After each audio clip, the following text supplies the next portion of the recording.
It's time to start running!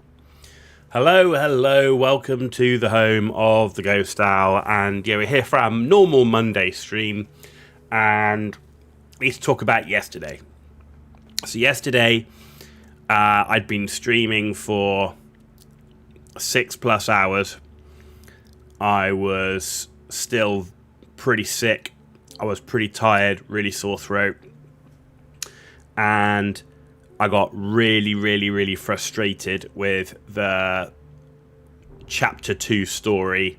Totally crashed out, and that was it. And we decided to end the stream there. With the whole, that's it, I'm done with Dune. I kind of am. So I wasn't going to play Dune today. I was going to play Path of Exile, but I wanted to come back, do Dune tonight as kind of a bit of a wrap up for the time being. So we are going to play Dune today. I probably am going to do a bit offline, mainly going to be farming, flower, sand, spice, that sort of thing. But as it currently stands, I like Dune as a game. I think it's got tons of potential. Being in the end game with the end game issues is one thing, but I was so disappointed with the chapter 2 story, and I think it's because I'd really enjoyed the story up to that. The whole bit with Xantara, the things you had to do was great, and having spent several hours doing this chapter 2 story, which basically involved running and flying backwards and forwards between dialogues, scanning for random, very unobvious clues in rooms, doing a murder mystery thing, which is, I do not like. I play lots of different video games with lots of different genres, but murder mystery is not one of them. So I did not enjoy the whole murder mystery thing at all. That really isn't my kind of thing. And then going to do the stealth thing, which I think is really poorly done. The game is not built around stealth mechanics. There's not even any stealth mechanics in terms of a class or any of the class abilities. Like, I have no problem with stealth mechanics in games that are designed for it. Like, take Cyberpunk. That's got great stealth mechanics, and you go through a whole tutorial of it and stuff. So I really did not enjoy Chapter 2. I want to play the Dune game that I've been playing for the last couple of 100 hours, which is, whether it's doing testing stations or, out in the world or raiding outposts. And, I really love the whole raiding an outpost and that sort of thing. I love doing the testing stations, and I really enjoyed everything up to that point. Even to the stuff where you go and do the big wreck on the world map and all that. That was all cool with great cutscenes and everything. I felt that most of the cutscenes weren't of the same quality, and I just was bored, tired, sick, and frustrated. And I think that's kind of where I am with Dune at the moment. Is with that chapter 2, it's kind of turned to me a little bit off the game in the short term. So I'm going to do a little bit of farming. We're going to obviously stream today with Dune. And then from a live stream perspective, it's going to take a bit of a back seat. In the meantime, I'm going to, continue, getting my tier 6 vehicles and, getting mats and stuff. But I'm probably not going to go hardcore into the Landsrad or anything like that. And I'm going to be spending more time Path of Exile 2 for the next few days. Battlefield 6 at the weekend. We'll see how good Battlefield 6 is and whether I want to keep playing that for long term. But I really do like Path of Exile 2. I do want to play the last Epoch season, plus I've got a whole bunch of other stuff I want to do, like the Baldur's Gate 3 playthrough, which I haven't finished, Cyberpunk playthrough I haven't finished, Rogue Trader I haven't finished. So I've got that stuff to do as well. So yeah, it's kind of, it left me in a bit of a funk yesterday. The crashing out was when you're, everyone knows, when you're really feeling sick and okay, so why did you stream if you were sick? Well, because I've been away for 3 weeks with travel and work, and I really wanted to stream. So Well, I didn't get a good night's sleep the night before, and then I was playing, feeling really shitty. Still not 100%, still got sore throat, coughing, everything else, but I did get a better night's sleep last night. I've been working from home today. So do feel like we're ready to crack at it. We're going to do our admin. I do want to finish the story because I know that we can't be far off the end. So I do want to get that done. But yeah, overall, that's where I am with Dune at the moment. I am keeping my base, I'm keeping my character alive and everything. And I'm just hoping for significantly better content and improvements in the game. Like, what I really want to see in the game is Hager Basin V2. Like, I've loved Hager Basin, man.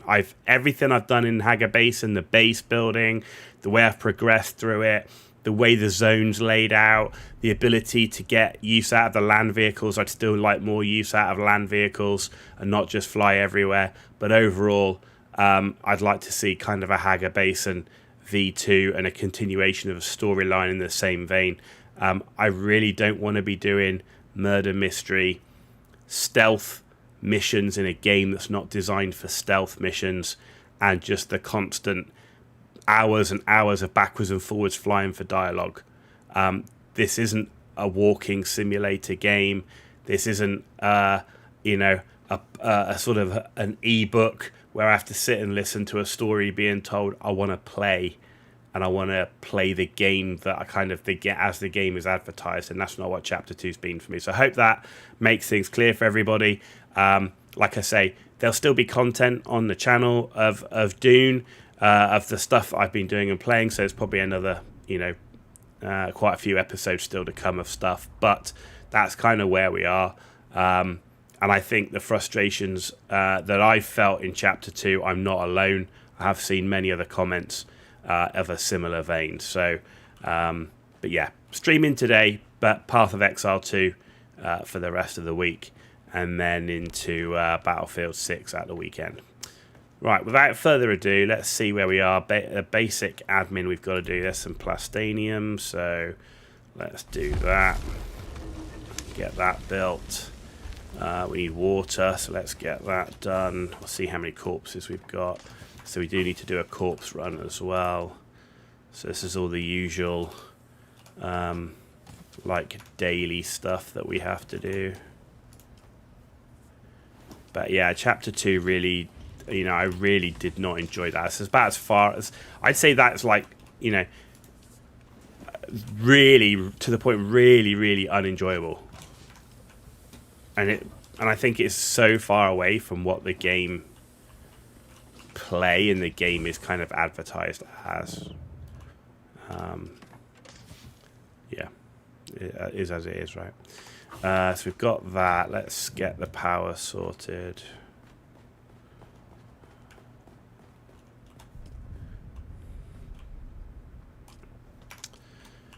Okay, we need to go and do a corpse run.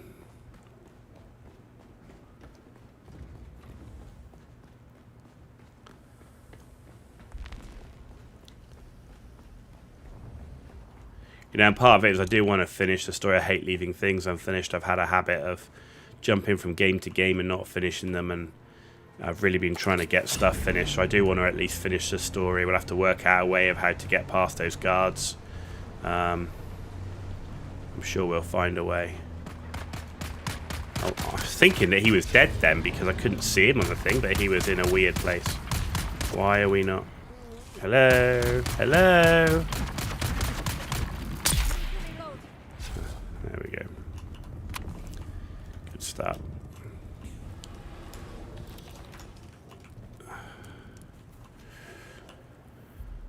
Oh dear. Right.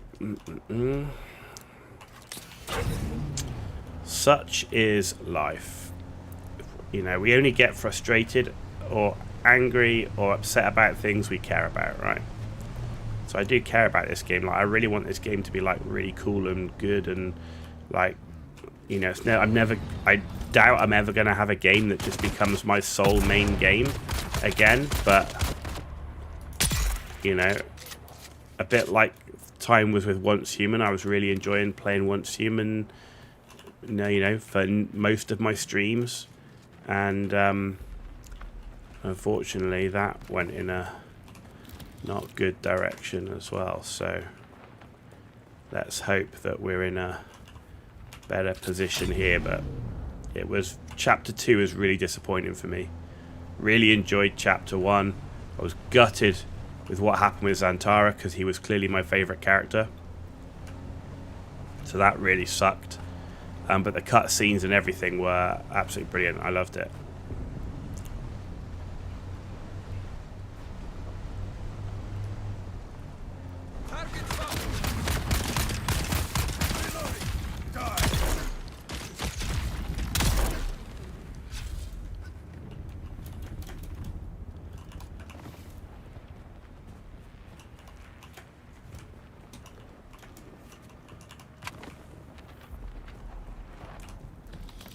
Sector weather alert. A large sandstorm is approaching. Coriolis storm.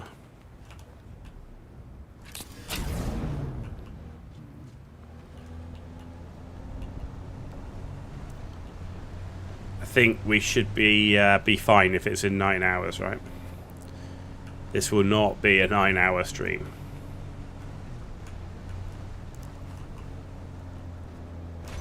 Raising shield. We see you. Come on, let's go.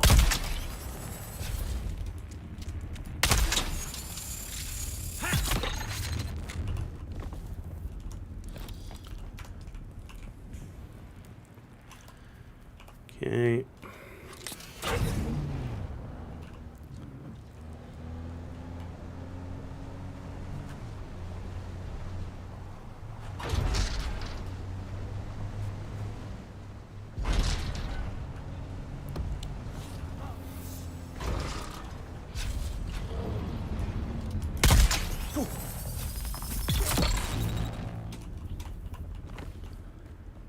Very good.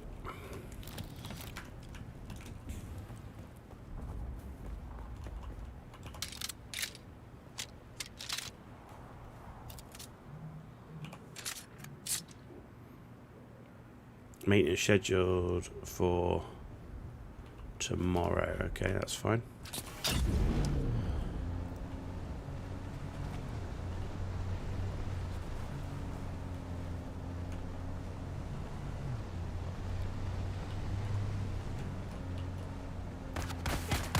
Where's the reinforcement? Someone's here.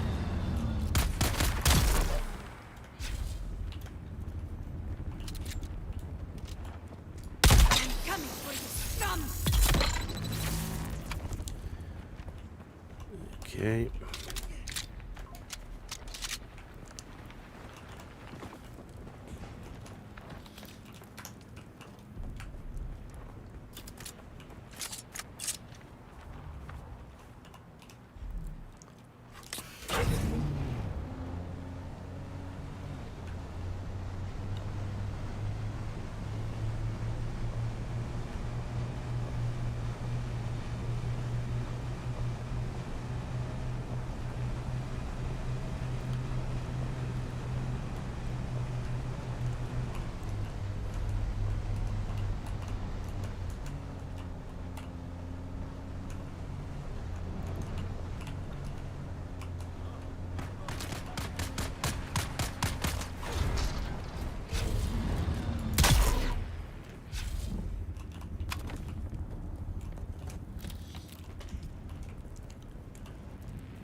nice.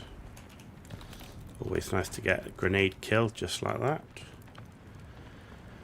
Okay, basic corpse run done. Basic corpse run done. So we'll do that. We'll do an industrial pump run and then head to our outpost, refuel, make sure we got flour sand, been turned to silicon block, and then we'll try and finish off this story, see if we can work out how it works after the excruciating frustrations of yesterday.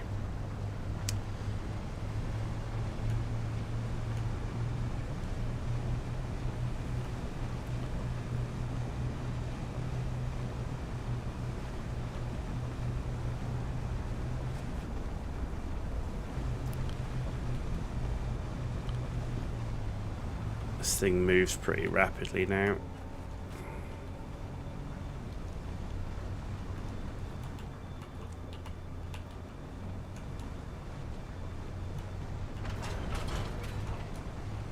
Okay, nice.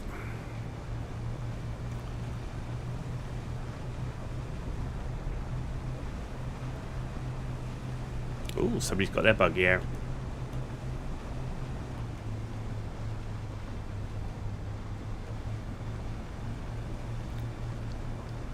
Any respawn? Nope. Any respawn? Nope.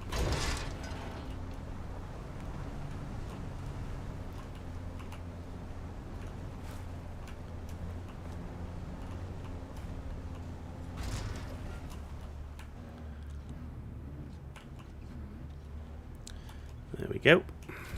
Very nice. That's all good.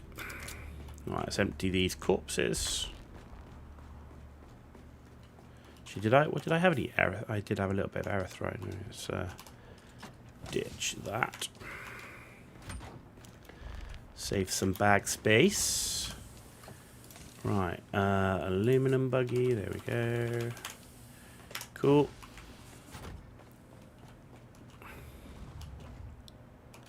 Alright, industrial pump run.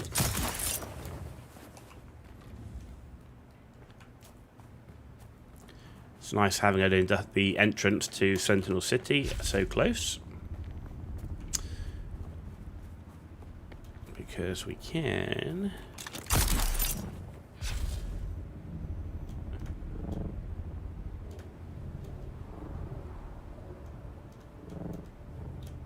There we go. Need to get through here before I cook. Where are you? There's one.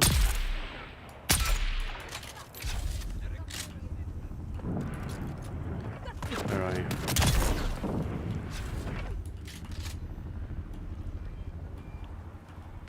Oh, you ass. He went behind the bloody cover. Got him. Got him.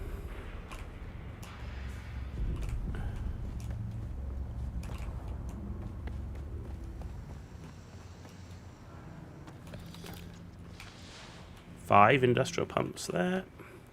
And 6 there. That's a good start. I consider anything over 30 to be a good haul.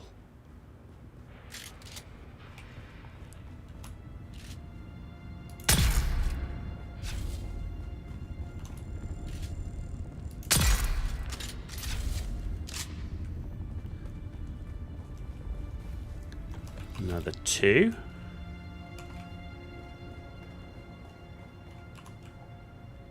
And that one. Okay, good.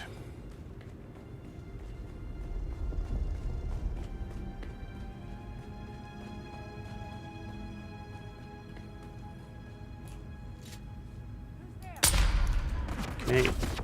Box, no good.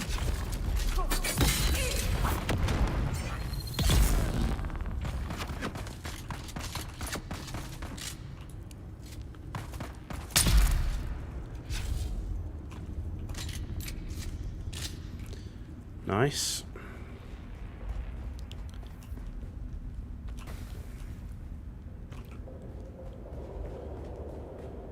Okay.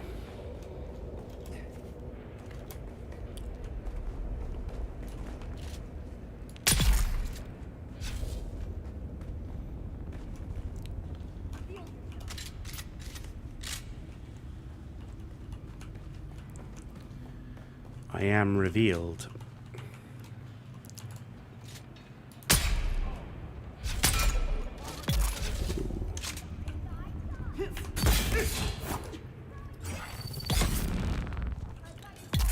Interesting. I was going to say, you must be a little bit poisoned from that. Where are you? There you go.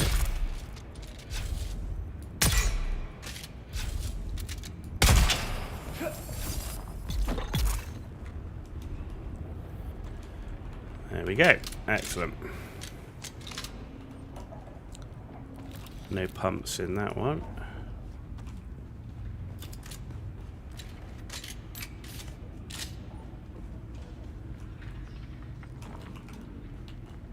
See how many pumps we can get up here. And server feels a little bit laggy. Don't know what's going on. Don't normally get that much lag.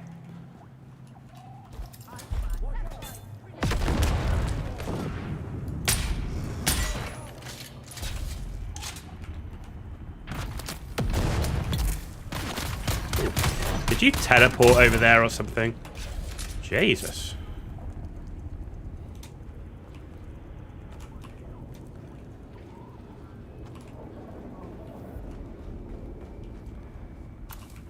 Okay.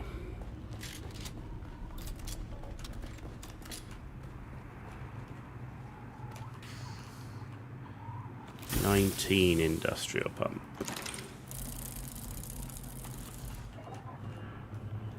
House burst drill shot. Not bad.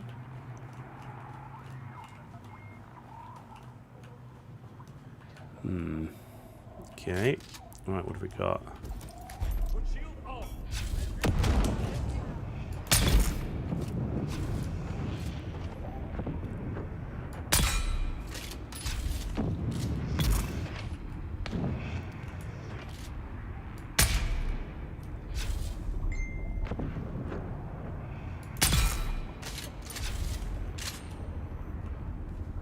Okay, very good.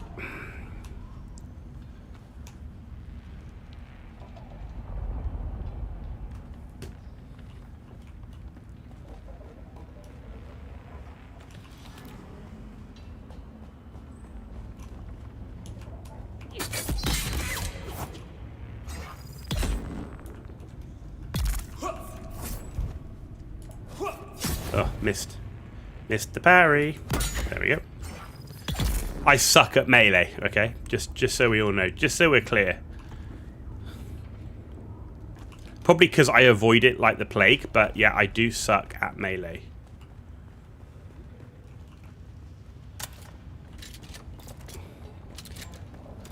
Something I actively avoid.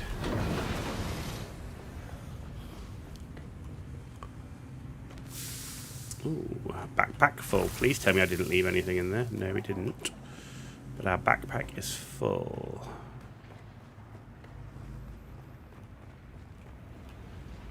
Five more. So we've got 25 industrial pumps so far. So another 5 would be good.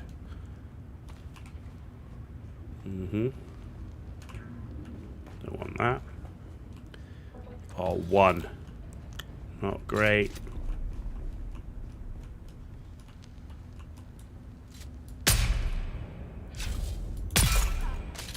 Wow, that dude's a tough cookie.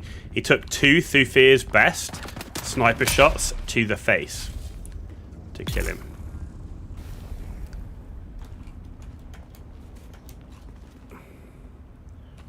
Okay, we're pretty close to 30. It's not a bad run. I did have like 36 or something the other day. It's not terrible. It's not terrible. That's garbage. Cool, let's go. Let's go.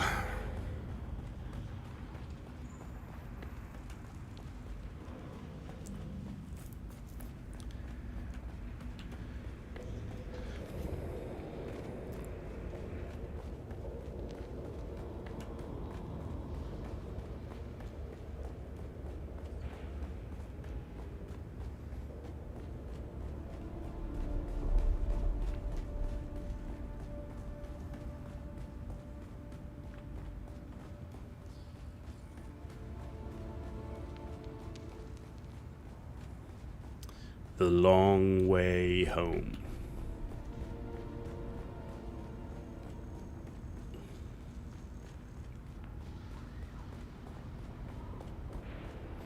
Let's see, did they respawn? No. Good. Good.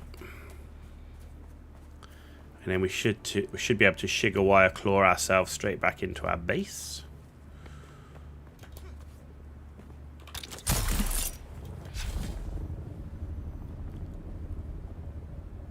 There we go. Nice.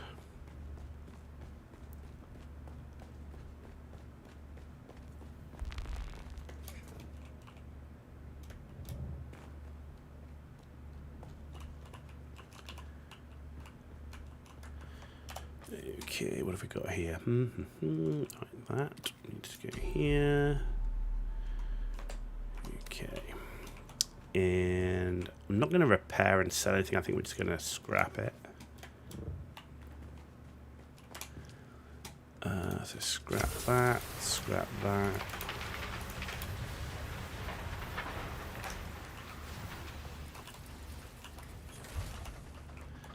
Okay.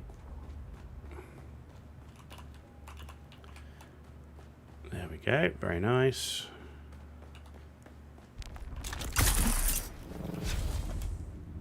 Oh. Come on, man. Jump up. There you go. Right. Ditch that. Looks good. Is there any spice in there? No. Okay, nice. Right. Now then. Let's get a quick drink.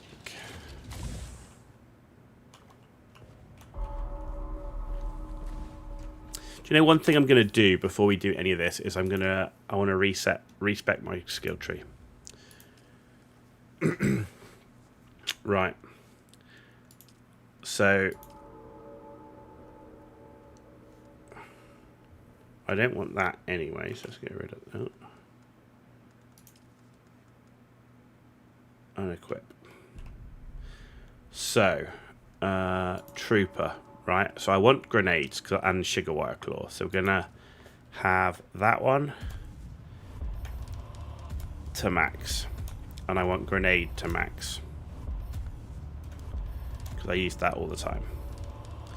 Right, I want range damage maxed. Right, I want...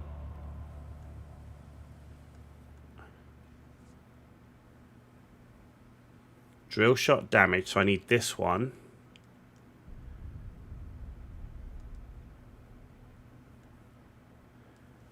So we need, let's take center of mass, and we want that to max definitely.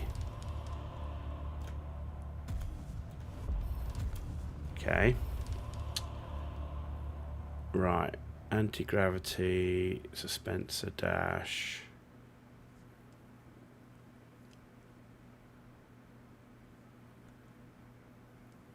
No, right. So let's just leave that for the minute. Right, okay. So in the Mentat area, we want to increase rifle and pistol damage. So we need that once to go up to increase range damage. Max that out. Max out pistol damage. Max out sniper damage. Right, and we need to unequip that.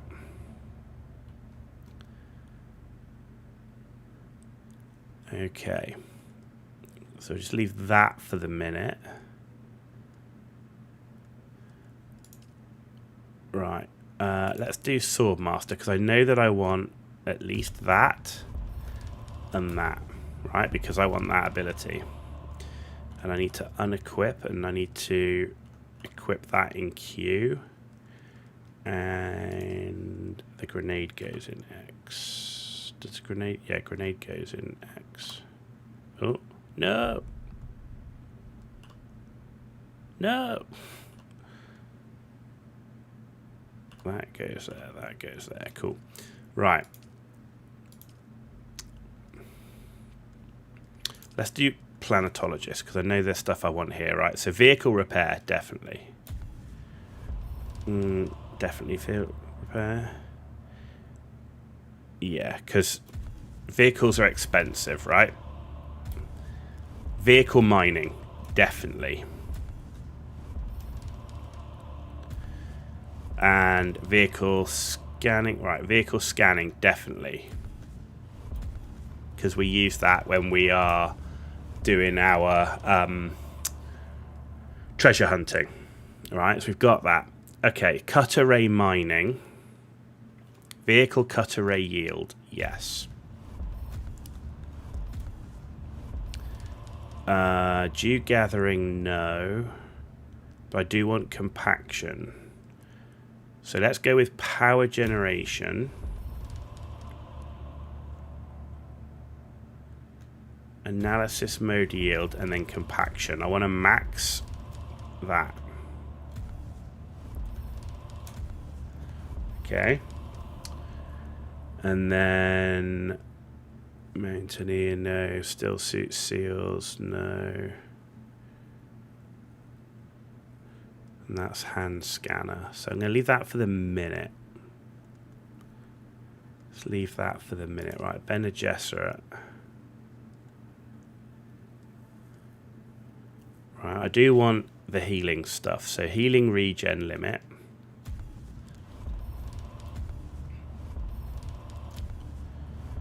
Okay. Trauma recovery. See, sun tolerance, I didn't feel like I got much out of that. So let's have trauma recovery on 1. Let's have max health.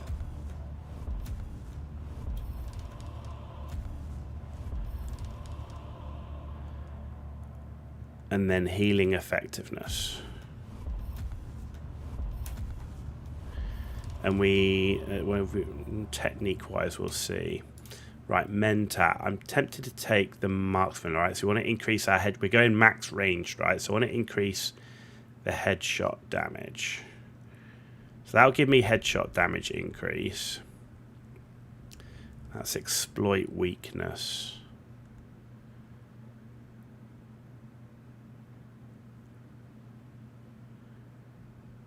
But that's only on unshielded, and I kill most unshielded people like in one shot.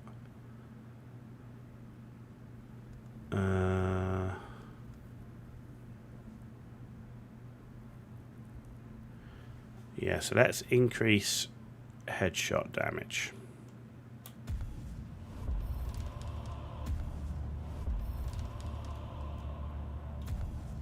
Okay.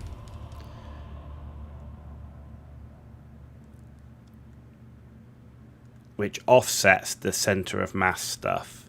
So if we go back to center of mass here, we've increased the body damage, but we'll offset the headshot damage with that combined with headshot damage here. So we've got 15% from that. So that's 35% increased headshot damage. And we're only losing, so we're still 10% up on headshot damage while still getting increased body, blade, and shield damage. Okay. Shield overcharge.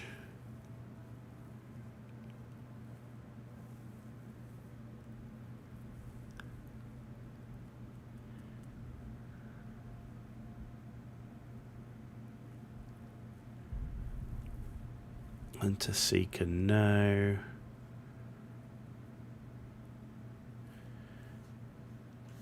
You do additional damage when shooting them in the back. I don't think I want that. That's the Assault Seeker, the Attractor Field, Battle Hardened.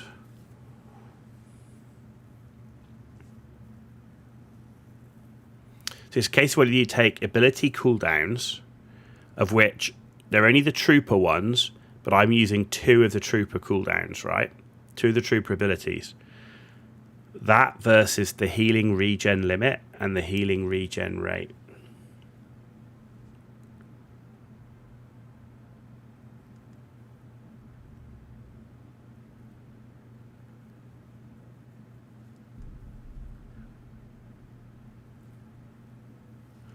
I think I want the healing regen more.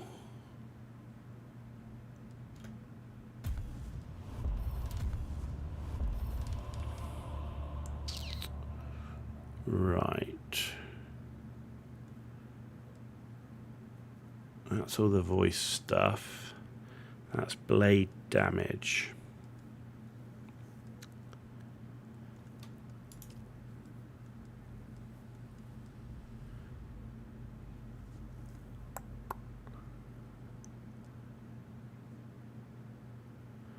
What we might do is go one of those and get heal kit instant restoration bonus and optimized hydration, so I have increased stamina.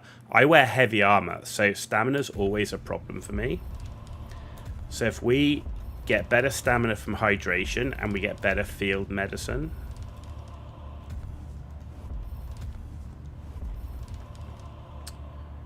that helps there. So the question is do we want to increase any of our blade damage? I mean, we do use a long blade. That's 5%.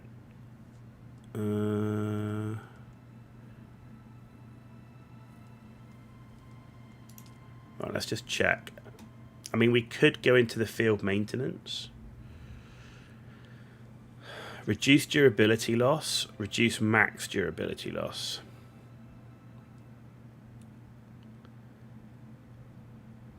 So I think I want the field maintenance. Particularly when you're using uniques, you don't want them to run out, and particularly if you don't have spare patterns and stuff. In terms of the when you're repairing the durability, I'm not sure I'm really going to get the. I've only got 1 point anyway, so I think this will work. I think that'll work. We're happy with that. Okay, cool. Right, enough of that. Let's go and do this. Let's have a look. Cool. Because, like, when am I going to need the... If I'm really healing, it's because I'm taking a lot of damage and there's probably a lot of enemies around. So the ability to have 1 more HP and heal a lot quicker in fights like that's huge, because normally you only get a few seconds to run behind a corner and heal before they've run after you, right? So the more you can heal quickly, I think it's going to benefit me. And they say this is completely around a range build. The remaining skill points I'm going to get, I might put a few into a sword just to give me, or blade damage just to give me a bit of a backup. Right, let's head to our outpost. We need to refuel.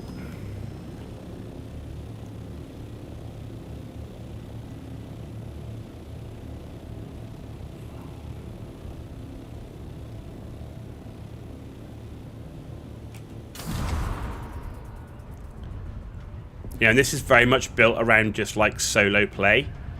So I need to make sure that, you know, I can do all the things I want to do. But, you know, if I look at the planetologist skills, which are the ones here, the other thing I'd potentially like to do is get more maximum power.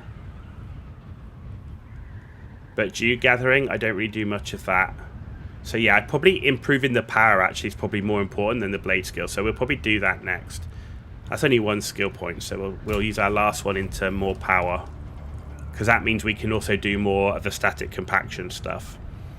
What I have got rid of is the fuel efficient. I was using maxed on fuel efficient pilot and fuel efficient driver. I wasn't feeling like I was getting the maximum benefit out of that, and it's not. It doesn't take a lot to of materials to build the fuel cells, so that's not really a problem. And the same with the sun tolerance. I really don't feel like I was getting much value out of the sun tolerance overall. I feel like it needs to have a bigger effect to make it worth investing that many skill points.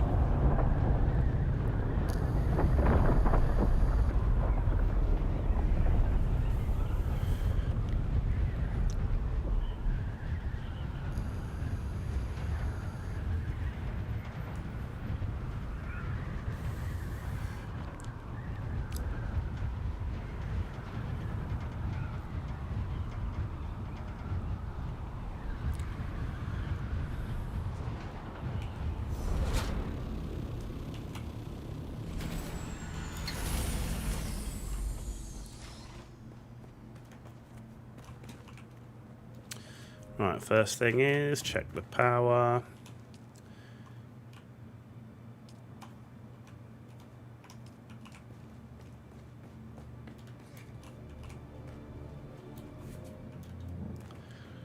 Okay, add water.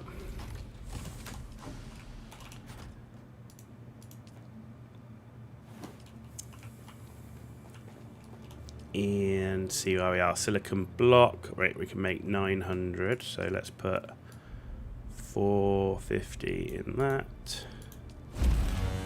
We've got Vaping Satan 20 on Twitch. Thanks very much for joining us. Thanks for the first time chat, and thank you for the follow. Hope I'm worth it. Hope you are enjoying the content.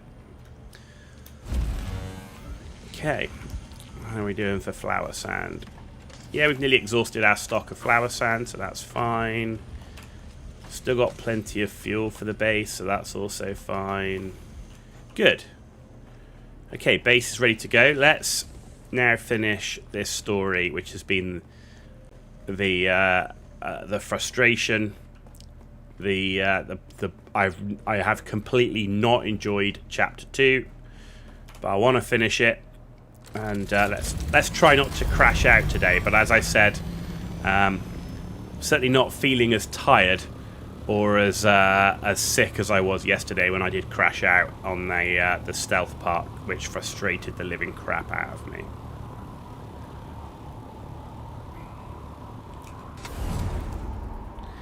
You're wondering if I'd be down to join the public server you're on and join the guild you're in. Vaping Satan, well, thank you very much for stopping by. But I'm on a private server. So, you know, I appreciate you coming by, but I'm on a private server. I do have 2 other characters on public servers, which I don't really use. I do play other games as well. So to have this as a main character with the people I'm on this private server and another one on your server is probably a bit too much. So, appreciate you stopping by and appreciate you asking, but unfortunately not, I'm afraid.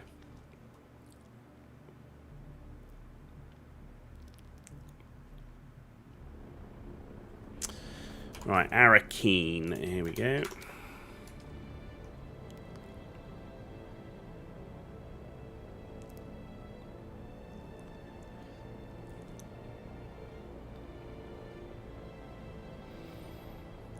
See, I don't just play Dune Awakening, so I'll be playing Path of Exile 2 actually for the next few streams, and then there's Battlefield 6 coming out. I'll still be playing Dune in the background and stuff as well, but didn't enjoy Chapter 2, and I'm probably going to be very casually playing this game once I've got all my Mark 6 stuff, vehicles, and the carrier, playing this casually until a nice new piece of content drops. I was very, very disappointed with the DLC and the Chapter 2.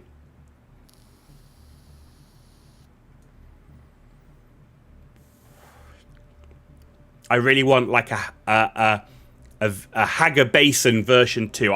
Hagar Basin, I loved it.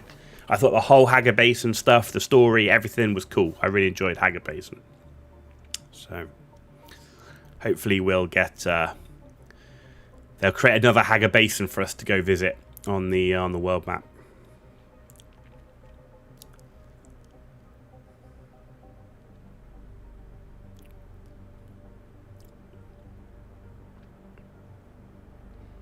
It'd be kind of cool if there was like another Hagar Basin on the world map that wasn't like that meant you could have like a base in one and a base in the other. That was like permanent. That would be quite cool going between the two, and might also mean you wouldn't need such big bases just in the small area of the eastern and western shield wall in the current Hagar Basin, because that does have a performance impact, though it's been less of an issue these days with how many people have left the game. I was very disappointed to see in the Steam charts yesterday the player count for Dune has fallen so far. Was crazy. Like, and seeing the games that are above it, you know, Cyberpunk, Baldur's Gate. I mean, there was Left 4 Dead 2 and, like, you know, a whole bunch of other games that totally surprised me that had higher average player counts this in the last 7 days than Dune. It's a real shame. But you know, with Funcom, they will keep working at the game and it will get better, hopefully, like Conan did, and You're back, citizen. people will come back. How can I be of service? Yeah, here we go. But before we... Don't be alarmed. I have a... Come on, then. Here we go.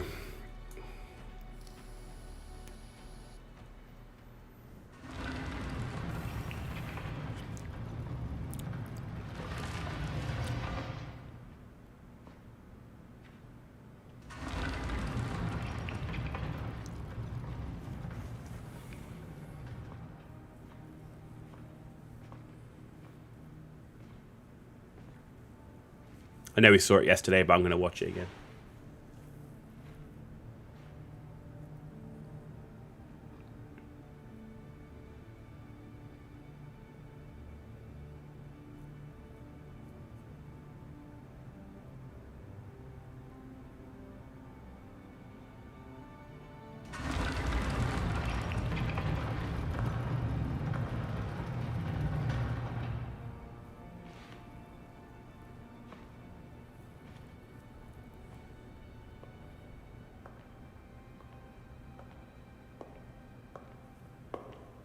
Tonight, my parents are holding a banquet, and Count Fenring and his lady are the guests of honor. Mother wishes me to shine like a jewel for all to see. I think she's forgotten what Lady Fenring looks like if she expects anybody in the room to be looking at me. But enough. We need to go. The banquet is the perfect distraction. I'll keep my parents focused on the party. You can sneak into the archives. But we need to go. Now.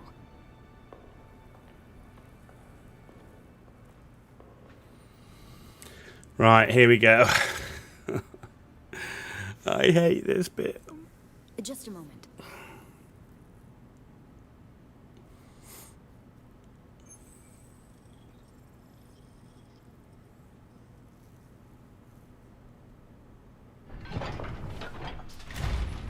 That's it then. Make your way to the lower levels. The guards on the upper floors will probably just throw you out if they spot you. It gets trickier on the lower levels. You'll see. I'll keep in contact over the net, and when I can, I'll catch up to you. Okay.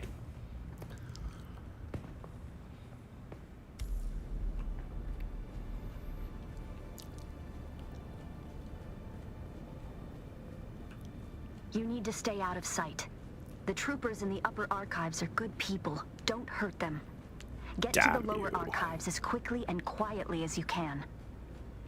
A lot of memories down here. 10,000 years of recorded Arakeen history. Mother made me spend hours down here studying. I used to carve answers into the tables to help me pass her tests. The letters I carved into those tables. Pay attention. The Bene Gesserit have an archive of their own, buried in the lowest levels. The symbols I used to carve are the order of the test. First and jar. Okay.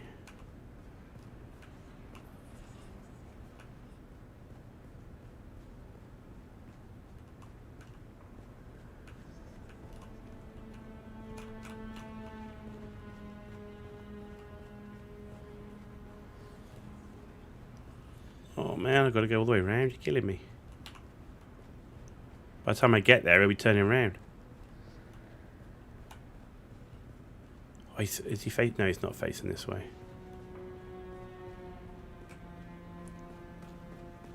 Wish me luck. I'm about to start mingling with the guests. Count Fenring is here. I can't abide that weasel of a man. Father says he is a deadly fighter, but he hides it beneath that mumbling veneer. So it's jar, then Just mother. we weren't stuck at this banquet. One of the buttes, a water shipper, is pawing at a banker's daughter. This could end in a duel if it escalates. Jar, then mother.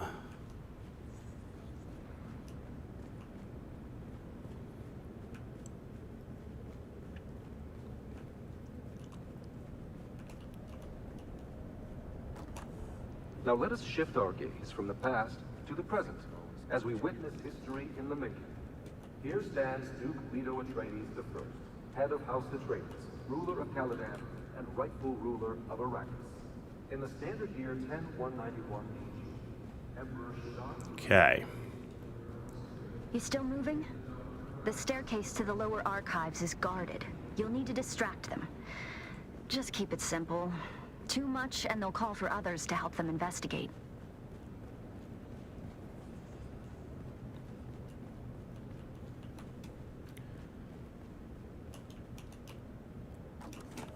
Though a cursory look at Arrakis seems to reveal an environment completely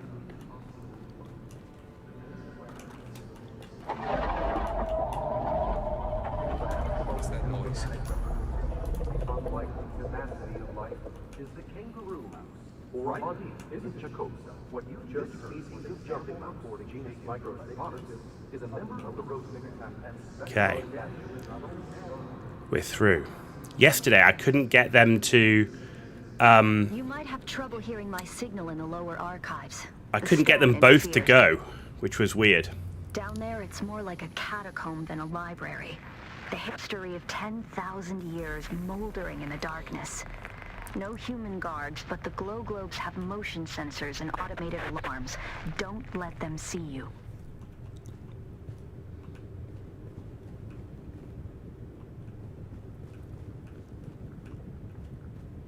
Where's the glow globes? Okay.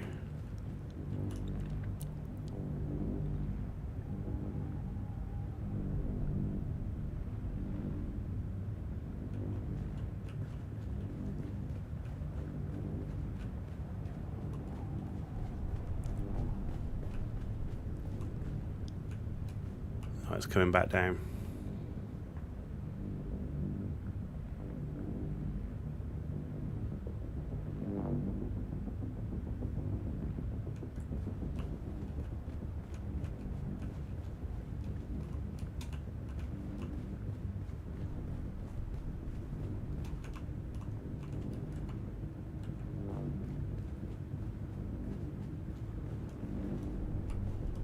Oh, I've got to wait for it to go back up.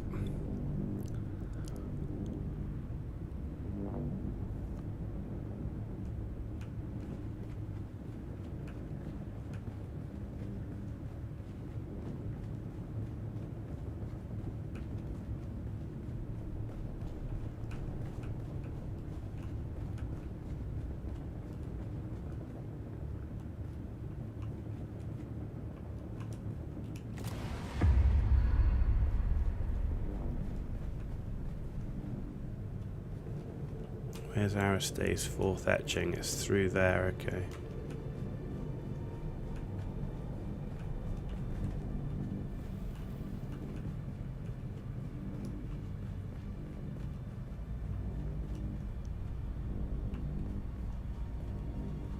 If you get too deep in the archives, we might lose contact. Just keep moving forward, and I'll join you as soon as I can slip away. Water.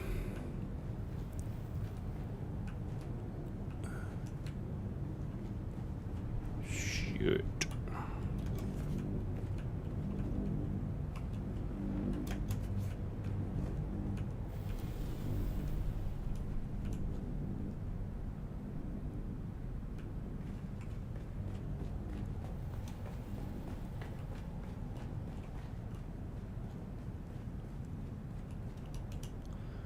Angry torn letter.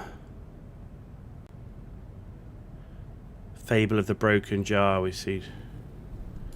Okay, we'll have to come back. I don't want to get caught by a globe.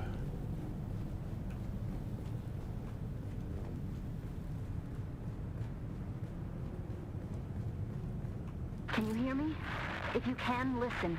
Do not try to find the entrance to the Bloodline Archive. I will come to you. There is a Solido projection and a deadly trap. Be careful. I'll slip away as soon as I can. When you... The lights are sensors. Careful not to disturb the fourth stone.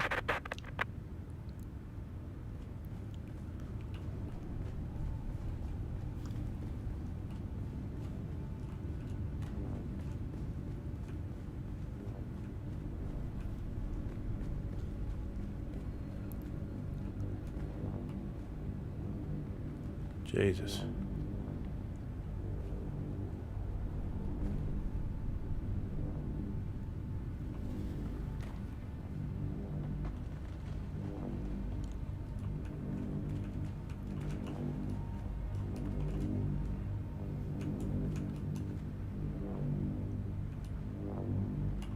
How the hell are you supposed to...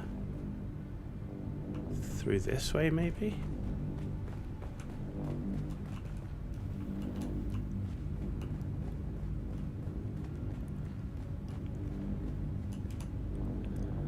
Message to Lady Jessica.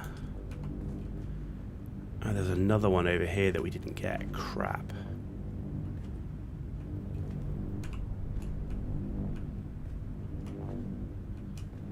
Oh, shit. Oh, there's one here.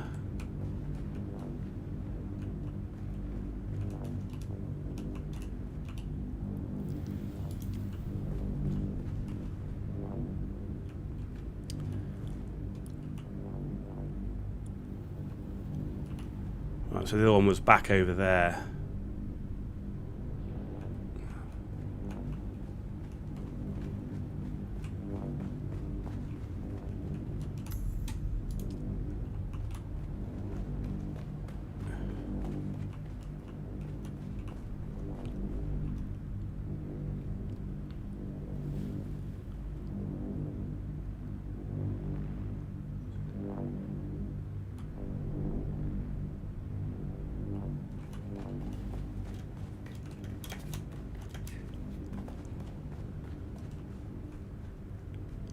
Okay.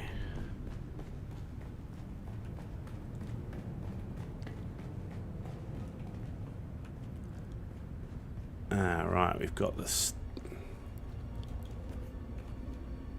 3, 4, 2, 7. How do I... how do we see the thing? Can we not look in our bag? Do we not have any... Oh, crap. How am I supposed to replay any of the stuff?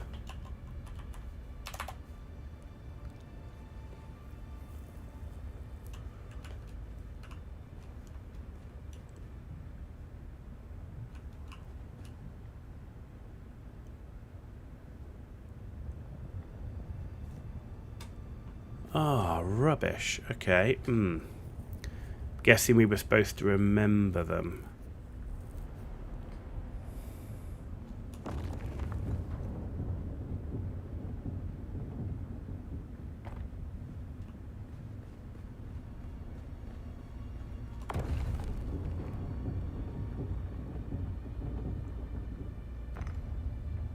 Trying to remember what was said.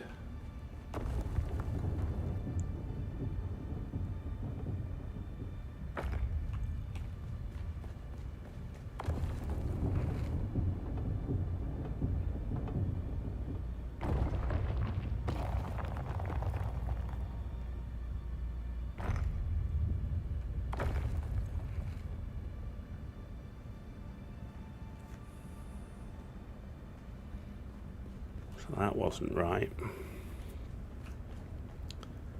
Shoot. That's rubbish that I can't go back and reread, like...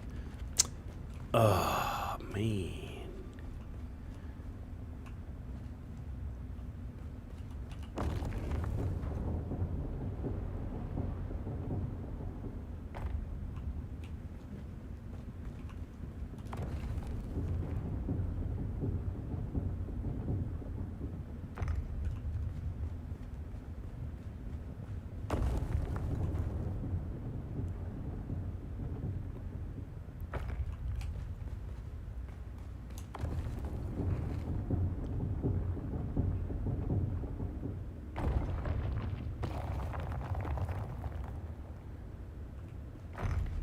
How do we know if we've done it right?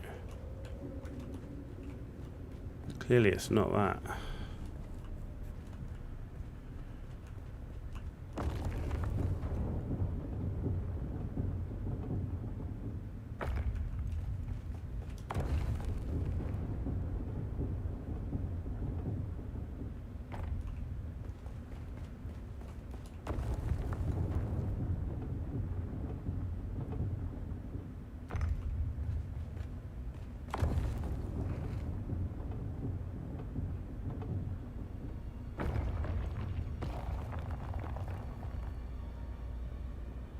Fuck.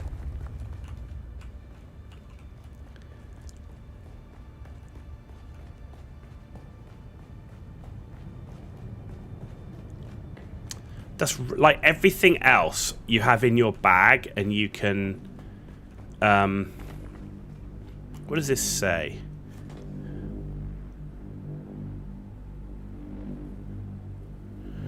A dotted message you cannot decipher has been lightly etched over the word mother. So mother is 7. Right, so mother was 2nd. Right, jar was 1st and water was 4th. Where was the other note? Dirt is 2. Right, that was last.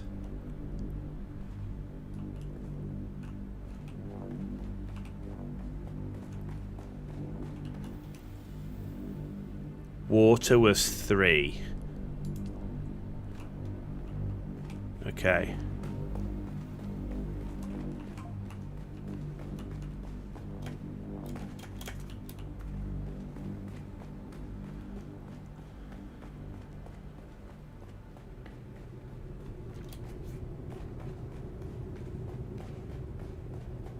So yeah, surely it's got to...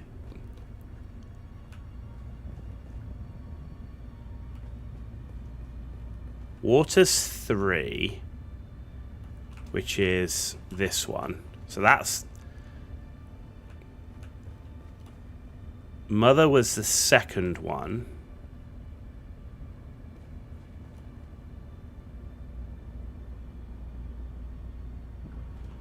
So was jar 2. I didn't remember the other message. If we went that one, then mother.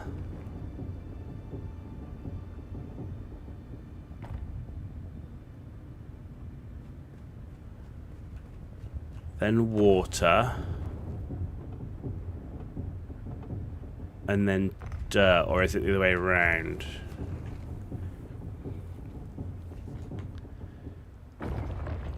No, so it's jar, mother, dirt, water.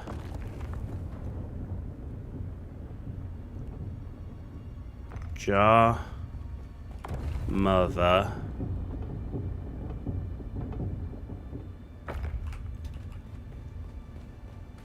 dirt,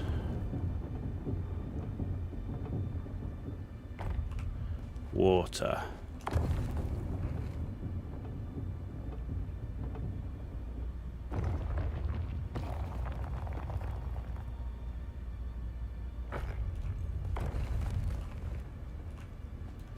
How do you know if it's open or not?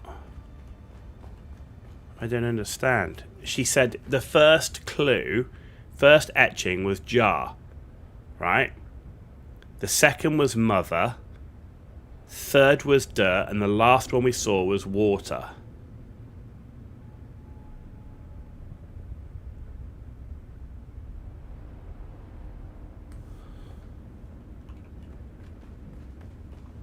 Oh, this is the type of shit that I don't enjoy at all. Like, and there's no way to go back, like, and read the fucking notes without having to run all the way back in the fucking thing. This is what crashed me out yesterday, is because I find this so incredibly boring to my ass. 7 dots over the word mother, right? Mother was 2nd. It was jar, mother. Right, this one is dirt, which is 2. That's why it's wrong. Ugh.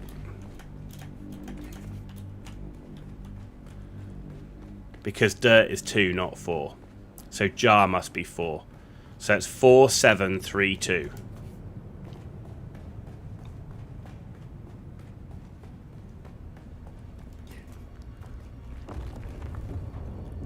Four, 7,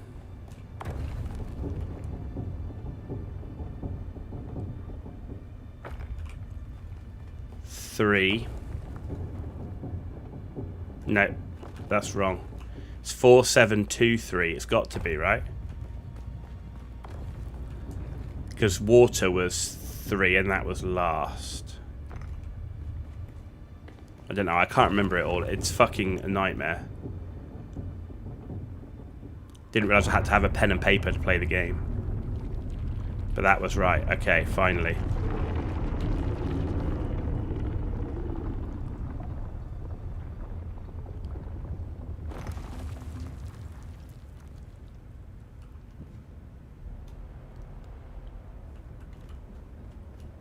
External cognitive agent detected. Full sister authorization not present. Proceeding with limited access heuristic. Welcome, Acolyte, to relay node Seraph 1. This system archives the seeded vectors of the Mahdi prophecy, dispersed through oral tradition channels among desert tribes. Contained data is restricted.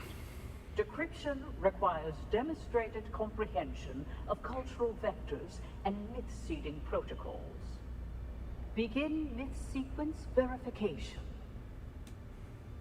You will be tested on the illusions we crafted. Virtues rewarded, evils punished, love earned through valor, myths all. Your task is not to believe. Your task is to see. Question 1. What lie did we craft to make tyrants seem temporary, monsters forgivable, and systems of punishment appear enlightened?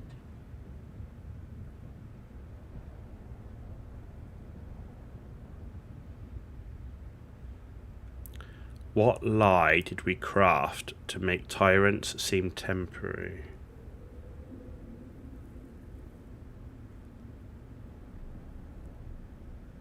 Evil men never prosper. That could be a lie.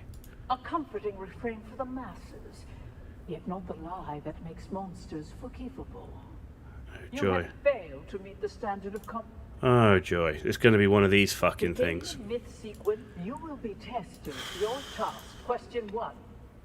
What lie did we craft to make tyrants seem temporary, monsters forgivable, and system correct? A necessary fiction. One that spares tyrants and executioners from their guilt. Question 2. Isolate the myth designed to sustain hope through deferred justice and moral inevitability.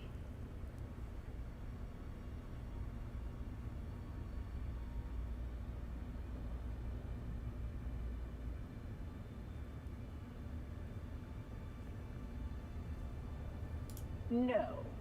That illusion was designed for traders and bureaucrats. Pattern in Fuck me. You will be your task is question 1. Correct. Question 2. Isolate the myth designed to sustain hope through deferred justice and moral inevitability.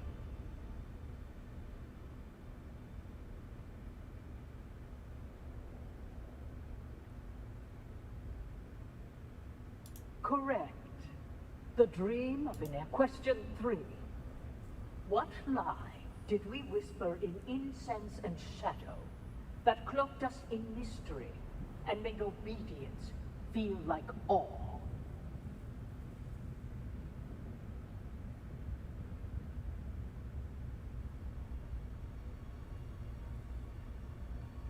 Correct. We shaped the unknown into a crowd and let them kneel before what they could not name. Question 4. How many? What illusion did we embed in the myth of sacrifice so that the broken would praise the blade that cut them?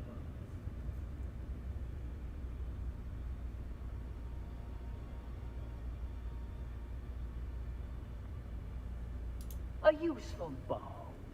You have failed. Yeah, fuck you. Begin myths. You will be your. And I have to go for it all again. Yeah. Correct. Yeah. Question 2.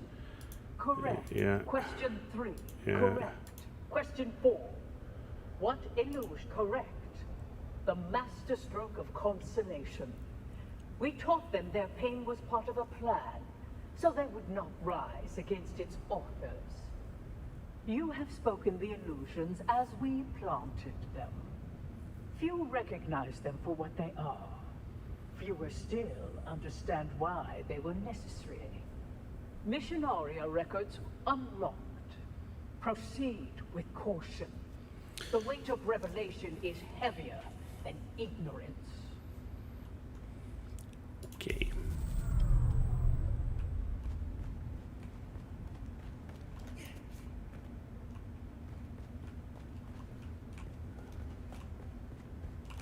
This one.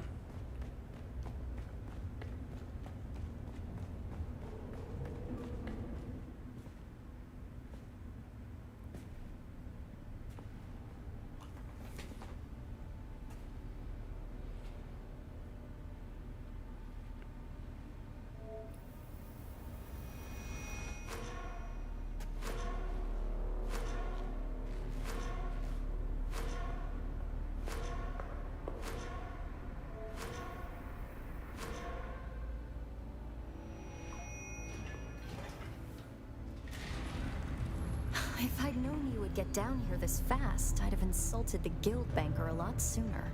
Mother thinks I'm sulking in my room while she soothes their egos. We're actually going to finally work out who we are. Can't believe that we're going to work out who we are in chapter 2. As Fenring mumbles and murmurs his way through a sentence. Well, I calculate we have a couple of hours before someone comes looking for me. Let's go and find out who you are. Or were? Exciting.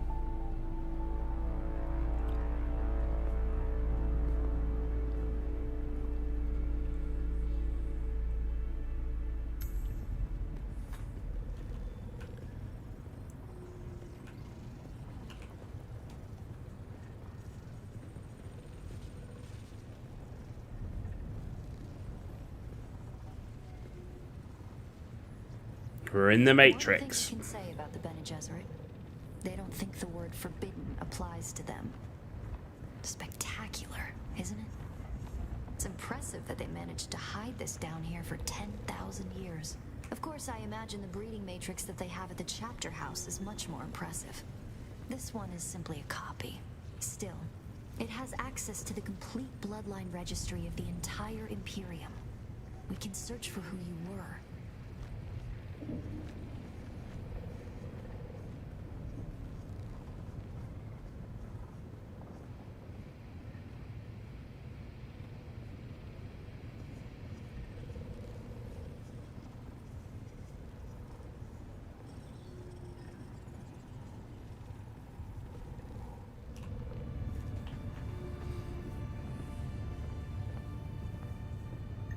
Acolyte Aristae Atreides.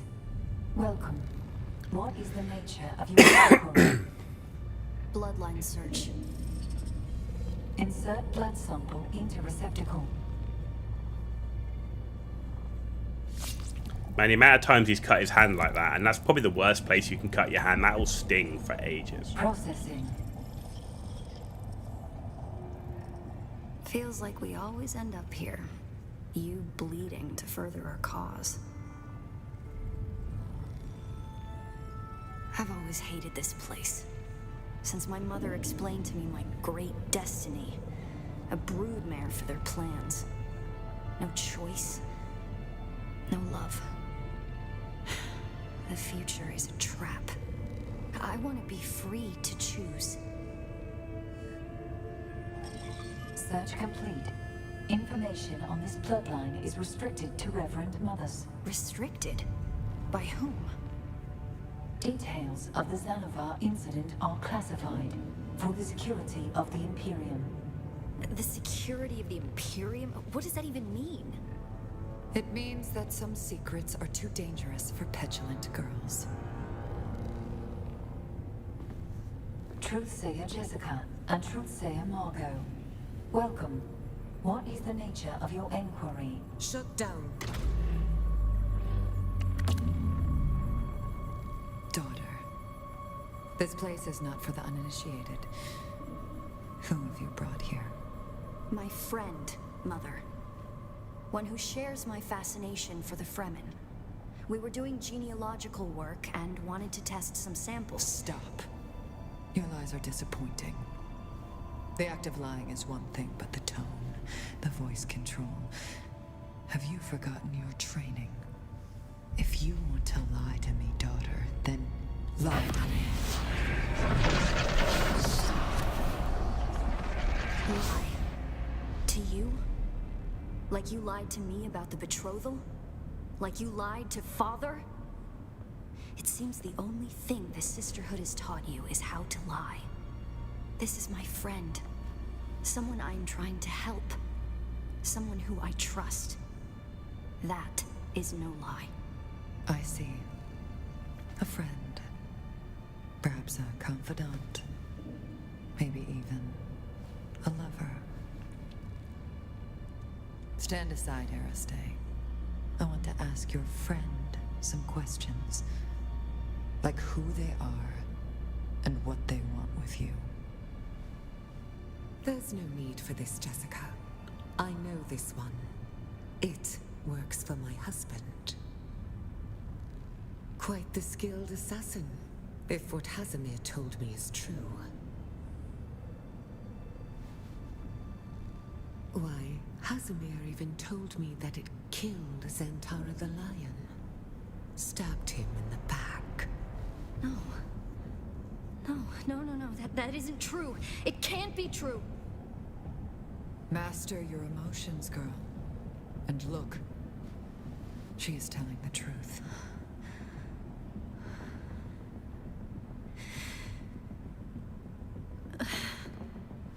Aristae. I would have shielded my daughter from this pain. But perhaps in time it will help her to overcome weakness. For you, though, a quick death will be your mercy. Sister, please.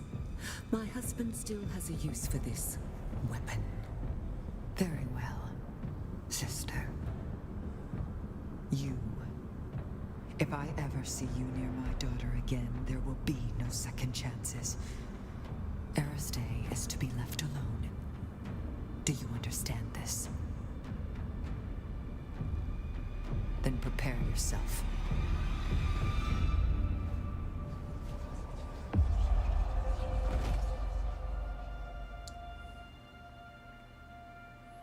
So we still don't know who we are.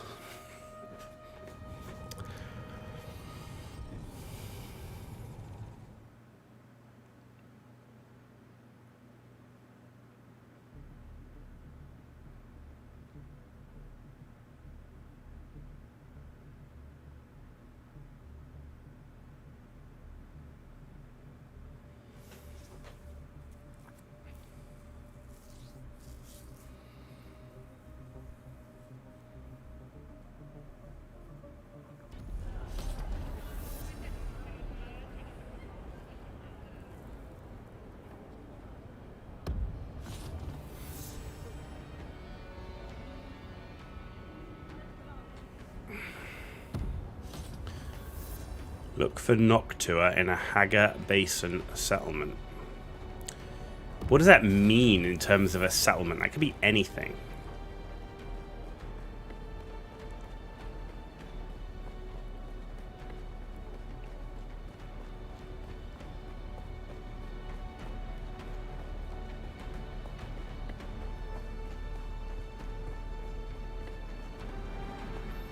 Anyway, at least that bit's done. Is it? Let's have a look at the... Yeah.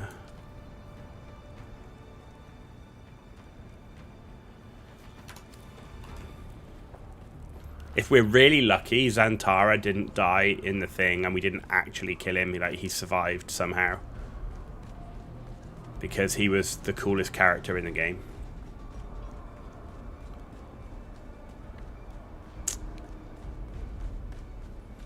I think that's probably false hope, right? Actually, no. He'll come back and it'll be Zantara. It'll be a Gola of Zantara.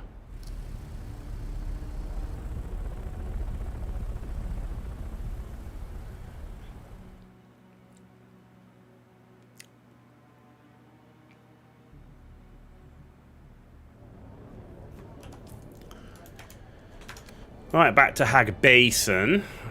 So now we've done that. I mean, it could be any settlement, right? So I think we'll just kind of let that happen as we move around Haga Basin. But I need spice.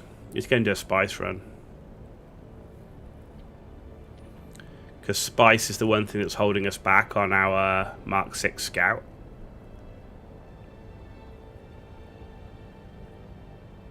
So I think we go and do spice next.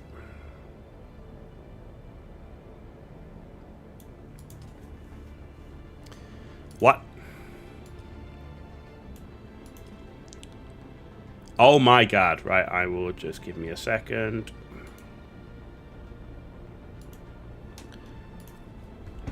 That's so annoying. I don't know why this keeps happening. This is ridiculous.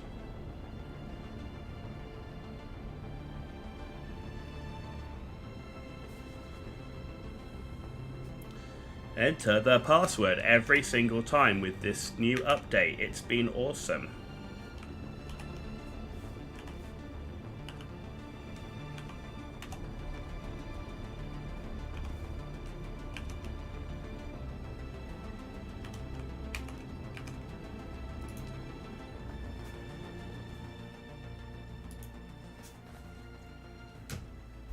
There we go.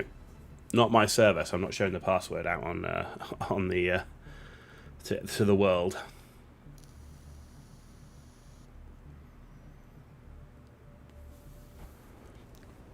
Okay.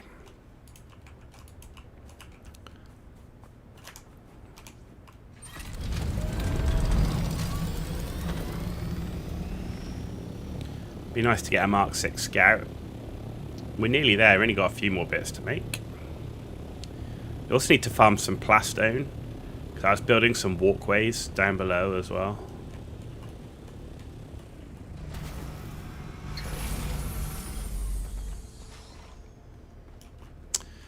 Right, let's go down, change into a still suit, get a static compactor. In fact, do I have one on me? No.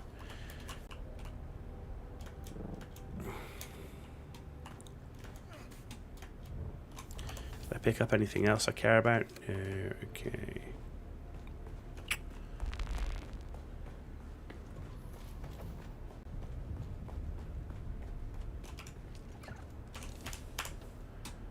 Alright, static compactor in here. Apparently not. Static compactor in here. No, it must have... Oh, it's dead. Right, okay. Still suit.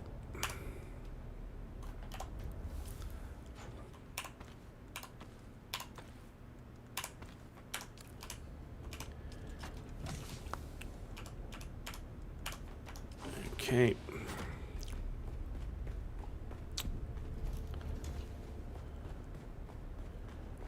Right, let's trash the compactor. Where are you? Here. Right, give me a large fuel cell.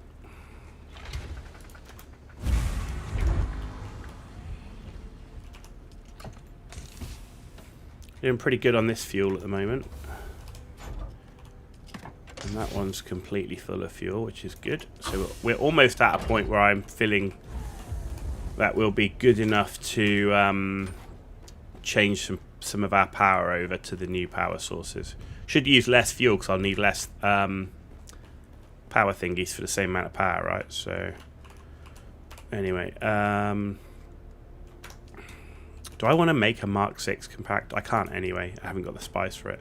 It's 45 spice. It's a lot, right? Just doesn't feel worth it given how quickly it dies. All right, compactor. There we go. Industrial.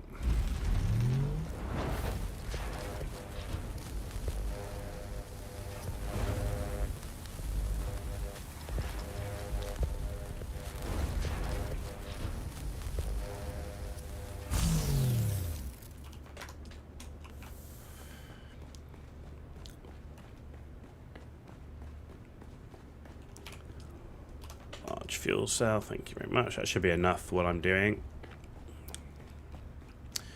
And let's go to the deep, deep desert. because the spice is nice. Where's my Mark 6 over here?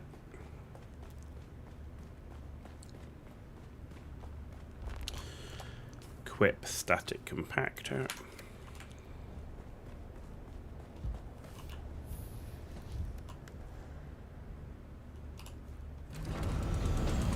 Who has my wings? Yeah, that's fine.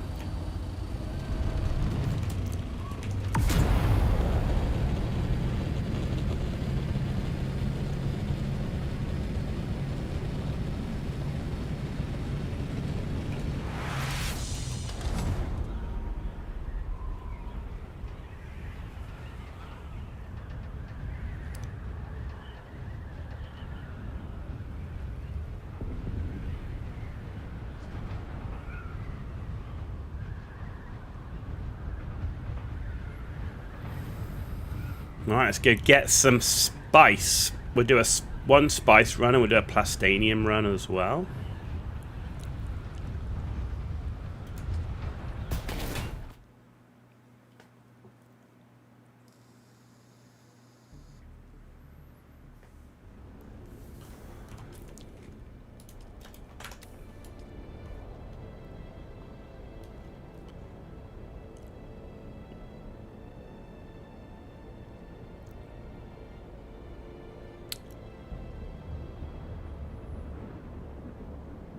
Here we go.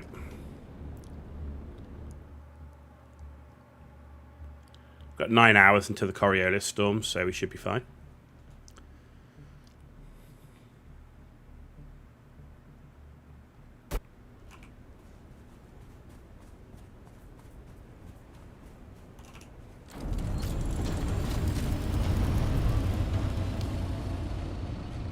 The only good thing about the Coriolis storm is we'll be able to get some more intel. Right, let's just fly up to here, use this as a waypoint to go look for some spice fields.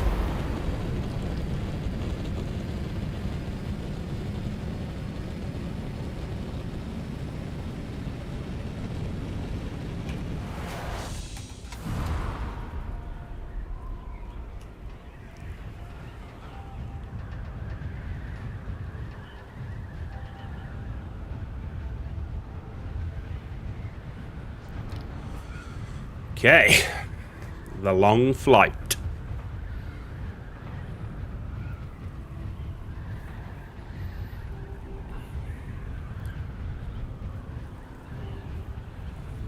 Nice little medium field would be good. Don't need a big one, just a little medium one.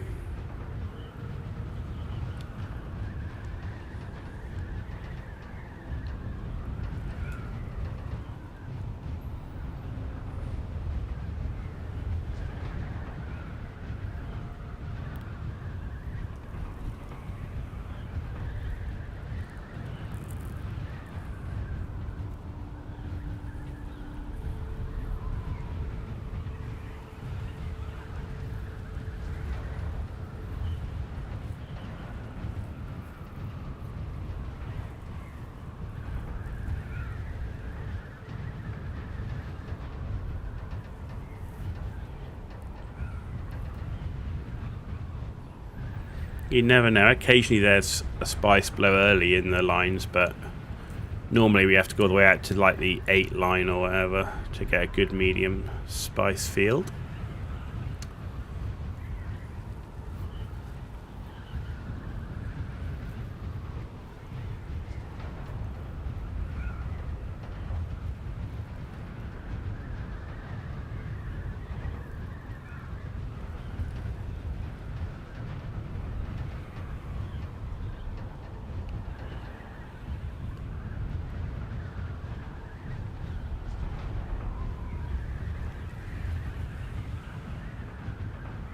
I like to get the spice at night time because then I don't cook. But at the same time, it makes it damn sight harder to find the bloody spice.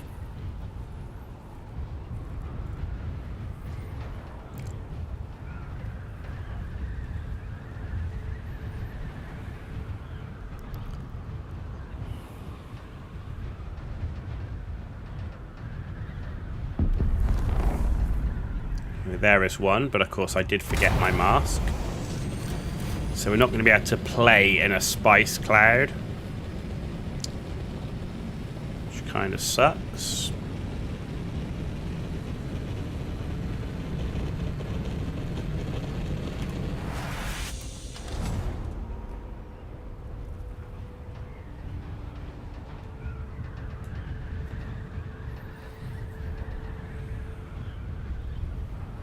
So that must have been a small one.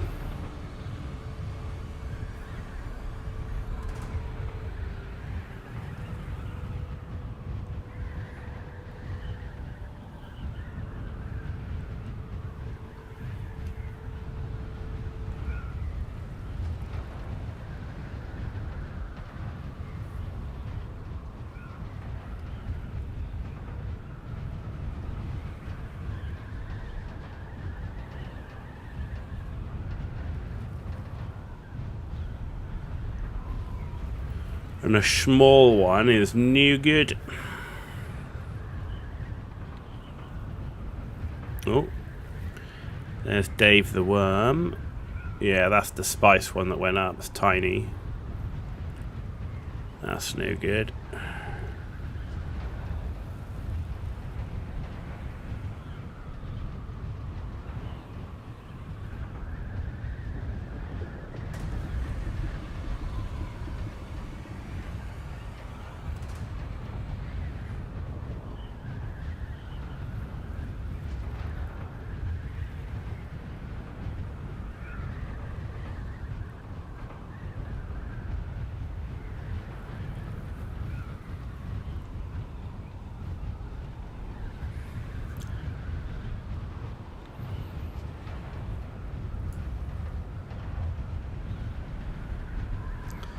Just avoid this rock.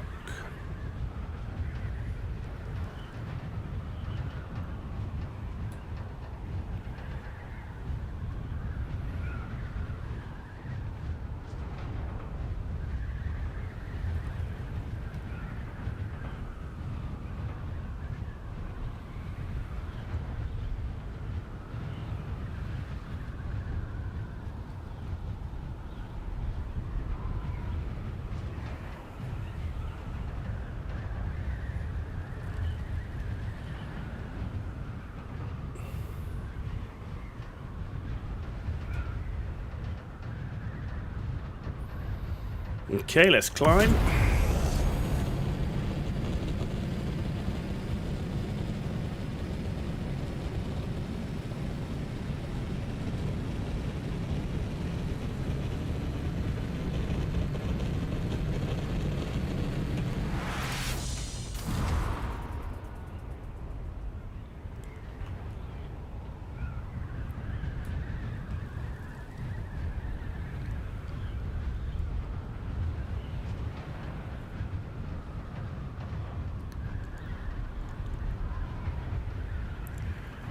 We are only... Oh, there we go. That looks promising.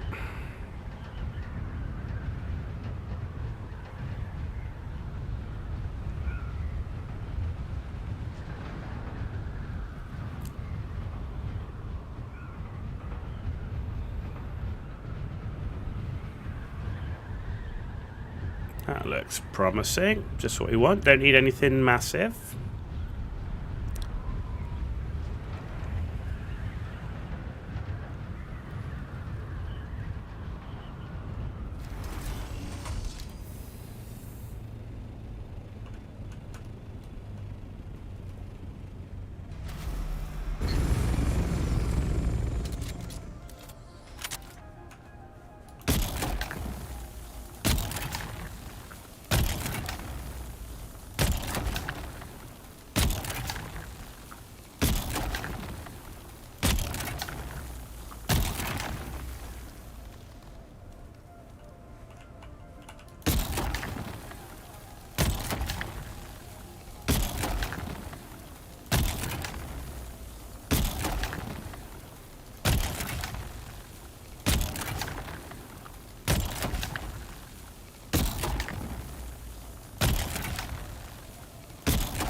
That's what I was waiting for. There we go. Perfect.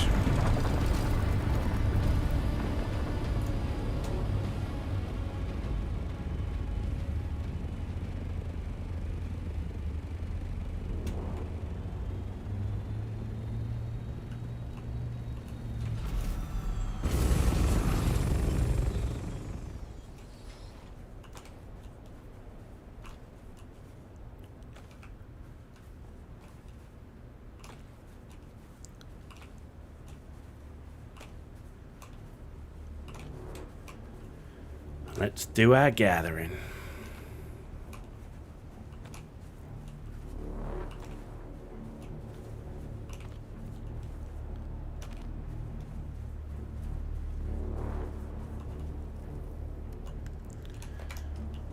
$10K is our normal target. Anything over 10K is good. Good extra bonus.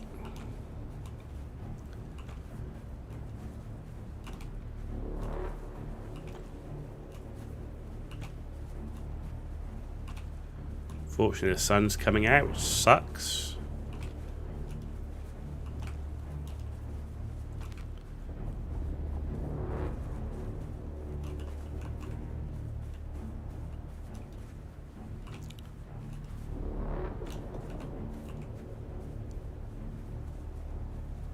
So I can hear the worm patrolling around this route somewhere. Okay, so he's over there. Like the music often tells you that.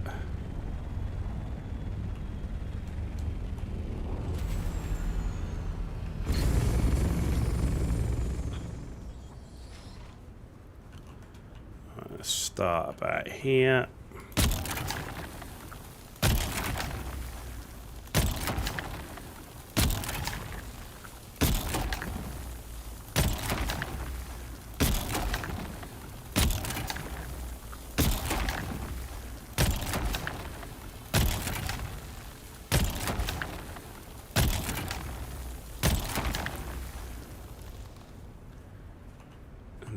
Here.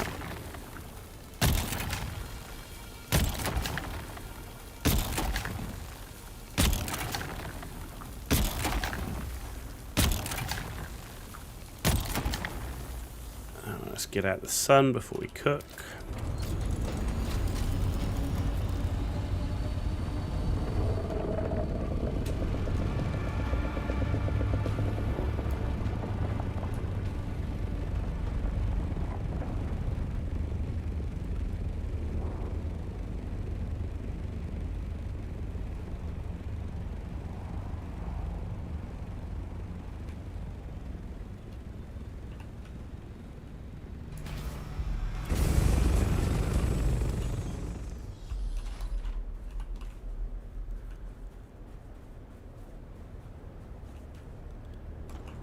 There we go.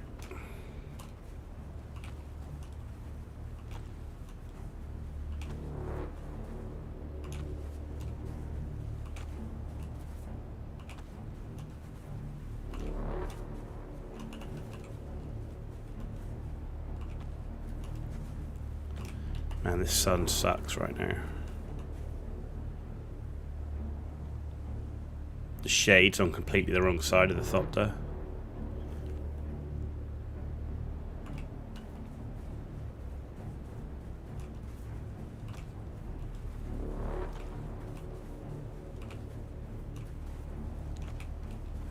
Yes, and when I'm looking at the sun tolerance skills, given the amount of skill points you have to invest into the maximum sun tolerance, I'm not feeling like, I mean, yeah, okay, it goes up maybe slightly slower, but not enough to make it really worth that point investment.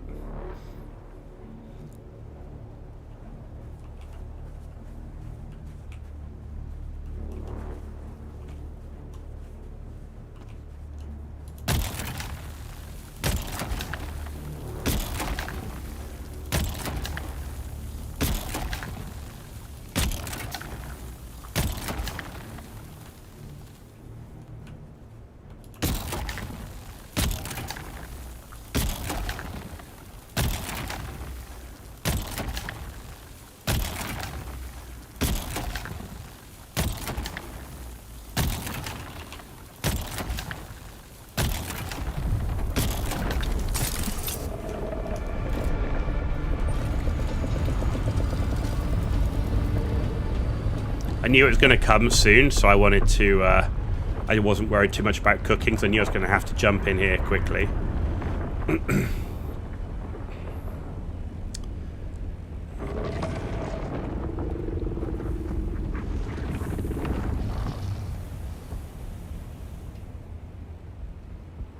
Off he goes.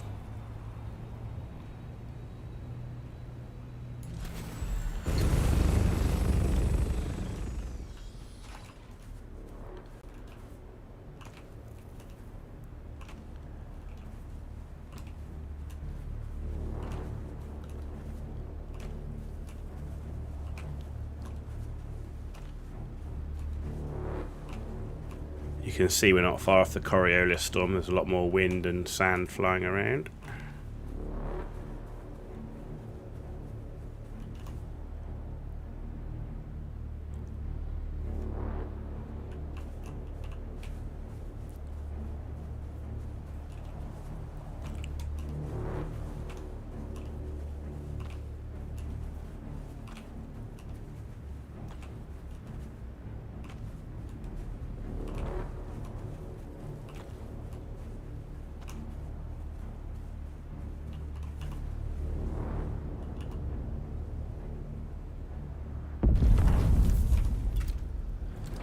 Let's just see. Right, one, where was that?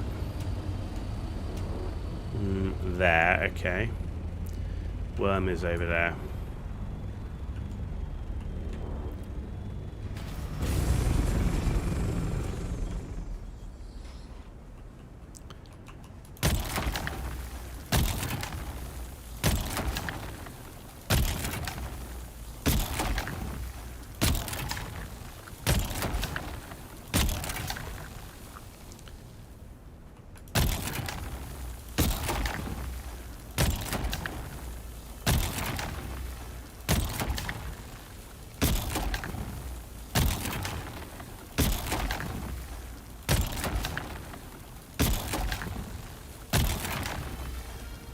Oh man, it just caught me.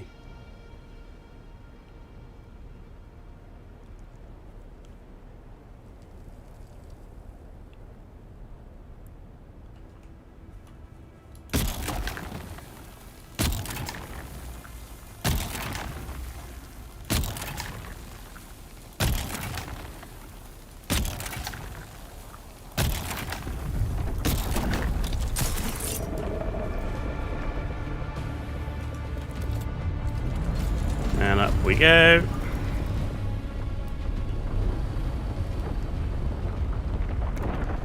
Much have we got? Okay. Still got quite a way to go.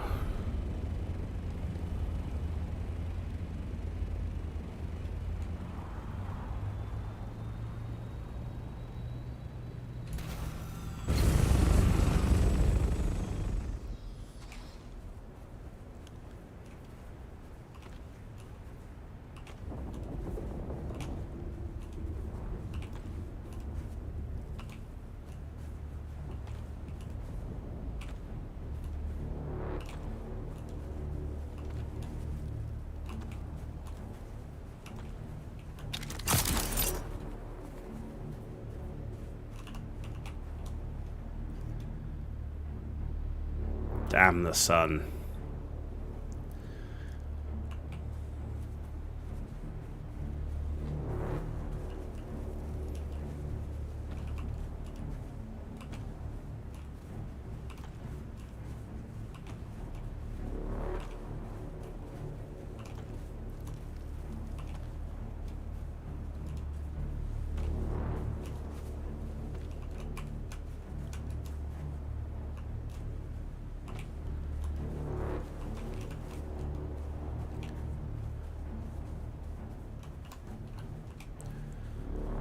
Okay.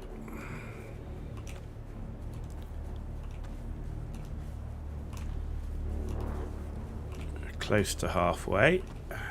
For the 10k at least. If we can get more than 10k, we will. We normally can get a bit more than 10k.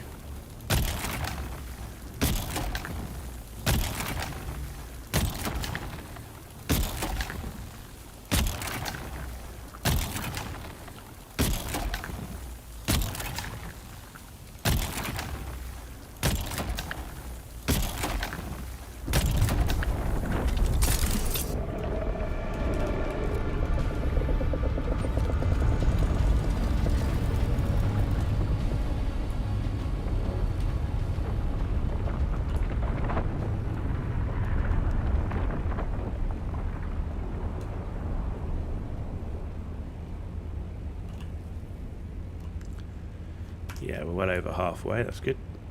He's going off that way. That's good.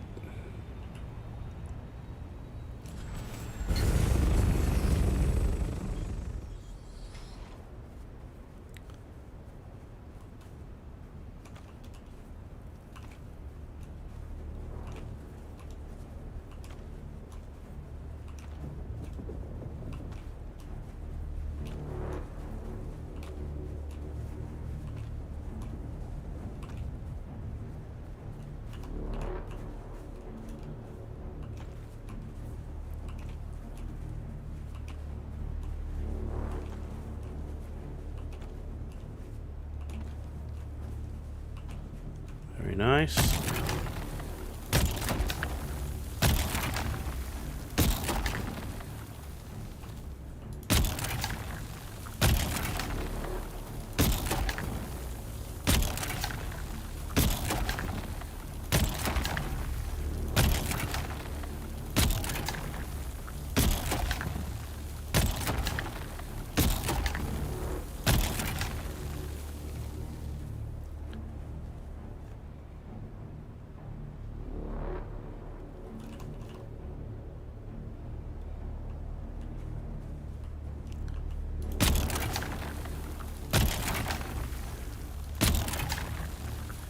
Hey, we got Shadow Syed on board on Twitch. How you doing? Thanks for coming back.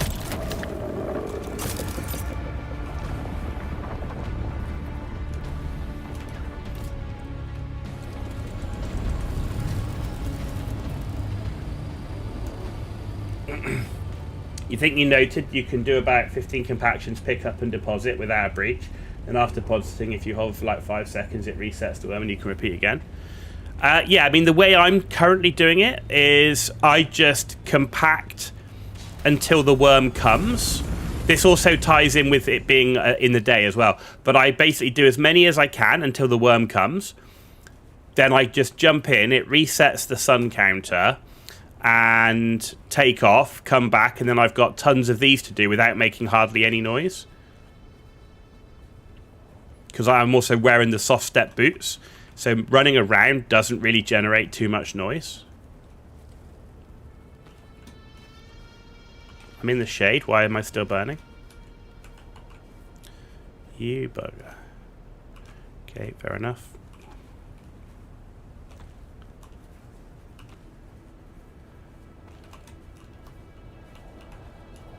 So that's kind of the way that I do it.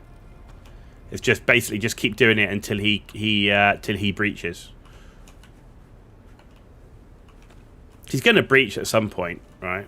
And even if you don't, and there's no non-benefit to him breaching, because if you breach, take off, and he just goes off somewhere else. Like I said, I can pick all of these up now, no problem at all. You kind of get into like a flow or a routine with it.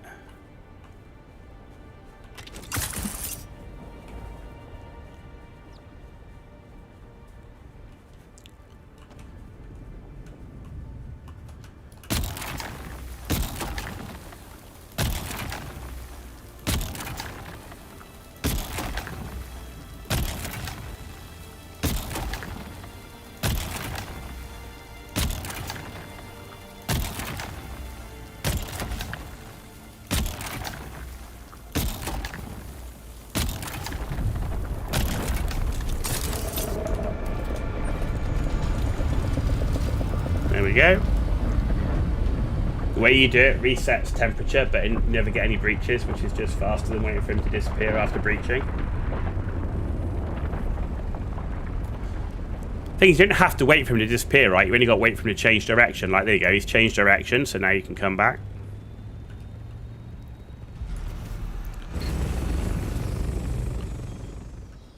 But, you know, as with all these things, it's whatever works in terms of kind of what you've taken up as a rhythm or a routine. Because this is like mindless farming, right? And mindless farming takes like a certain muscle memory routine.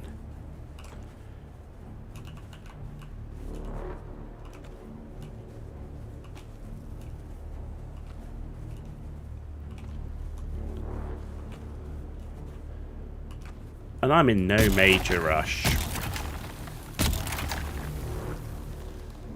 Right, I mean, when the amount of spice that you need versus the seconds that you, or even minutes that you save when you spend hours doing this. Different strokes for different folks. Well, you can stroke it as well. Whether stroking it helps you, I mean, that might help you.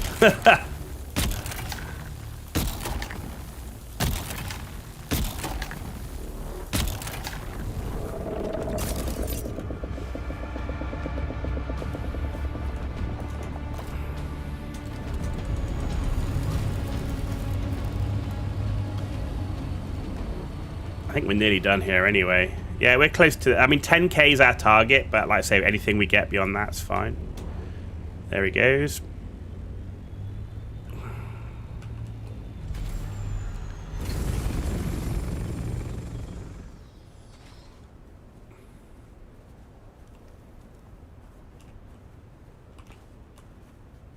I did respec my skills though today, Shadowside. You were partial to stroking your compactor when you use it. I hope you get more sand from doing that. You get a much higher yield when you're stroking your compactor. So I did respec some of my skills today. I have got rid of the sun tolerance because and having been out here now, I really don't notice much of a difference on the sun tolerance. So I'm glad I got rid of all of that because I was max skilled into that, and I've got rid of all of my fuel efficiency stuff. Based on your suggestion yesterday, just to see how it looks.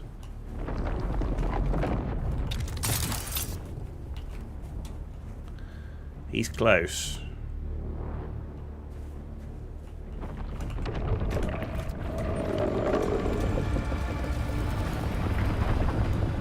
I knew he was close.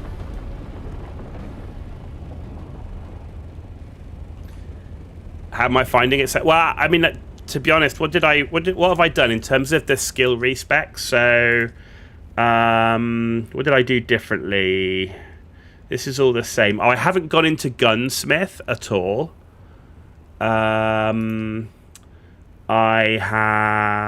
the same. That's the same. I'm missing some of the power stuff here, but I just didn't have the skill points. I do want to go into that. I haven't gone in maxed into deep analysis, so I didn't do that. I did fully go into the healing and health stuff. And the same here, the field medicine and also the optimized hydration. The reason I went into optimized hydration is because I always wear heavy armor. So stamina is always a problem for me, even as a predominantly ranged build. You still have to engage in melee, so anything that can help me get a bit extra stamina will just maybe give me an extra dodge or something. So general conditioning is a must. Which one's general conditioning?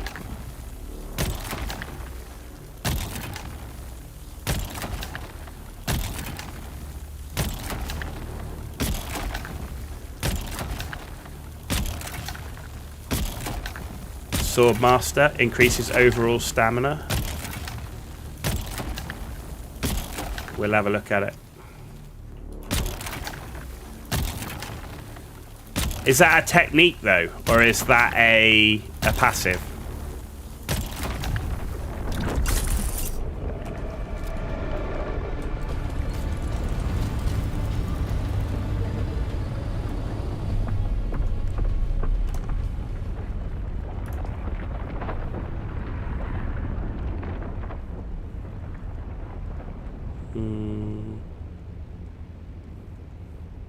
That one. Oh, max stamina. So I could go into disciplined breathing and up that way, I suppose.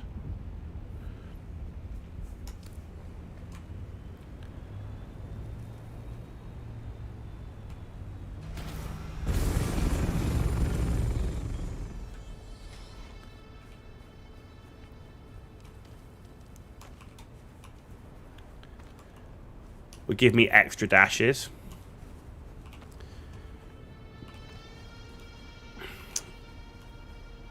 Okay, that'll be interesting. Because I do like the... It's not so much the extra dashes, it's how quickly I get the stamina back when I'm in, like, a big fight with multiple melee dudes. So, like, I dash or do something and drill shot one and, you know, maybe I'm taking cover, maybe I'm kiting or doing something. It's getting that stamina back. So that's why I wanted to boost the stamina recovery rate. But having max overall stamina increase, I mean, that's always going to be useful, right?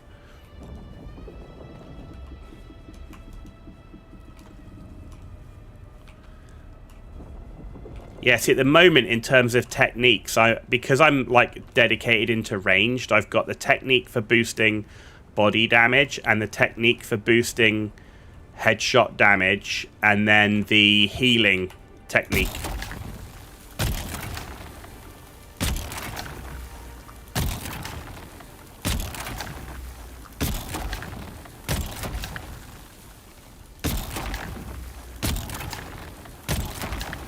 Doesn't what I have so far doesn't it it increases the how quickly it comes back, right?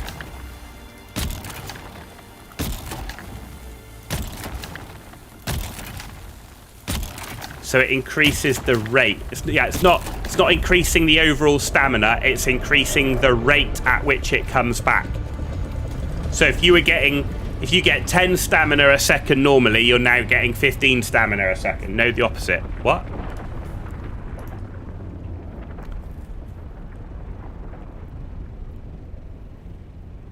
You get additional stamina reserves when well hydrated. And the hydration bonus for stamina, I can't see it. Disciplined breathing improves the recovery rate. But you get a stamina bonus for your hydration rate, right? So like if I do this and get my hydration back, I've got more stamina, right? No? Is that not? That's correct, right? You get a stamina bonus for being hydrated. Correct?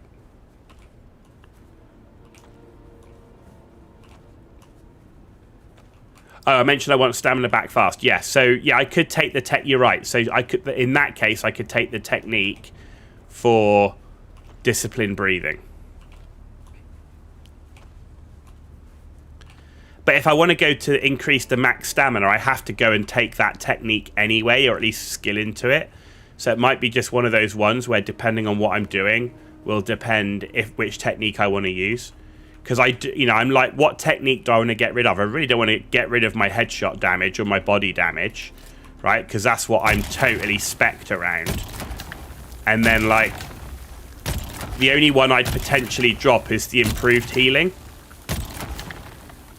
But man, I found that improved healing for me in the past has been amazing, because you kite an enemy like back into cover, and how quickly you get that healing back and how much healing you get has been incredibly useful.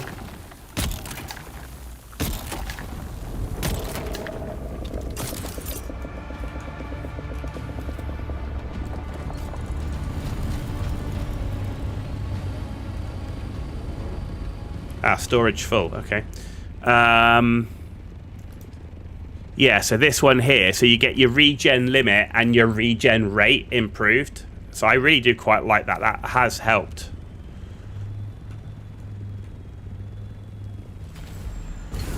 That has definitely helped me in the past, particularly, I say, when dealing with rooms with multiple enemies.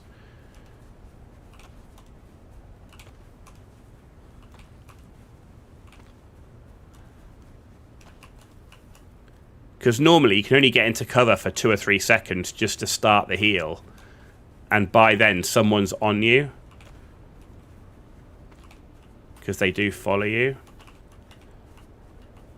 Ugh, oh, come on, man.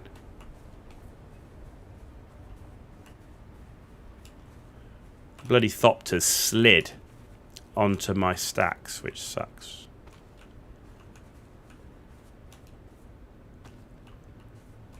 You ass.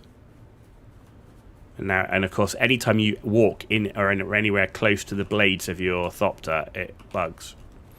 Anyway, we're full. There you go. Full backpack, full Thopter. Let's go.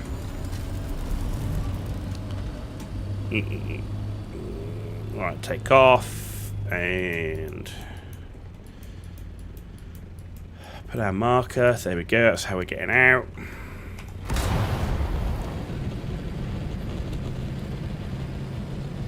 I mean, I've still got skill points to get, right? So...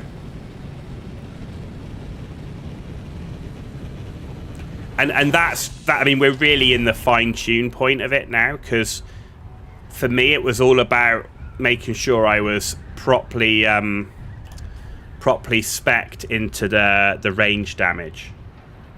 So we can't put any... there's nothing else I can do to improve my range damage with the weapons I'm using. So the only thing I could change in the future is going into the heavy weapon or disruptors for ranged. But, you know, we're maxed in rifle, pistol, drill shot.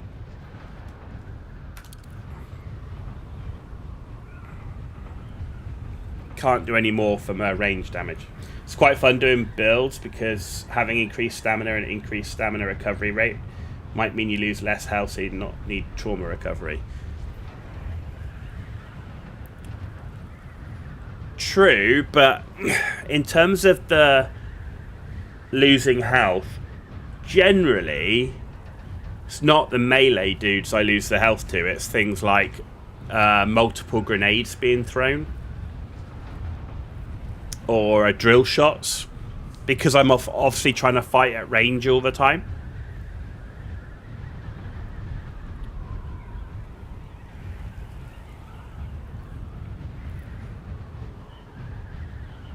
Yeah, the biggest thing I'm spec'd into really is grenades, because not only do I have the max explosive grenade ability, I also have the trooper armor to reduce grenade cooldown.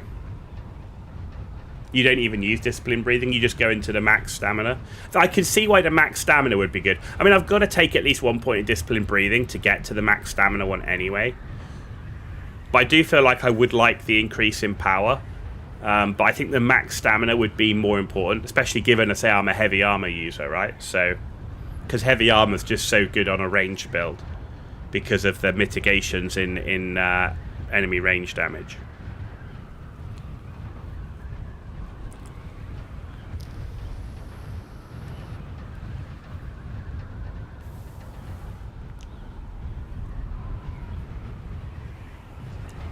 Yeah, your build's focused around dispatching enemies fast because you're fully melee.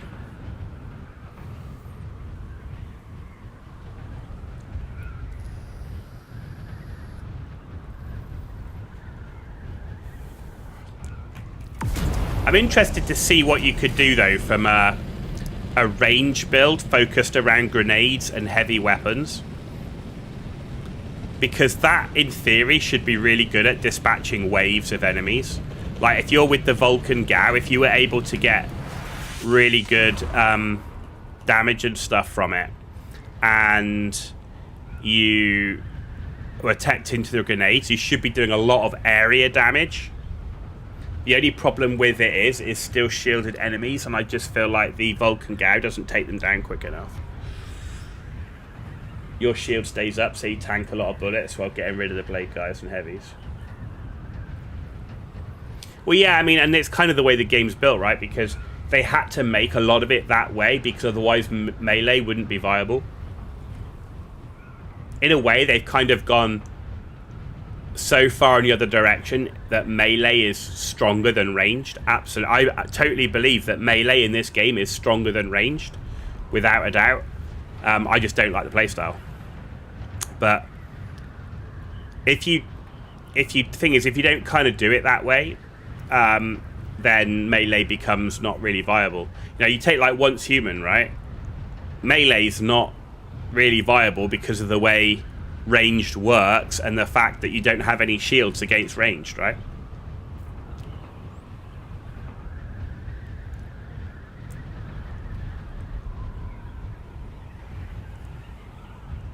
I just wish with this keystone on Trooper, this Not energy capsule. Is it Trooper? No, it's not. It's Mentat. With shield overcharge, I wish this dropped the shield more quickly.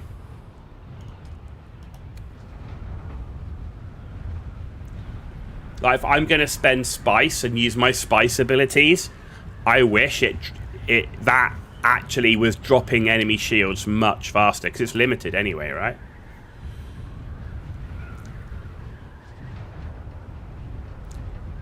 Oh, absolutely, yeah. In the lore, I'm not the biggest person to know Dune lore, but I do know that they've taken a few liberties, really, with having the amount of guns in the game that they do.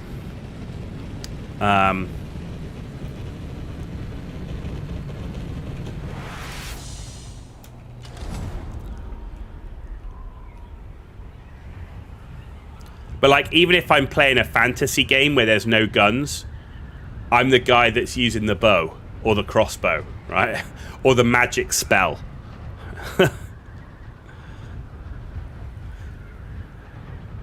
You know, I only pull out a sword or something like that as a last resort.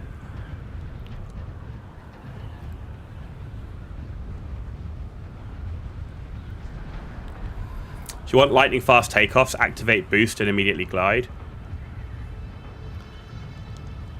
I was actually trying to get a height because I wanted to get over the shield wall rocks, but yeah, I know you can use the boost straight away. But yeah, so look, that trip out to the deep desert and back cost me 30% fuel without having any of the fuel efficiency. It's not really a big deal. For, as you said, for the points investment, I mean, that was what, 8 plus 6, 14, 15, 16 points invested for not much benefit. I thought the fuel efficiency was going to be way better, but it's not.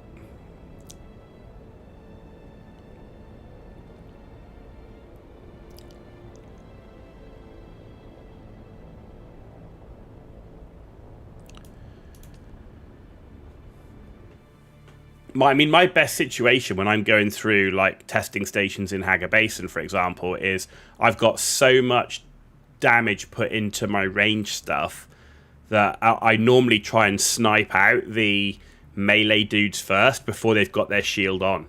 So I try and headshot all the melee dudes before they put the shield on, and then I can deal with the range with grenades, Shiga Wire Claw, drill shot, and stuff like that.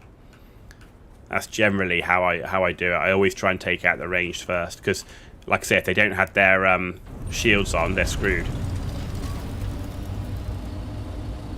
Builds in Haga are very different to DD buried stations. Yeah, change your build drastically. Yeah, I don't doubt. Like I said, I haven't done one, so I don't know, but used to use sword and sniper.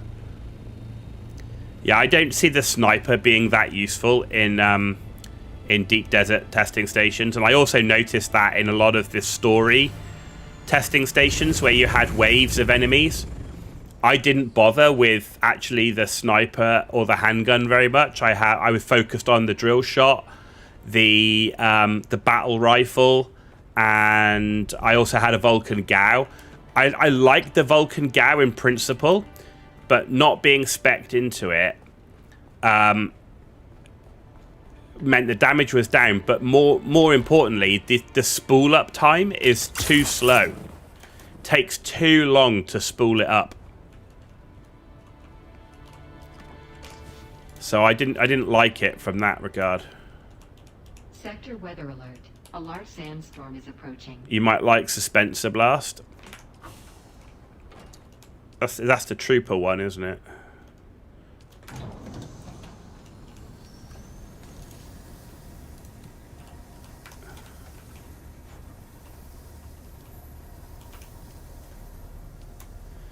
There we go. We got 18 Spice Melange, and that's 180 in total.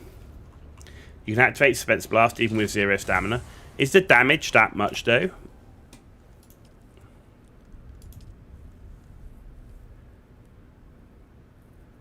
It's only 35 damage.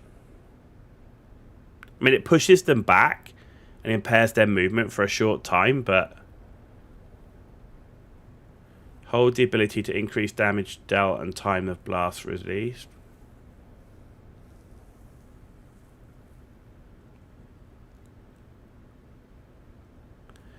See, the way I normally... if I get swamped, what I normally do is I Shigawire Claw out of the swamp and turn around and throw a grenade straight away.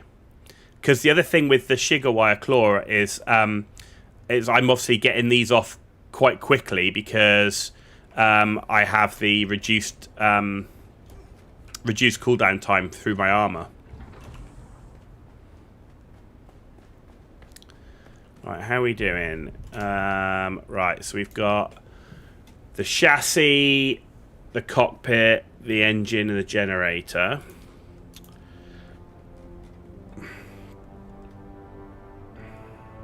So I need the hull. So that's 55 spice. Plus... I need... What's that? 28, 38, 42, 56. So it's 111 spice to be able to get all the wings and that. And I don't want the thruster because I'm operating with the scanner and the storage, which is fine because that's on the Mark V anyway. So let's go make a Mark. Can we make a Mark V? Scanner and storage. That's all my treadwheel stuff. Yeah.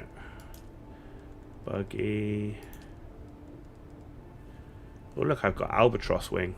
I got 4 of them.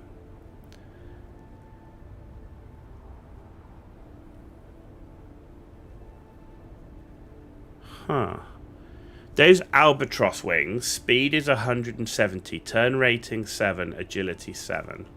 How does that compare to a Mark 6? Now, glide speed, turn, and agility is higher. Sometimes the uniques are actually better than the tier 6, but not in that case. We've got a Hummingbird Wing Mark 5 for that as well. Right, anyway. That's a boost module. We need storage and scan. Where's the scout storage?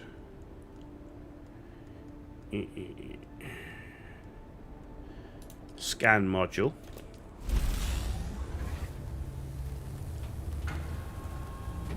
Storage. Is there any Mark IV storage? Is that it? Shigawire is very good, but you're talking about DD. It's very close quarters. You won't be able to Shigawire away as easily, depending on the station. Most of them are quite CQB. Yet to get rid of Shigawire and Weirding Step. Ooh. I didn't realise they were that tight. Most of the stations have enough room to move around, even the corridors, but that's kind of crazy. Right, so we've got the scanner and we've got the storage. So literally, it's just the wings. We just need to do the spice. And then we're going to be on to a tread wheel is the next thing. Mark 6 tread wheel. So spice.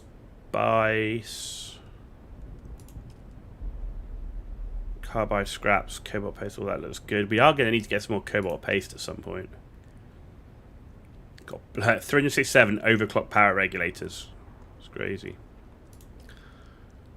Okay, so Triforce hydraulic piston and the tread wheel itself and the booster. Okay.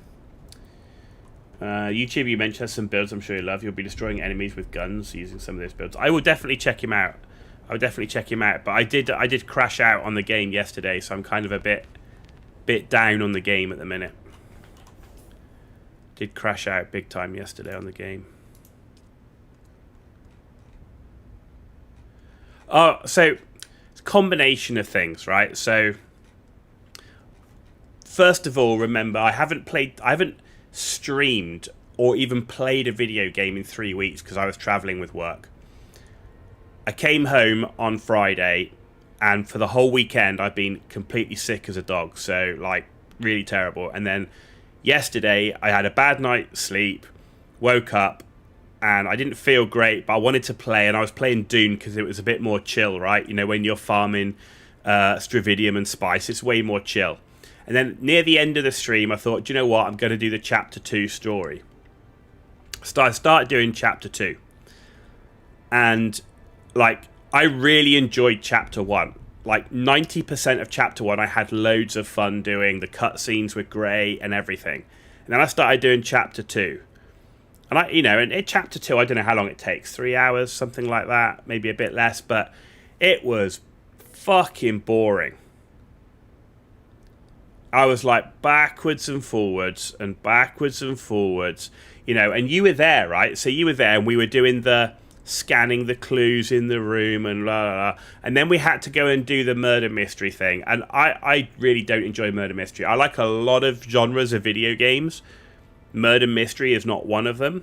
So I really didn't enjoy the whole murder mystery thing. And I was bored out of my mind. I honestly was seriously bored in Chapter 2. There was zero gameplay for what I want, which is what we're doing now, flying in the vehicles, using your gear, skills, abilities, like playing the game like I've done for the last 200 hours. So that I was bored out of my mind, and then I went into the archives doing the stealth thing, and this game is terrible at doing these stealth things. Like Cyberpunk is how you do stealth, for example, and there are other games where they got dedicated systems. So stealth in this is terrible. And I got into the archive room with the 2 guards at the doors, where you've got to activate the hologram thing on each side to call the guards, and it just wasn't working. I tried again and again and again and again, and you turn one on, and the guard would move. I'd turn the other one on, he wouldn't move, he'd just stay there. Right? I even waited for the guard at the top of the room to walk around the back, and he just wouldn't stay there. I don't know if it was bugged or whatever, but anyway, I tried again and again and again. And by this point, I felt like shit. I was tired. I was bored out of my mind having done Chapter 2, and totally disappointed. And I think that was the other part of it. I was so disappointed with how much I'd enjoyed Chapter 1. I was so disappointed with Chapter 2, bored, and the frustration just boiled over. I was like, that's it, fuck it, I'm done, I'm out, and I just finished the stream. I've been streaming at like 7 hours at this point, right? But I was like, that's it, I'm done, and like I shut the stream off, and it's kind of put a bit of a dampener on the game for me at the minute. I'm kind of like going to play the game a little bit more casually for the time being. Like, I'm going to keep my base open, I'm going to keep grinding mats and stuff like that, but I'm not going to like go hard into Landsrad or anything. I'm kind of going to play a bit of PoE 2 until Friday. Then on Friday, Battlefield 6 comes out, so I'm going to play Battlefield 6 over the weekend, see how that is, and kind of play a bit casually until new content comes out for Dune, and then we'll see how it is. But I felt really let down by Chapter 2. Not so much the story. The story's the story. I felt let down by the execution. Like, really let down by the execution. And that was on top of the letdown of the DLC. I felt the DLC was really lackluster. So, yeah. So I've kind of got a bit of a downer on it at the moment. And that's where I think, going off to go and do...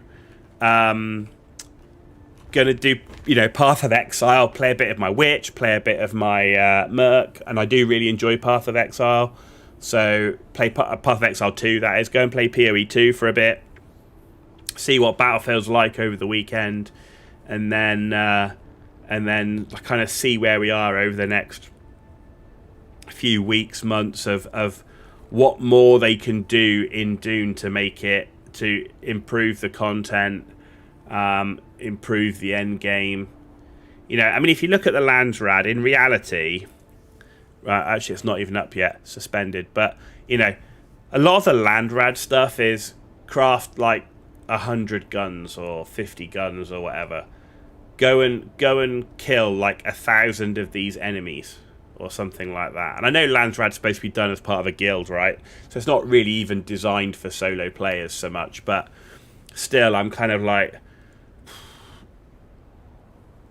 they put a bit of a downer on stuff. So, and it kind of, when you get to that point in the game, and bearing in mind, I think I've put like 300 and something hours into this game now. You get to a point where actually it's good to have a bit more of a, like, not stop playing completely, but like play a bit more casually, and then for the live streams do like a different game that I'm really into at the moment or something. You just do control points for Landsrad.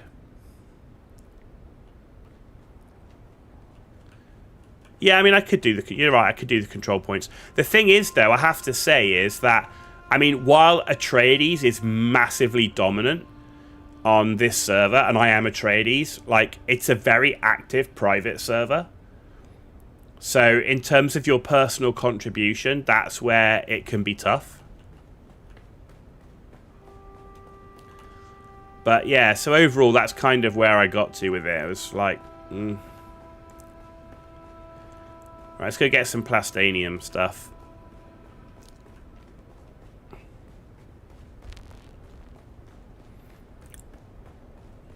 Like I said, I see the potential in this game, like massively see the potential in this game. I think there's a lot they could do. I mean, hell, if they did a Haga Basin version 2 that you could go to on the world map, like, man, I'd put another 350 hours in the game, you know?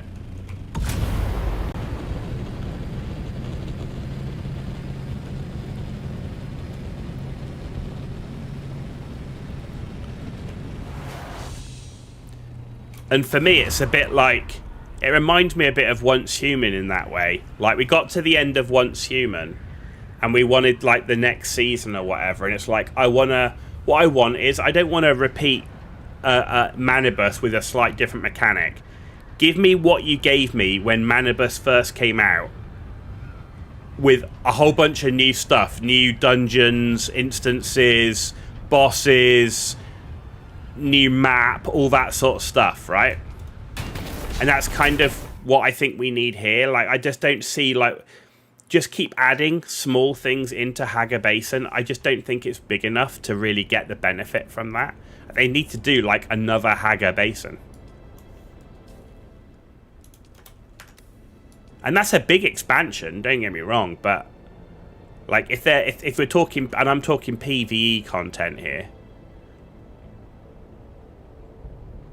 maybe have stuff, maybe have a Haga Basin V2 where there's, like, no fly zones or something in it as well. Like, you can't fly there, or there's, like, a whole big underground area where you can't fly or whatever. If you get to the control point first, takes a few seconds.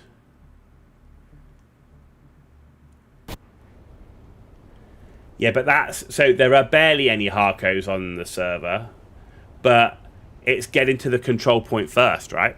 That's the problem. The Atreides on this server are really active.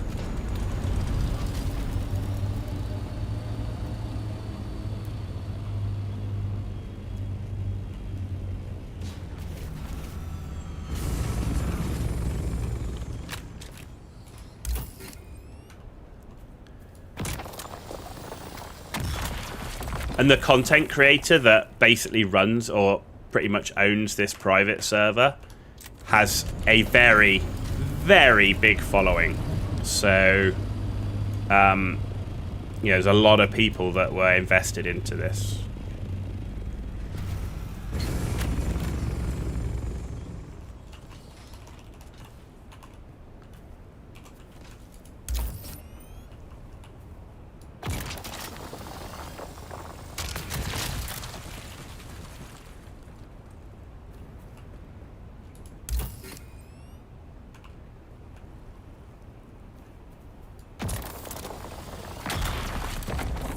Terrible time too at 6 p.m. UK time, which is when you go off to chill with the kids.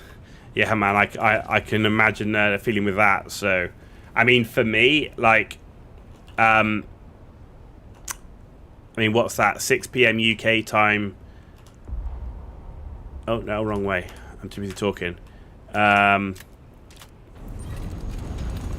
Is what, 1 o'clock in the afternoon? Yeah, 1 o'clock in the afternoon. Like most people, I'm at work.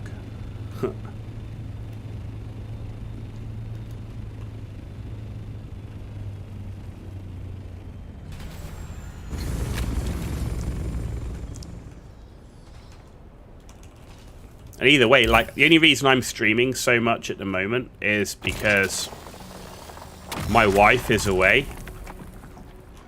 So normally when my wife is home, I only stream 3 times a week. I still play, like, you know, the odd hour here and there where she goes to bed early or whatever. But normally I only live stream on Mondays, Wednesdays and Thursdays. But she's away for a few weeks abroad. So I am home alone. So I'm making the most of some stream time. Yeah, no chance of getting... Well, exactly, so...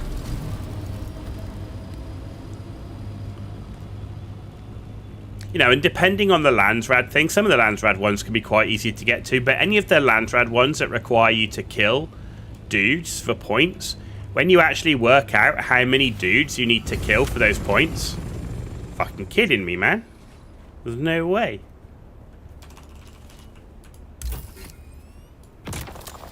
Not for your personal contribution of 14k.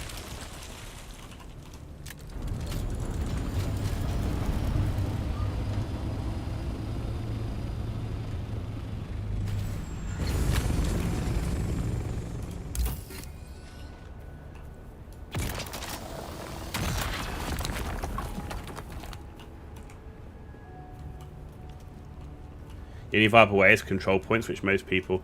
I mean, so the cost-effective element comes into it, which is if you want things like the swatches and stuff, like the cosmetic stuff, because of course that stuff you can't buy, right?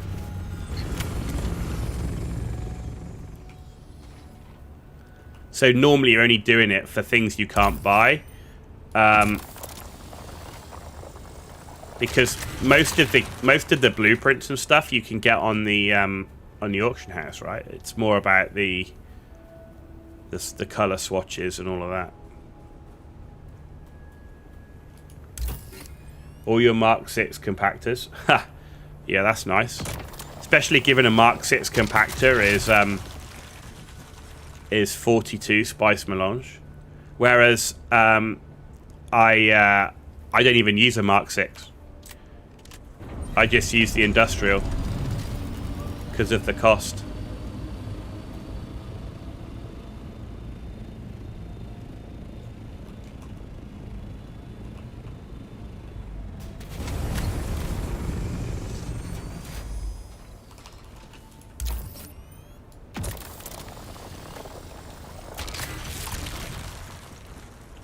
And from what I've seen, the Mark 6 still breaks pretty quickly.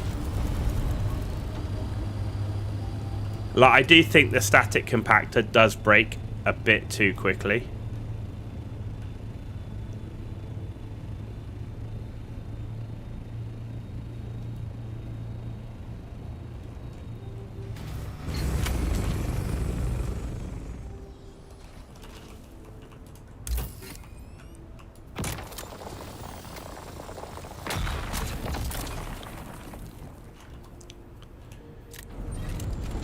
You got your pin cushion sets. Don't use compactor at all anymore. We did it. It was nice to get them for free. Mark 6 break. Yeah, well, that's the thing, right?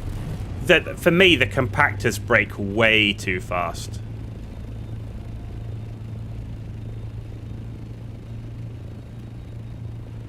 Way too fast.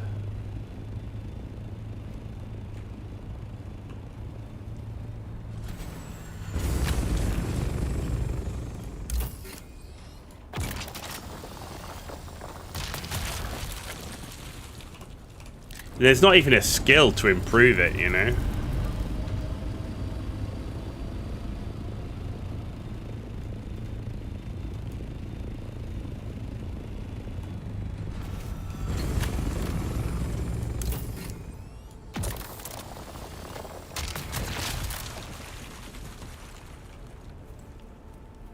What I need them to do is basically release an ornithopter with a hoover on the bottom of it, so I can just fly over a spice field and just hoover it up.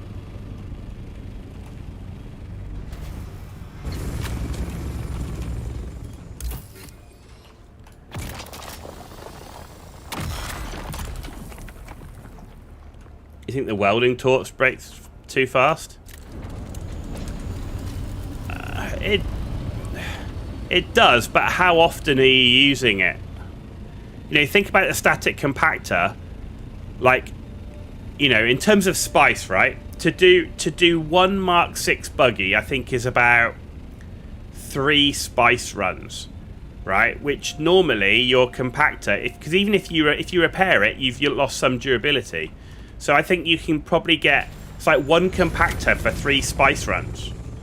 Whereas the welding torch, you know, I only repair stuff when it's below 50%.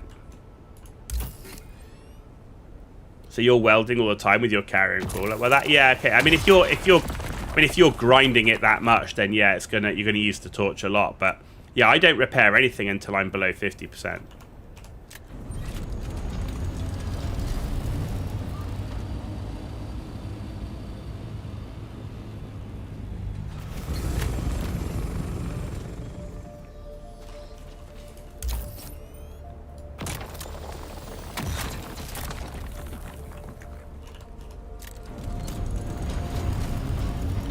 So I don't find myself using it that often, to be honest. Durability lost, skill points are bugged. Those things don't work at all. Yeah, I've noticed that. I've noticed that because I have the one for weapons, and because obviously the unique weapons, they're the last things I want to lose.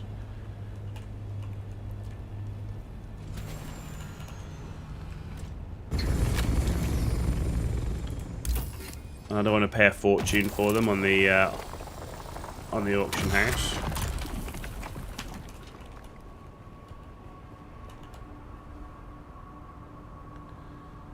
They should just remove the red bar and allow you to repair things to max durability. Well, no, because what they want, they don't want you to have the thing forever, do they? That's the thing. I get why they've got it, but what they need is if you're skilled into it, it needs to be way more effective. Like that red bar needs to go up is increased significantly slower than it does right now. That's part of the issue with the skill trees, is there's a lot of stuff in there that doesn't seem to be that much of an increase. And then you've got other things which seem to be great.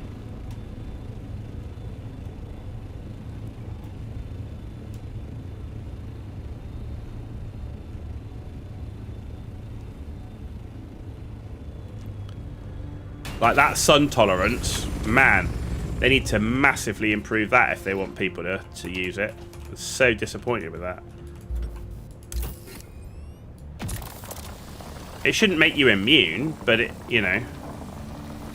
Oh, you cock, see? And this stuff annoys the piss out of me as well. It's like, why can't you have your fracture lines be visible, you know?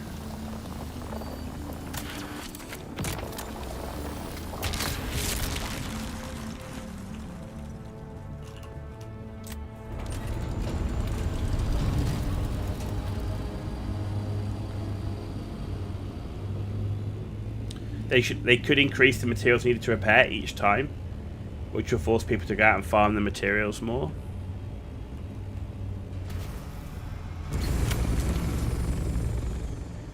Maybe, but isn't the isn't like the premium currency of the game the blueprints? Like that's what they're trying to force people to, like, as their ultimate end game reward is getting the blueprints. And if you've got the item forever, then it means you don't need the blueprints quite as much. And it's also potentially not taking items out of the game, because you kind of need a way for items to be removed from the game, given it's a survival durability repair game.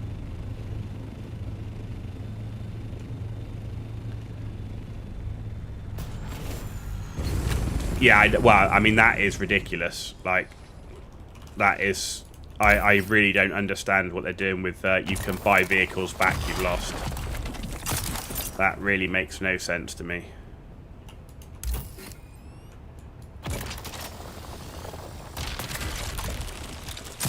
for me, that's MMO thinking, not survival game thinking. I mean, that's like World of Warcraft. You die, you don't lose anything. You just take a hit on durability, right? That's the only consequence of dying in World of Warcraft.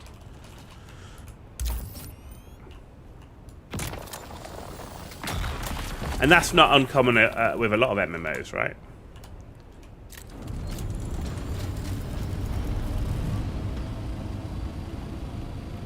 If you lose a vehicle to PvP or the worm, you shouldn't be able to buy that back. Totally agree. 100% agree with you. If you're able to buy vehicles back lost to the worm is now massively reduced in its threat. Like, the whole point of it. But they're doing it because of the bugs. They have to, because it's so bugged. You know, I saw a video of a guy today who had a carrier and sandcrawler, and he lost it because the worm breached exactly where he was.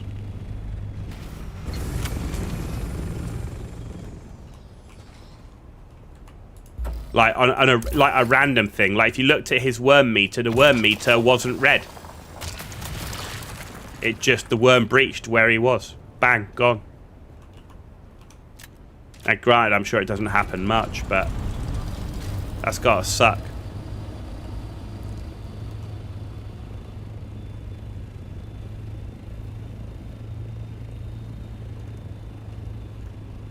That's true. Well, I just don't think they've got enough staff to deal with the support tickets. I mean, if you look at Reddit and you look at Steam, their reputation for support at the moment is very low. Like, so many people complaining about the quality of support.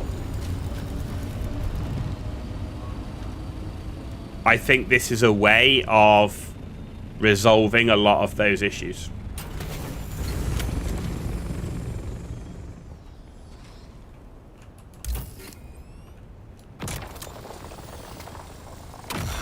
You know, and I do think Funcom will sort this out in time. Like, they will get the game sorted out. But, I mean, it took 5 years with Conan, right?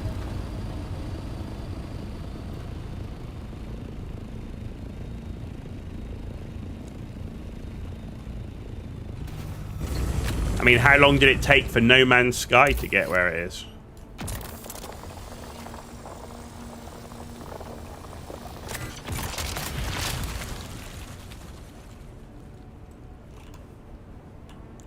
How are we doing? Over halfway.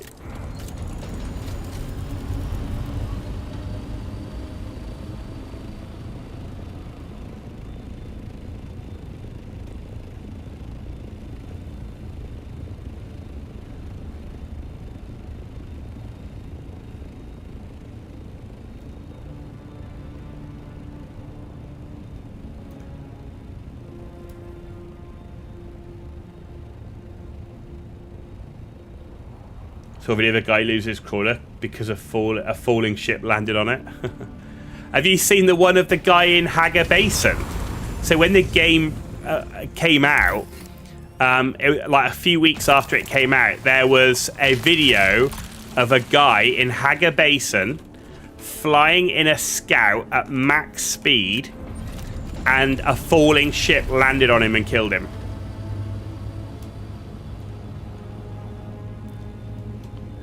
Crazy. I mean, totally unlucky, but still, what the hell?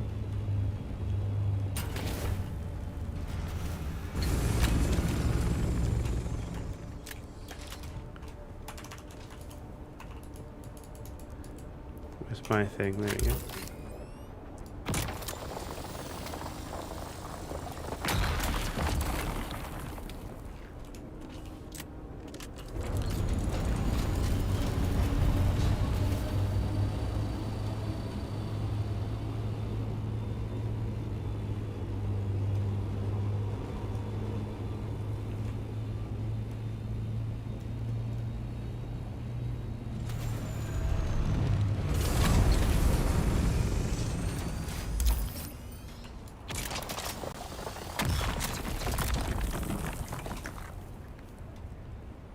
Classic case of gamers don't look up.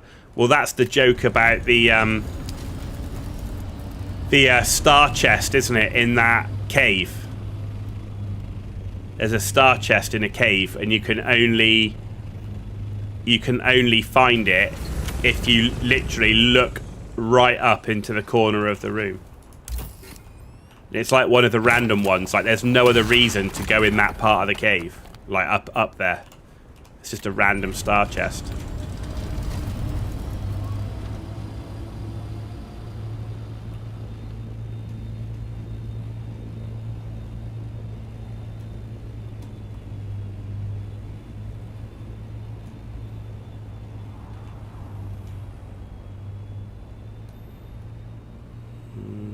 I think I'm going to focus up on a bit of titanium for the minute. We've picked up quite a bit of strividium.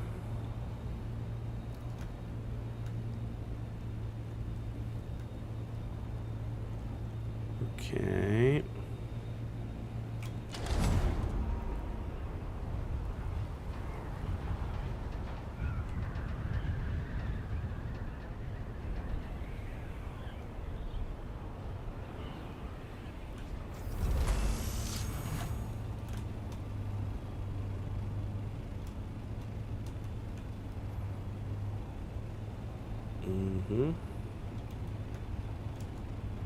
Looking forward to GTA 6. Do you know, I haven't played a GTA game since Vice City. And I loved Vice City, man. Vice City was awesome. But that was the last GTA game I played.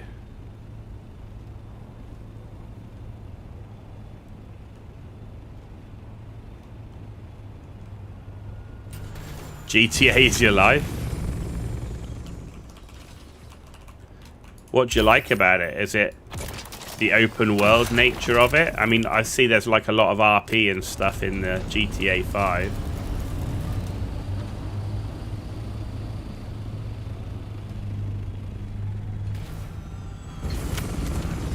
You make cinematic trailers in GTA as your job? Ah, okay.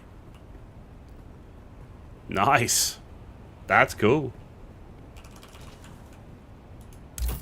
I mean, don't get me wrong. I had a like GTA Vice City. I actually 100% completed that game back in the day. That's how much I love Vice City. I loved the soundtrack, the cars, the world. It was wild when that first came out. My word, I loved that game. I spent so much time in GTA Vice City, but I haven't played any since.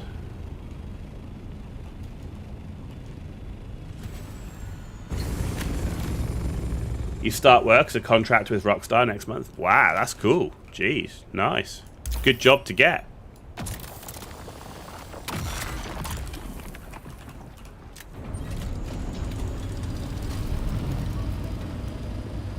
I mean, certainly they're saying GTA 6 is going to be one of the biggest games, aren't they? I mean,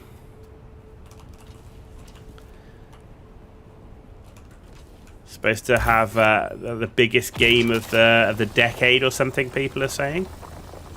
Be interesting.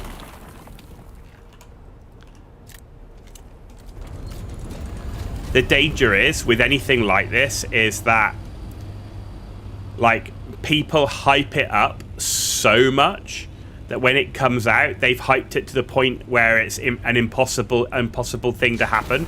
So then it comes out, they're disappointed, and it's like, yeah, but you hyped it up so much that it was not possibly going to be made like that. Yeah. So it literally is your life. I mean, it is your life, livelihood, everything. Yeah, absolutely. Absolutely. Come on, man, give me titanium.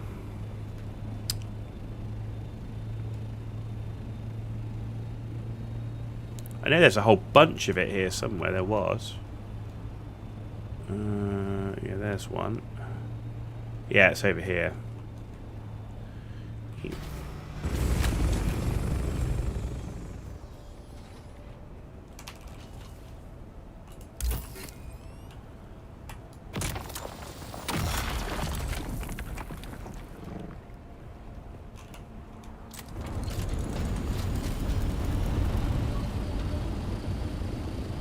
So you can pretend to be a director, actor, cameraman, producer, editor, sound engineer, all without leaving your room. That's pretty crazy.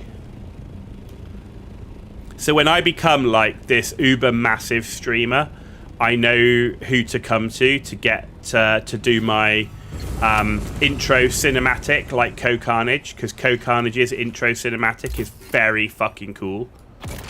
It is absolutely awesome. I love it. So now I know who I'm going to get to do it.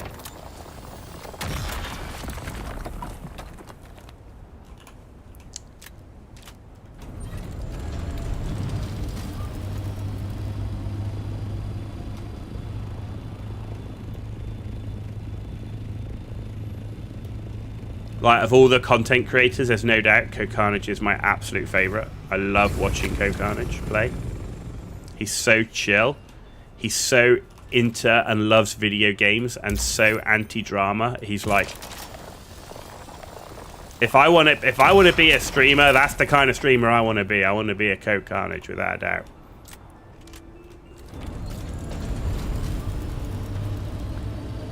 You haven't seen it? Hang on a sec.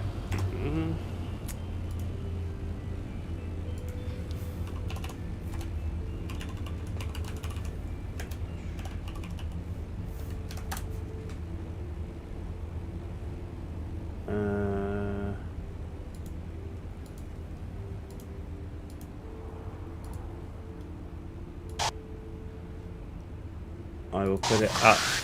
Oh, stop. I'll put it up on the screen.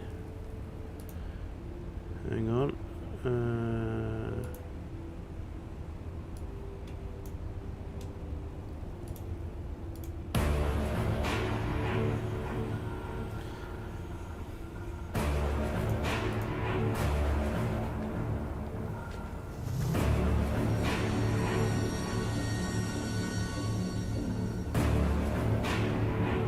It's actually higher quality in this just because I'm running it on YouTube.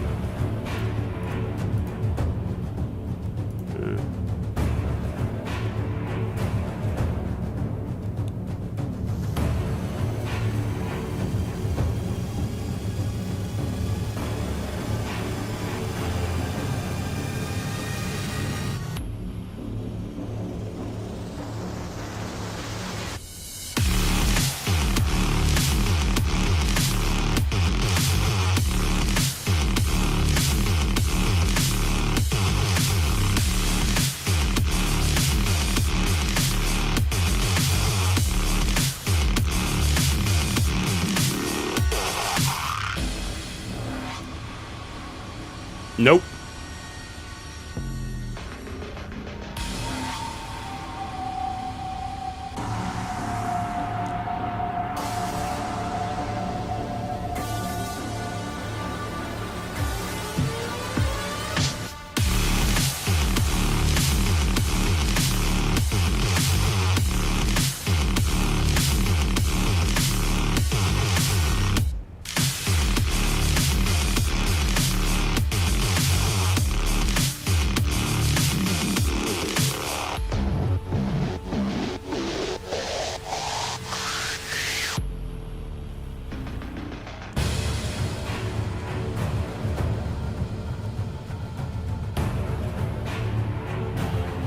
And that's his logo. Fucking brilliant. That is the best content creator intro I have seen, without a doubt. Awesome. Awesome intro for an awesome content creator.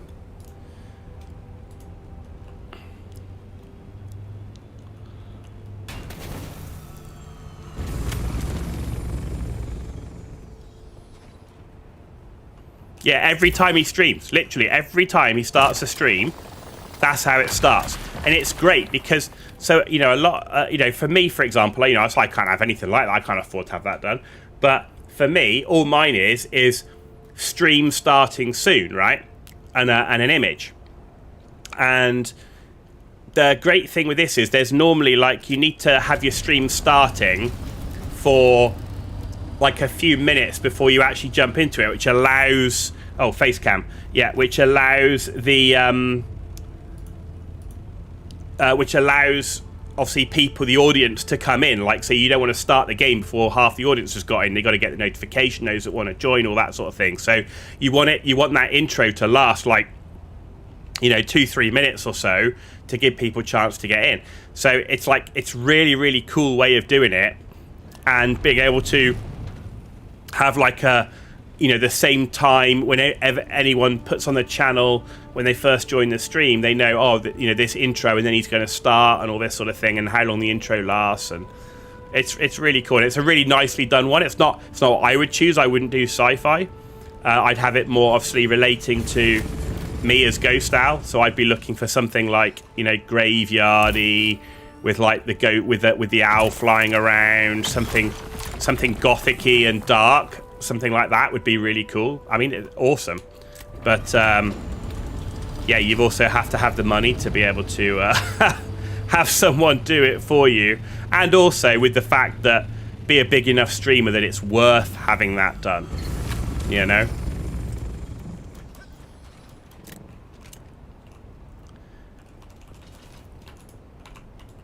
That's why it always amuses me when you get quite a lot of, people come on Twitch going, oh, I want to do artwork for you and all this sort of stuff. And it's like, you're in my channel. You can see I've got 1 viewer. You really think I'm going to commission somebody to do artwork when I have 1 viewer on Twitch and I have like, what have I got, 3 viewers on YouTube?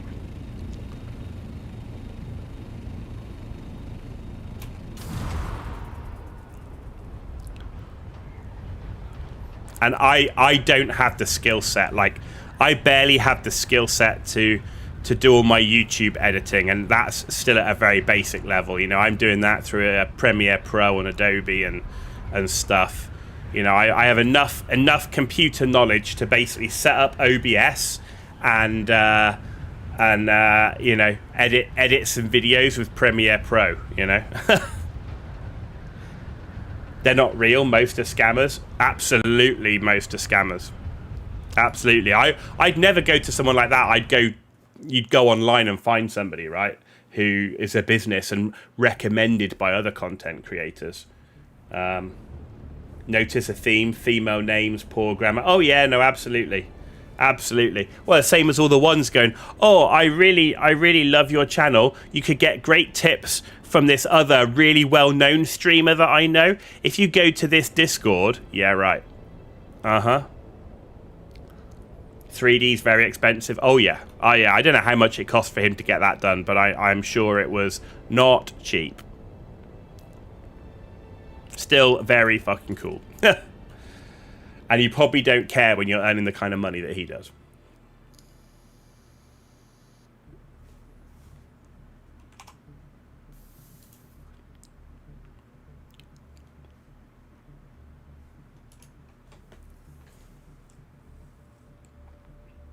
One of these people was in a stream you were in and they tagged you and said they love your streams. You don't stream. Man, I tell you, it's like... That's the problem these days. It's just like so much scam online, isn't there? To the point where now you don't trust anything. It's like you don't click on any link. Like your emails. If there's probably some emails that are probably important for me that I don't even touch because you don't know if they're real or not. Like with whether it's the tax people, whether it's the bank, whatever. It's like, all right, so you see an email and you just go, oh, I'm going to check my banking app instead,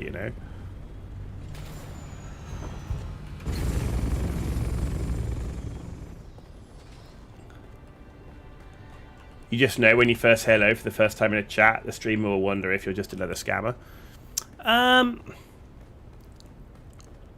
would say on average, well, certainly I don't, because, I mean, as someone that only has, like, 1 or 2 people in the stream, you actually do get people that sort of come in and want to chat more than I get people looking to do artwork. But there are, like you said, there's a couple of, like, the first sentences that they use, and you will know from those first couple of, like, chat messages, you know almost immediately if they are trying to scam you or sell you artwork or whatever. as opposed to anything that you're actually interested in.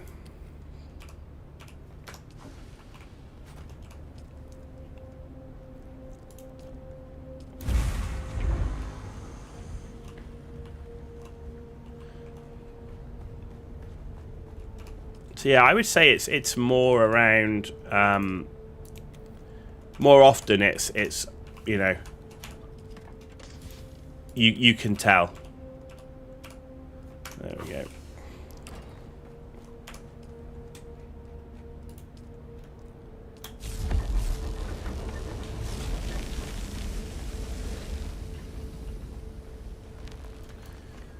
Let's make more water.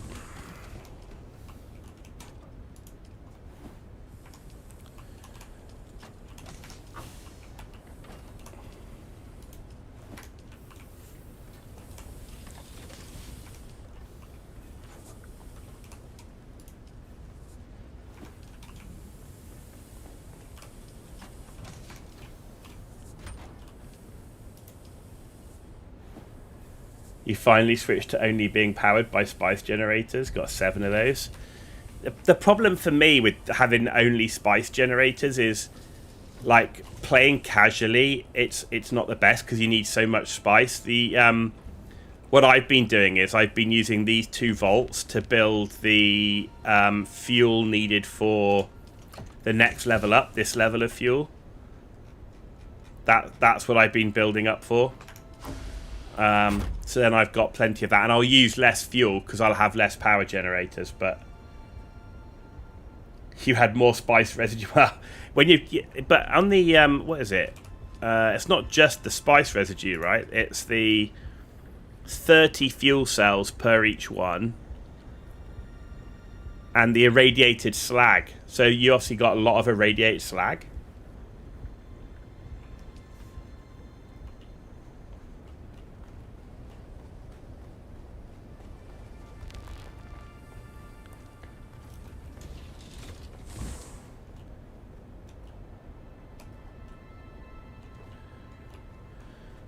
Okay, so we've done a plastanium run, we've done a spice run. Let's check, actually let's repair some of our shit first.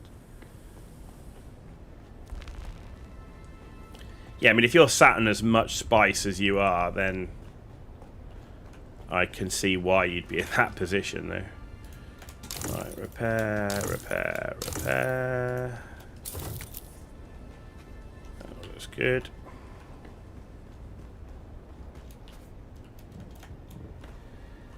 You get 1,050 fuel cells from 1 block. It's not the fuel cells, it's the irradiated slag. You prefer farming slag to lubricants?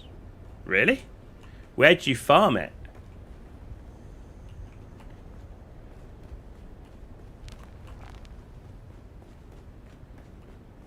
So you prefer to farm the Shield Rex? Wow, okay. I just find the there we go, we can get the hull. I just find the flower sand really easy to get. Like, you know, you do like 12k or so in as quick as I cleared out that, or quicker than I cleared out the spice, and that gives you a ton of silicon blocks. So yeah, that's something I don't have an issue with. Right, I haven't got enough. I've got enough for 3. 3 wings. Taking the piss, man. Alright, give me this. You only need to farm slags once a month? Really? You get that many from it? Spice generators give you power for 31 days. Ah.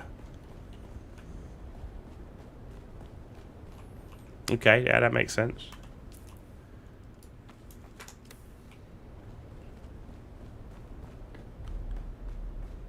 You still need a lot of the spice residue, and I don't have that much. Right, let's take down this scout here.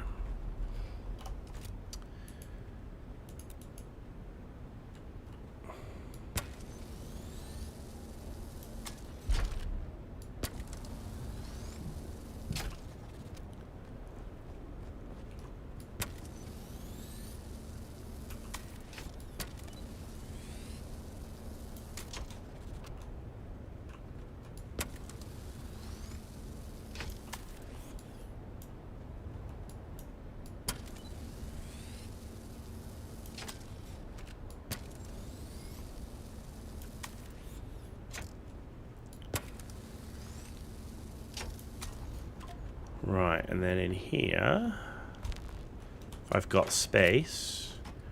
Do I have space? This is all my spare ornithopter stuff. No, so let's build another one.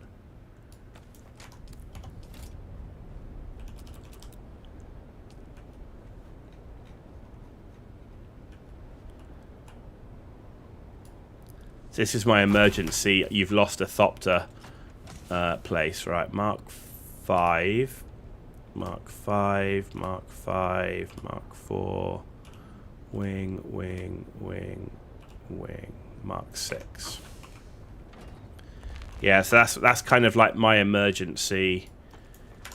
Lost your thopter. You've got some spare gear.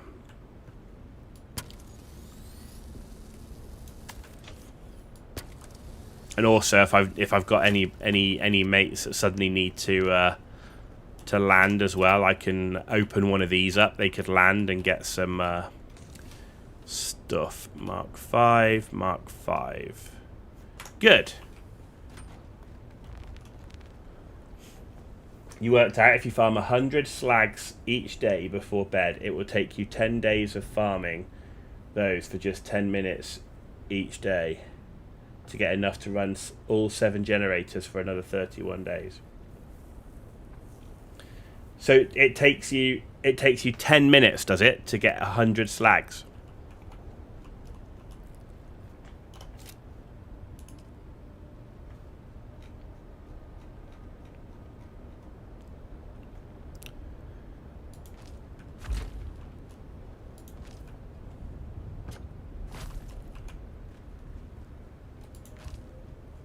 Yeah, if you do the big ship, it takes longer, but you come out with about 157. Nice. There we go. Nearly there. I mean, you can make them as well, though, right? What do you need to make? Can you make irradiated slag? Can you?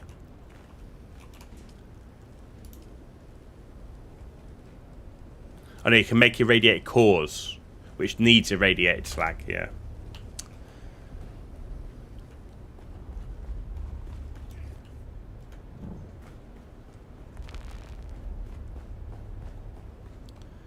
Alright, give me that and that.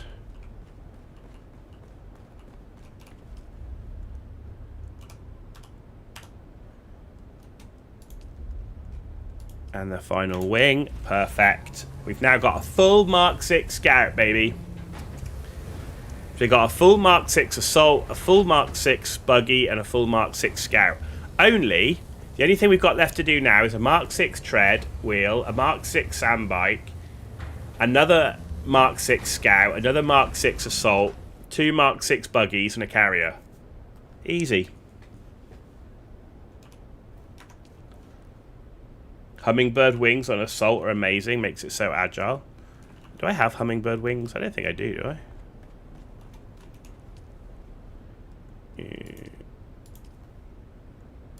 No, I don't have any of that. Oh, I do have hummingbird wings.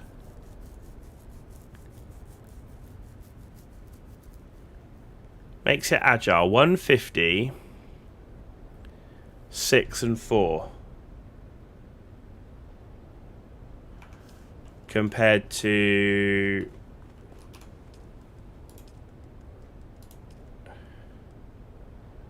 160, 5 and 4. Yeah, you need the Mark 6 ones to make it worth it.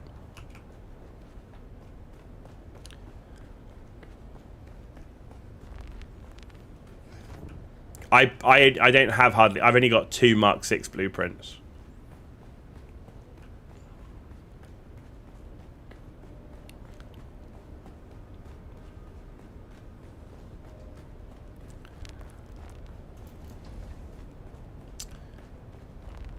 Okay, let's complete this bad boy. Right, there's the storage, the scanner, wing, wing, wing, and wing. There we go. Customize that one. Swatch. We've got the blue dasher. which is that one. But my colour is this one, which is the Mauler. There we go. It's the closest I can get to my colours. Right, and then the only thing I need to do is fuel the bad boy. Do I have any fuel in here? Have I run out of fuel in here? Man, I had like a ton of fuel in... Oh, there's one.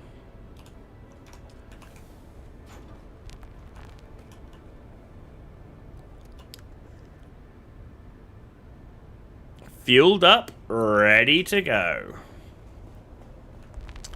Nice. Right, what am I going to do next? I still do need...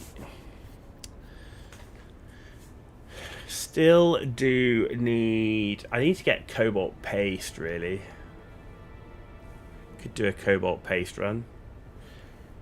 What time is it? How long have we been streaming? Yeah, we could do a cobalt paste run.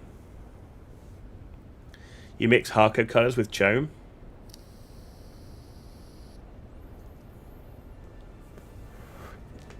See, my colours are black, cyan, and purple, which, yeah, that's not that's not happening with what we've currently got. Right, we got that. What do I need for a erythrite crystal run? We got fuel. That. Yeah, we got enough. Let's go get our buggy and go get some cobalt paste. In our Mark 6 now, baby.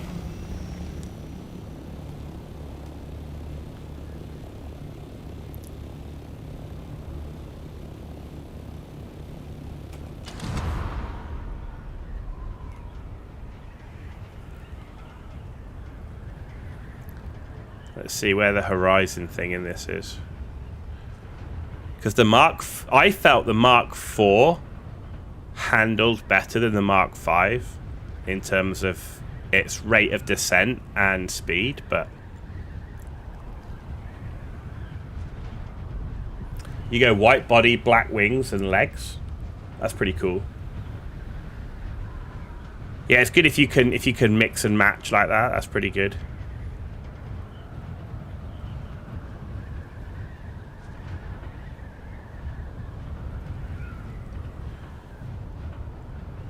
But if you're saying it's like just there, right?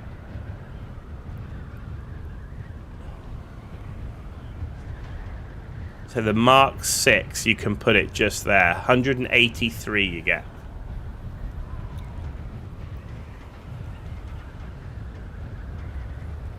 Sector weather alert. A large sandstorm. Yeah, that's better. It feels better than the Mark 5. Because the Mark 5, you actually had to have it lower. So as soon as you get in line with the horizon itself, it's 182. So you lose like 1k. But you don't hardly drop at all. Interesting.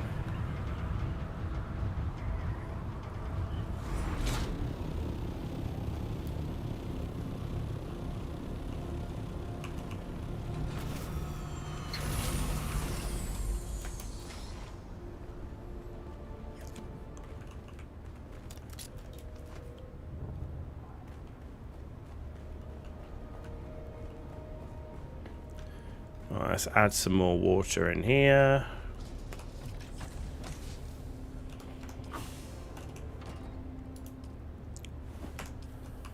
There we go. More silicon block.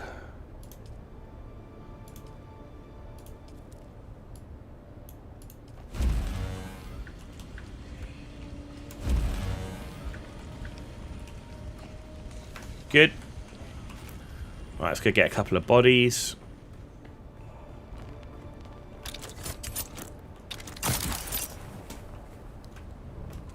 Reveal yourself.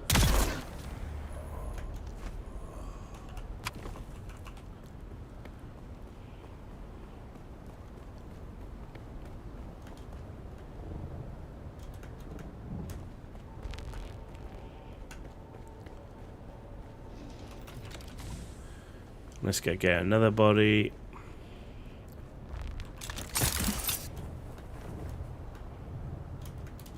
Identify yourself. Eyes on hostile.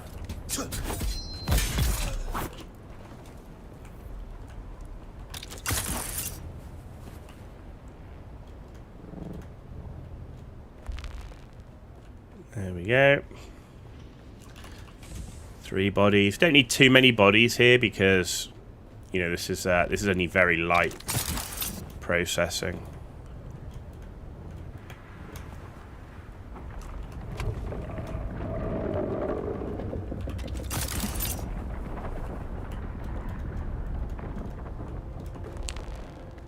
And there we go. Cool. So got a few bodies. That's doing the water stuff. So let's go and do our Erythrite run.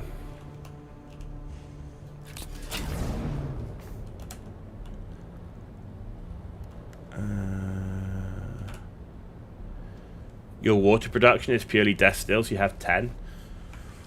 Yeah, for me, I mean, I've got currently 4 in the main base. I do want 5. And then I have 1 in my little outpost base, which is this one. This outpost base is mainly for doing cobalt paste and silicon blocks.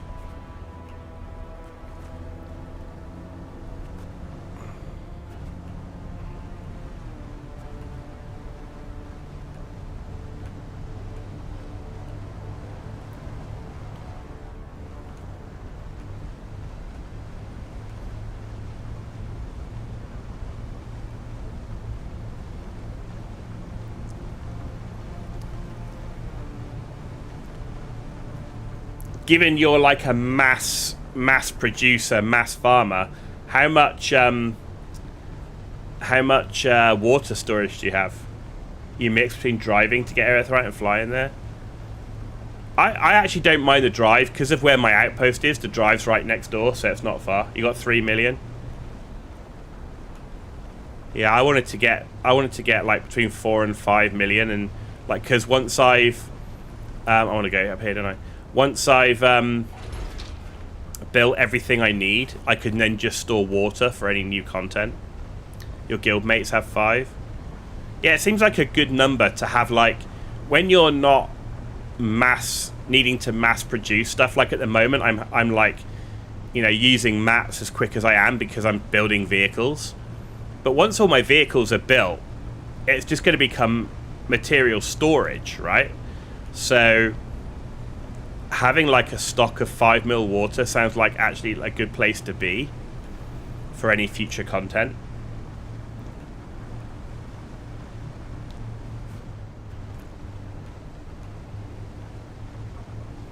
You get to 5 if you use large wind traps like they do.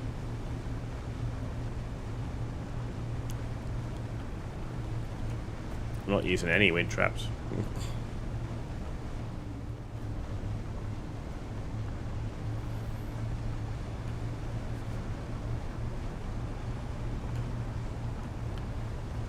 But again, don't wind traps only really make sense if you're playing like a lot.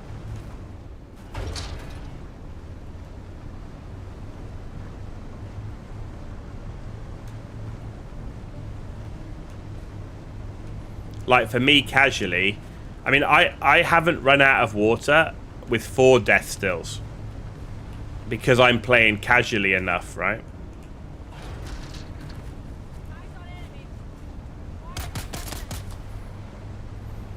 They do, but if you log on and just like dump 4 bodies, play for an hour, dump 4 bodies and log off, you don't. I don't seem to ever run out of water, or almost never run out of water. Not in my main base. Like if I do a big cobalt paste run now and a big silicon block run, I will run out in my outpost, but the outpost is just an outpost, so I don't mind that. I just, every time I visit it, I, you know, put another load on, and that seems to be enough.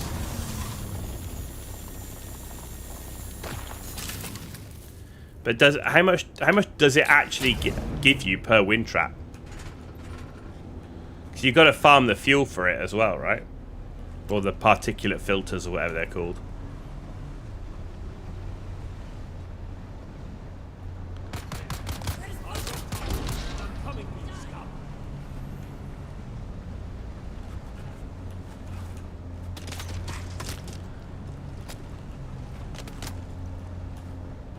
And you need like the power to run them, I guess, too.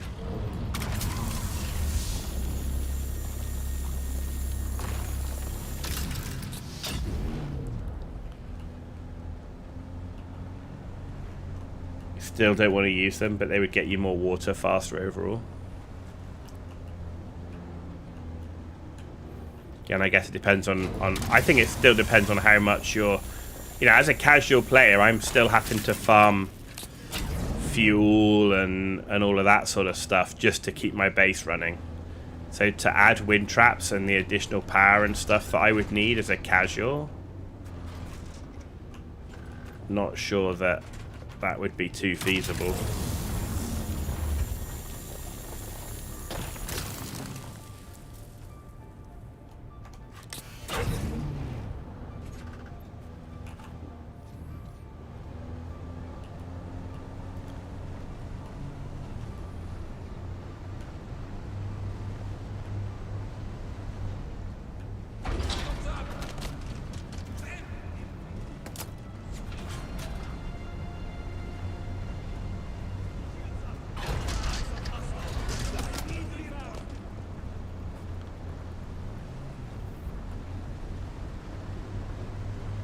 Give a special room for them in a fancy base. Yeah, well, there's the aesthetic part of it as well, right? I mean, I do have 4 of the regular wind traps, but I don't ever use them. They're like currently powered down, actually.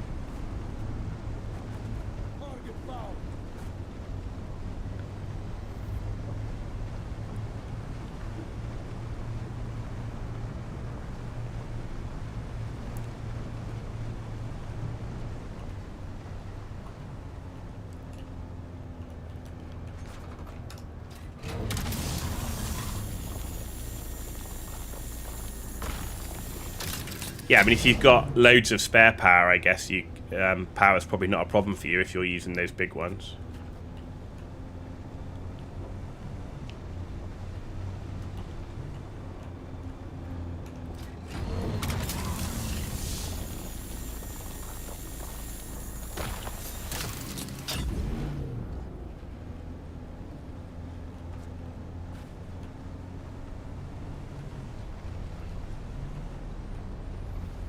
Are the patch notes for tomorrow actually out, are they?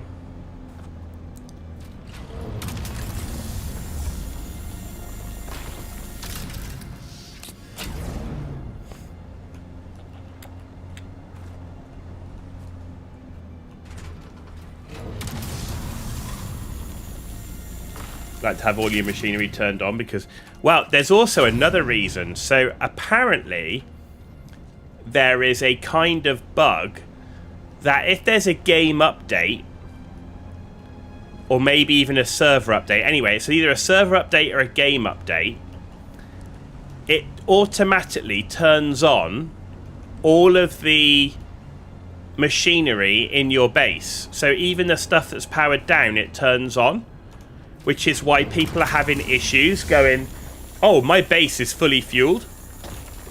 Why did my shield go down?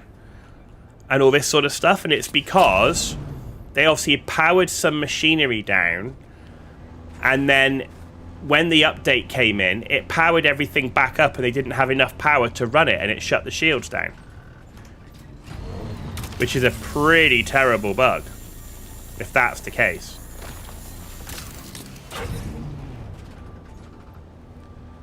So that's why people are saying, like, you shouldn't ever power stuff down, and you should always have like 1,000 extra power or something, because there's another issue where after an update or a server restart or something, sometimes not all your power generators will turn on, which is another crazy thing, because then you go, oh look, I come back, my shields are down because, oh look, my wind turbine things aren't turning.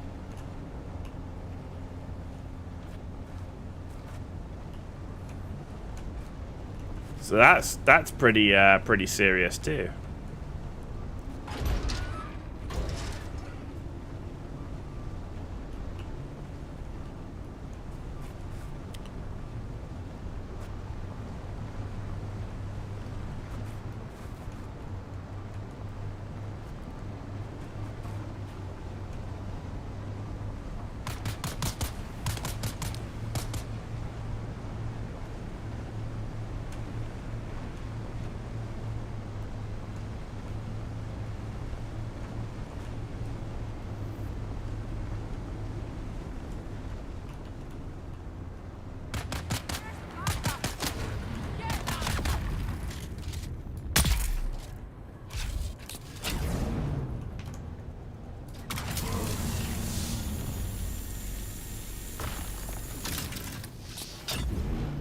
I need a coaxial gun on my mining laser.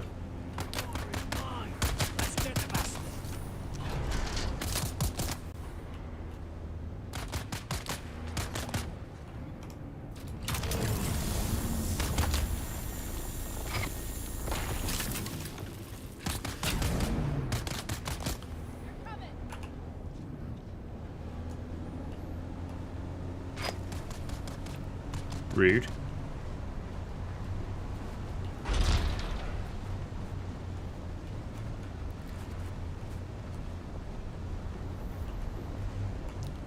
Your private server has storms off anyway, so there's no risk.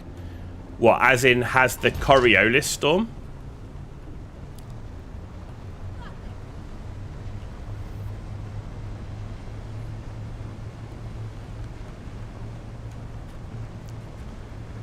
But what about when they release a new update and they restart the server?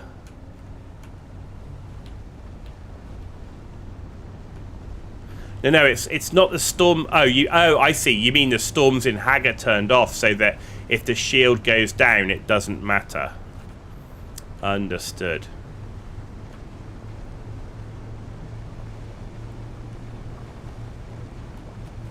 That's the bridge. Did I miss the bridge? I think I missed the bridge that I wanted. Never mind. Just go across here.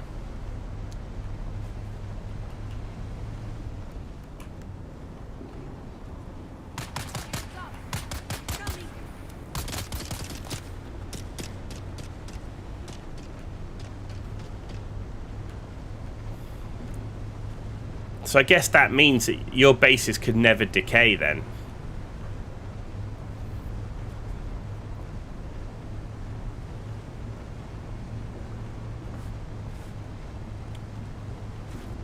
Interesting.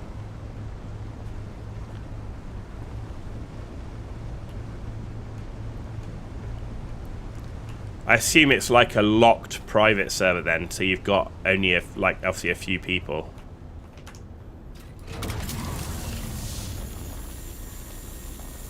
It's just a nuisance. Now you've been there, done that. No storms allows for some really cool buildings because you can build something, destroy the sub thief, place it down again. Yeah, that makes sense. That makes sense. But for me, is another, like, because there's so many things you can turn off on a private server, is also a reason why I think they won't allow characters on private servers to be moved out. Characters on private servers to be moved.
Okay, that.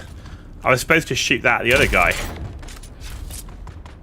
Who else is shooting?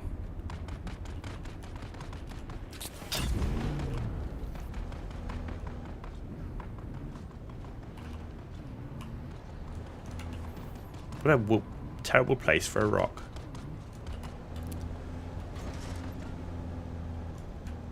Why would characters need moving? Well, unless you're the one paying for the private server, what happens if the person paying for the private server decides to stop paying for the private server?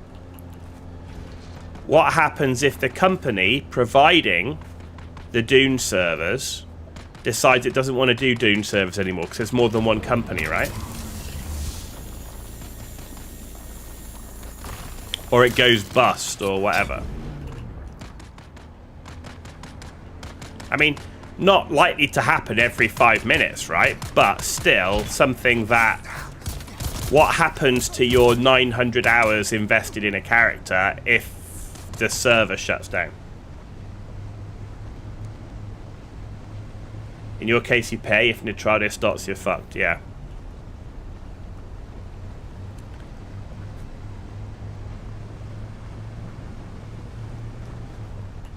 Yeah, I mean, in this case, if I wanted to keep it, then I would look to take over the cost. But as it currently stands, I'm not sure I would.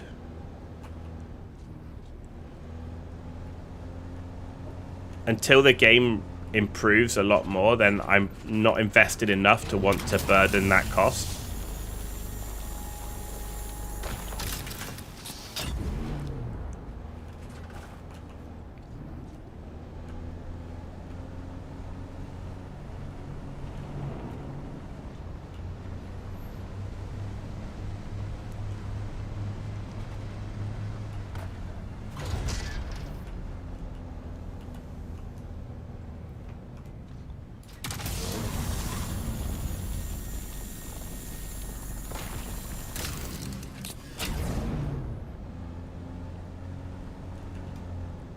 No. It's a ball lake.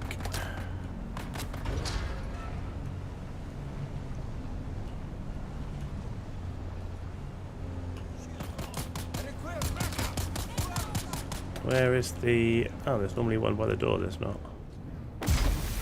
Oh, you cock! How the hell in there? How the hell in there can you shoot me with a fucking sniper? Where are you? There you are.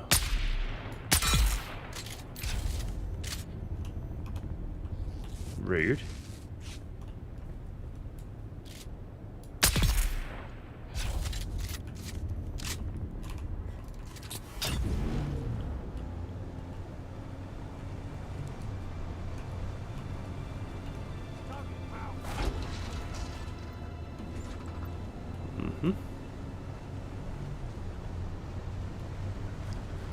There we go. Right.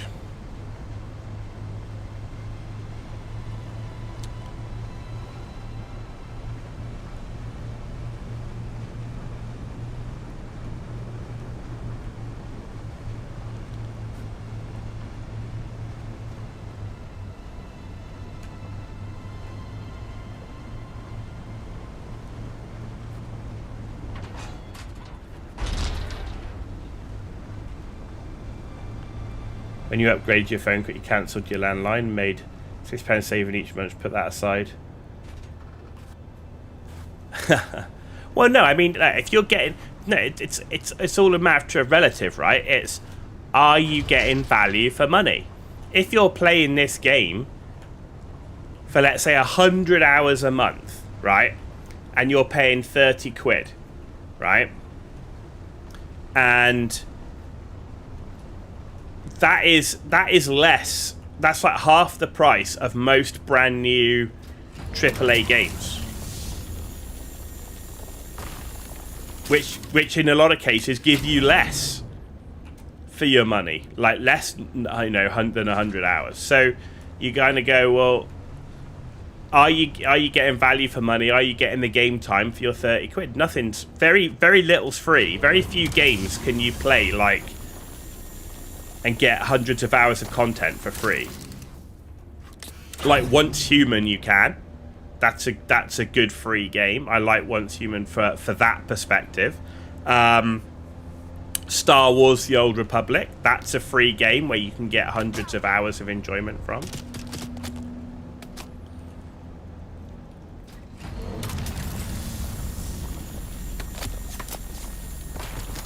World of Tanks and War Thunder, if you don't mind ridiculous grinds. Because they are ridiculous grinds.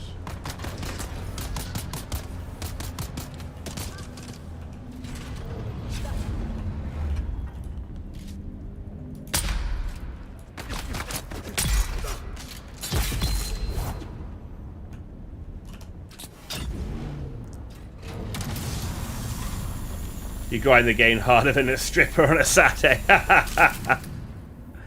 Well, there you go. So you spent 30 quid on the game rather than a stripper. So sounds like you're getting good value for money, my friend.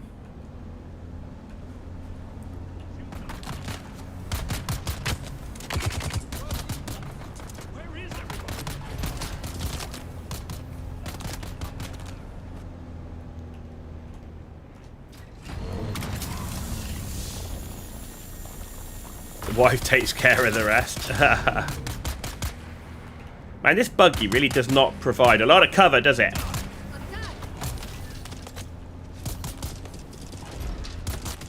It looks pretty armored, and they're able to shoot you through the back.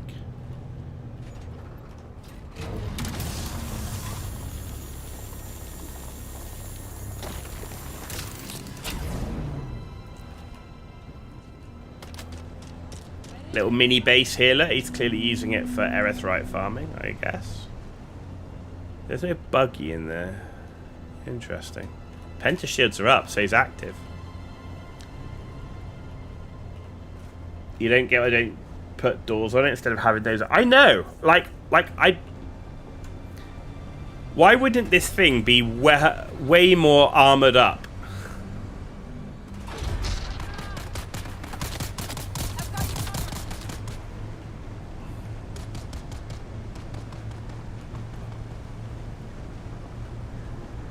Very, very odd. Very odd.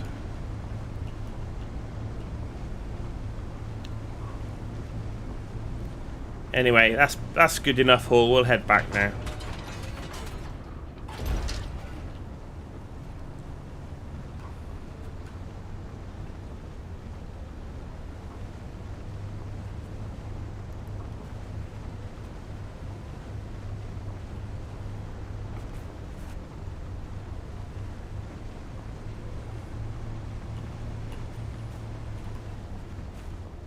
Trying to think of what other games I've played relatively recently which are totally free to play, which are like really good.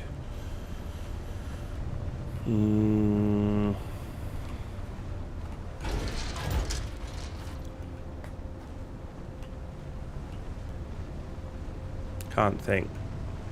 Like, if someone said to me, what would I like if I'd recommend a game completely free to play that you'll get lots of enjoyment out of.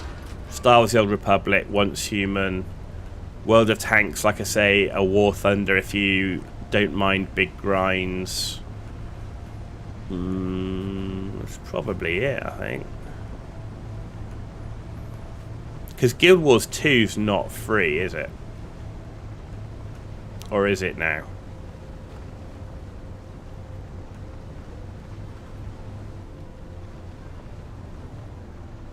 Warframe is alright to play for free if you don't mind a grind. Never played Warframe. Your base is quite a bit further than yours from here, so you usually fly in, assemble your buggy inside, drive back. Yeah, mine literally, my base is like almost next door to this, so.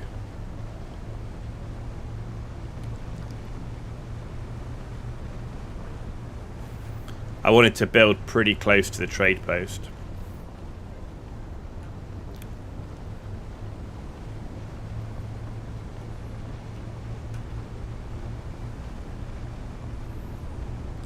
You maxed out bases in Hagar? 2 in the deep desert. I've only got 2 bases in Hagar. I've got this little outpost and I've got the main base, and that's it. I didn't feel like I need any more. I know you can build a base down in the shield area, and I guess if you're farming for like the irradiated slag, I guess you might want a base down there, but I don't. I just fly in and out of Sheol if I need jasmium and stuff. If I had it's probably the only thing I would use a carrier for, which is to carry a buggy down to Sheol for some jasmium farming, but that's about it.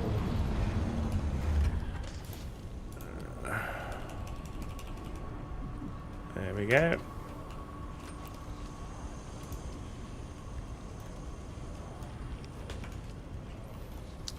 There we go. That cobalt paste can be ticking away. That water's doing its thing. Right, let's head back.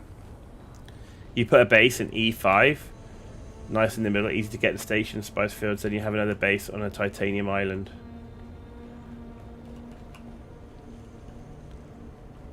That's pretty cool. Why do you have do you have your base there for processing, do you? So that you're processing straight into plastanium in the deep desert.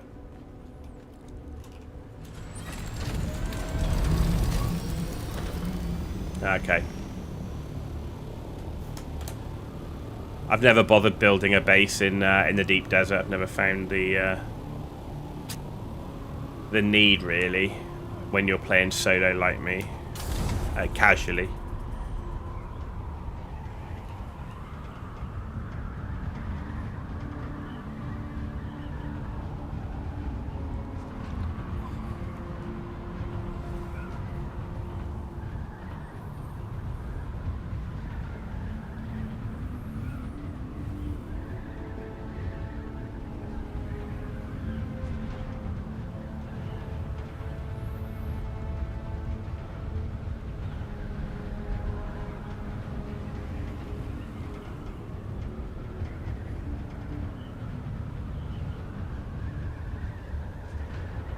It's a shame in a way that they haven't got any consumables that really require copper or like steel or anything like that now.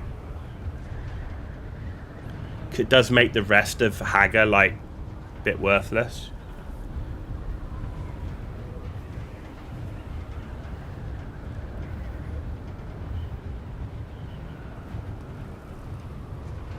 Ah, okay. Nice, that's a good idea.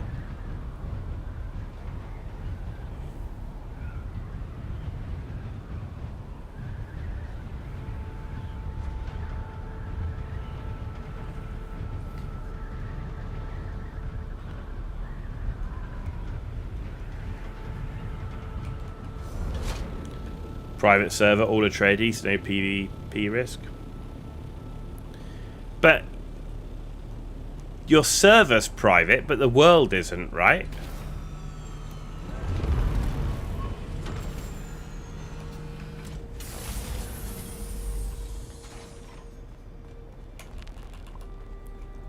The whole world is Atreides, but there's like 20 servers on each world, right? And if you've got one private server, you're saying that out of all the other 19 servers, there's no Harks.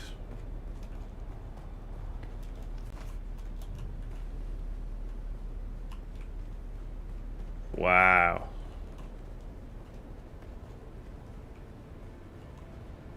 That's pretty crazy.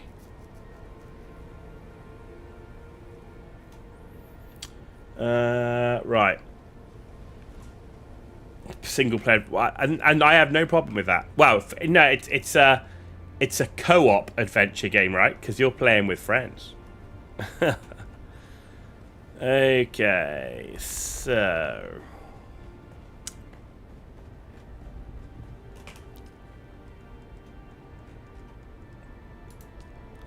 that's the first thing to make. So we're still doing spice and plastic composite. See, we haven't got any of that. That we need to make. Are we still refining spice? Or have we done it all?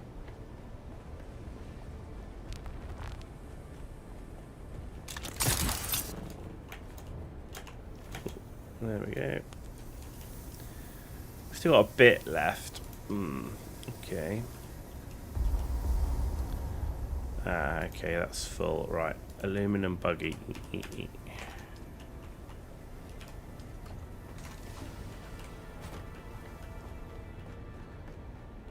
You get your thrill out of solo crawling spice and solo running berry stations.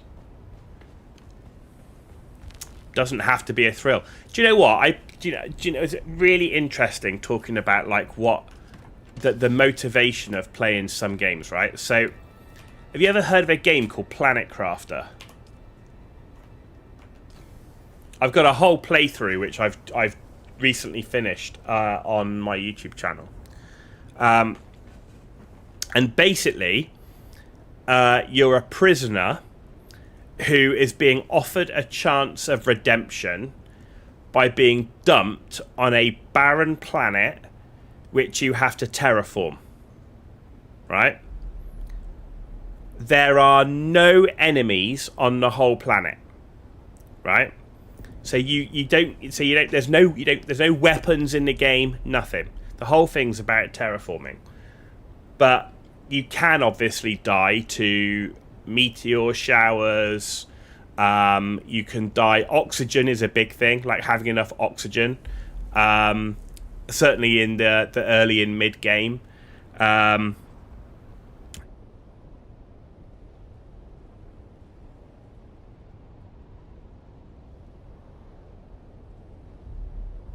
Excuse me.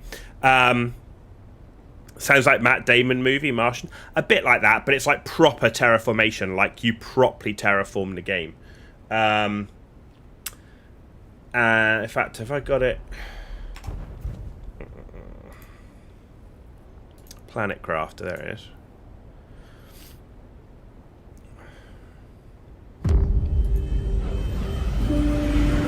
Emergency. Correct your trajectory. Imminent impact. Imminent impact.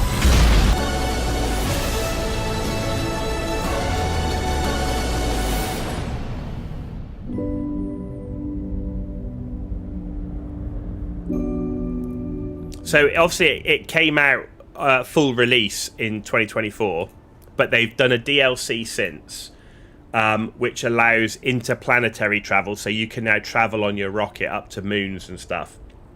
But man, the game is so chill. Is there an end to game? No, so there totally is an ending, right?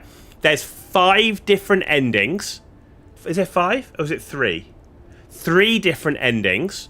There's a story element, not a big one, but it's more like an exploration and archaeology type of story. The main part of the game is terraforming the planet.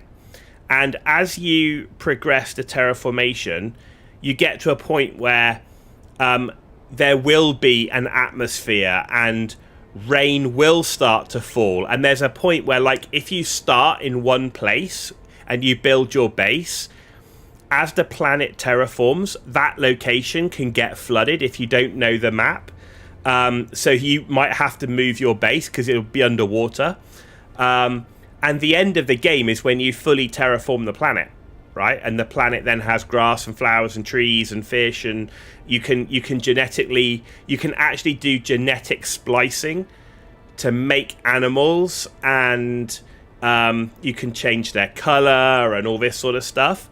But there is an end, because the end is terraformation. And don't forget, the beginning of the story is you're a prisoner looking for redemption, right? So there's a whole thing, and I don't want to spoil it, but there's a whole thing, and 3 different endings. You go there and make basically, yeah, because the resources are there, and it's like the base building is very similar to Subnautica. It's clearly there's a Subnautica theme there. There's lots of wrecks on the ground for you to explore, and as you progress through the game, you can make power cells to power up the crashed ship to then explore more of the crashed ship you couldn't earlier. There's like areas where there's been cave-ins, and you can use explosives, which you get later in the game, to like blow up the cave-in, and there'll be a wreck behind it and stuff like that. So it's absolutely amazing, and there is absolutely an end. Like, because once you've reached the maximum terraformation level, there's nothing else to terraform. So then it's like, well, how do you get to the ending? And I say I don't want to spoil it, but there are 3 different endings that are all tied into the story. And like once you get comms up, you get these emails that come through to you and stuff like that. So it's really, really good. Really good. You could only think of 2.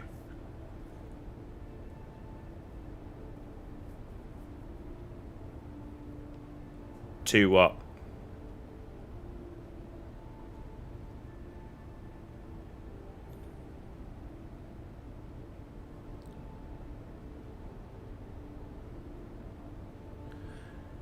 No, so because you don't know what's going on with the story. If you knew the story, and in fact, so one of the endings is very much tied into the story of when you arrive. One of the endings is very much tied into what you find when you're there, and there's another ending which is like a complete surprise, but comes through to you via emails. So there is absolutely 3 endings. None of them involve you dying. Particularly given that the DLC, don't forget, is based upon you being able to travel to moons. Because it's actually called the Moons Update, right? So there's 2 moons around the main planet. So once you've got your rocket, you're able to travel to the moons. But you can only travel locally. Like, you can't travel all the way through deep space. But do you know what? And what I was going to say, and where all this came from, this long ramble, was there's no enemies, and the only thing that gets your heart racing is when you're exploring wrecks, which are very dark, very maze-like, and your oxygen is ticking down, right? And it's, do you know what? I've had so much fun playing that game, and it's been so chill. Like, I find it so relaxing playing the game. It's like really nice. Like, the base building's cool. Like, there's so many different base building like things you can do in the game. There's an element of automation, not on the level of Satisfactory, but an element of automation in there as well. And it all came down to the fact of about what you get enjoyment of when you're playing a game, and whether you need people killing you to make it, like, you know, get your heart racing or whatever. And it's like, actually, I was surprised. Like, I was like, after playing Subnautica, because Subnautica is really atmospheric, right? And there's loads of, like, you know, monsters in the ocean, and like every time you go somewhere, you like your heart's pounding because you get eaten or whatever.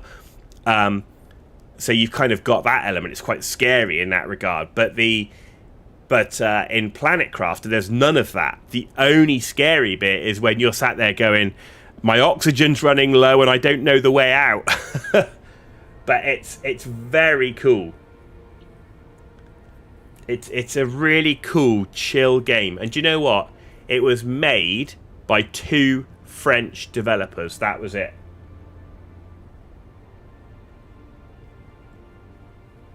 I mean, I can tell you the endings if you want. They're on my channel anyway. Do you want me to spoil it for you or not?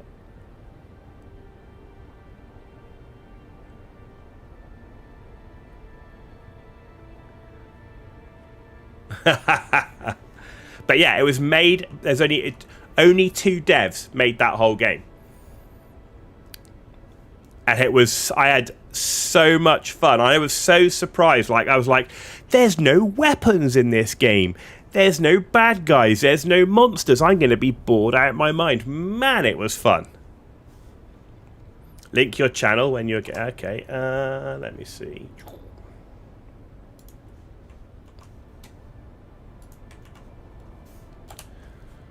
There you go.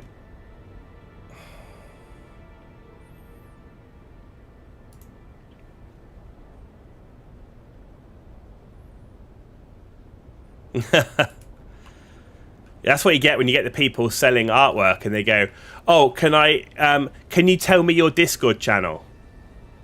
It's linked below. Can you tell me, and they ask you like 3 times, can you tell me? No, it's linked below. Go and look. It's like... Right, let's get some more water.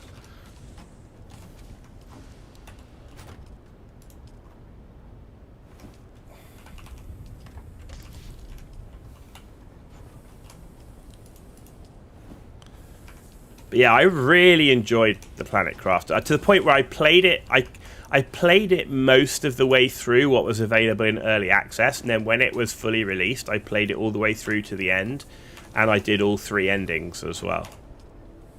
Though I haven't yet done the DLC of going to the moons, because that's not that old.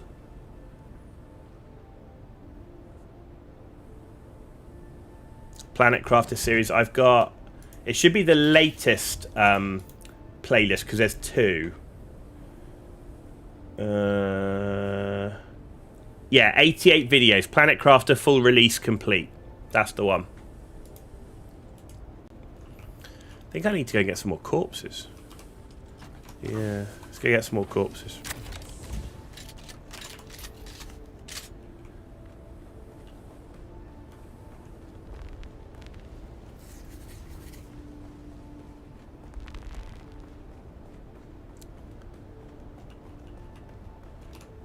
But yeah, I had a lot of fun in that game.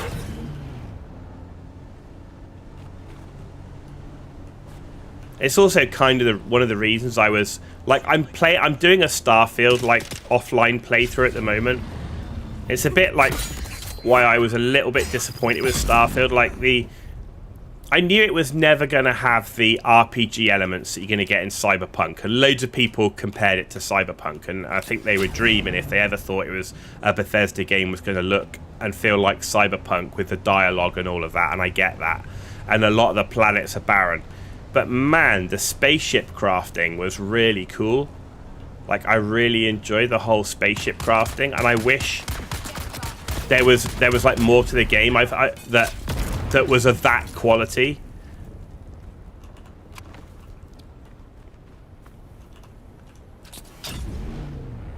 Like, because the base building is not great as well. So I've heard. I've not done much of the base building in Starfield, but when you compare it to the base building that, you know, is in Planet Crafter, Subnautica, Sons of the Forest, you know, Dune, and all these sort of games, Once Human, I mean, it's on another level.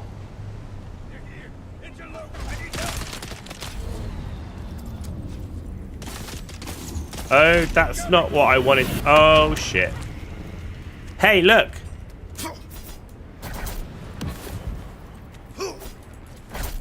Why aren't you doing the thing? Can I not do it in the spice form? Why is it not working? Oh, there you go.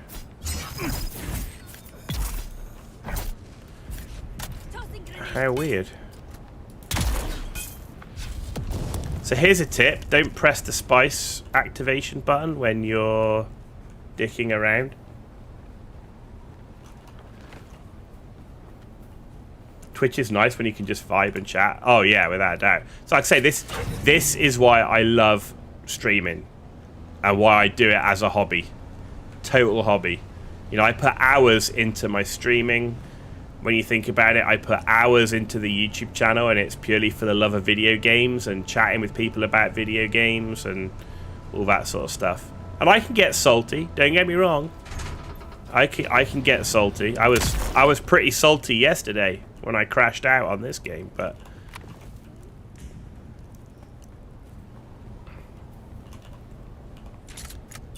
so if you want to see me salty, holy crap, World of Tanks, that is a game to make you pick your PC up and throw it out the window. The frustration in that game.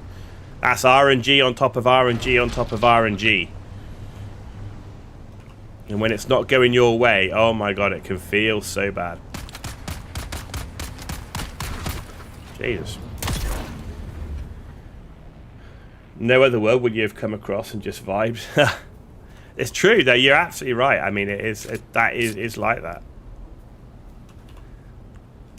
And also being able to talk about the game you're playing, like, you know, when I've been playing games like Last Epoch and Path of Exile 2, there's a few guys that come on like that know tons about the game, and you're just able to chat for hours about like different builds, different gear, because obviously those games are like really deep in the gear and builds and stuff. And you know, and it's really cool just being able to talk about all that stuff, you know, get different views from it, you know, and then they suggest something and you go try it out, and then sometimes you end up exploring together because like you're playing a character or you're doing abilities or a build that they don't normally do, so then they suggest something to improve it and you go, do you know what, let's try it out. And like it's really cool, like really fun. Been talking, you feel like you need to go remind your wife. Well, see, this is the thing, my wife isn't here, so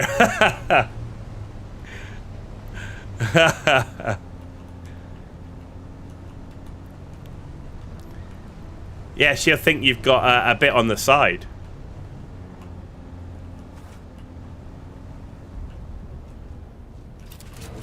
Someone's here.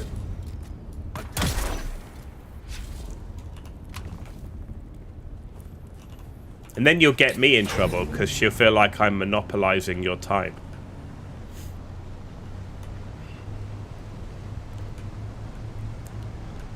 Sound effects in the pistol's great. Yeah, I like the pistol. Pistol's fun. Do you know what? The pistol is great in the lower tier areas, like just running around one-shotting everybody. It's really good. I was surprised when I first saw it, and I was like, it's got a magazine of what? I was like, oh, it's not that great. And then I started I was actually using it just to, because I had good armor and I was overgeared for the testing station and stuff. You could literally just run around just destroying people with the pistol, and it was actually really fun.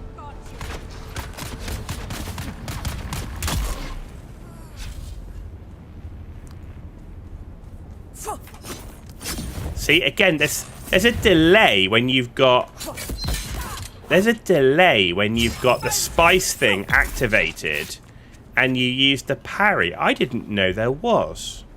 Interesting. It delays it.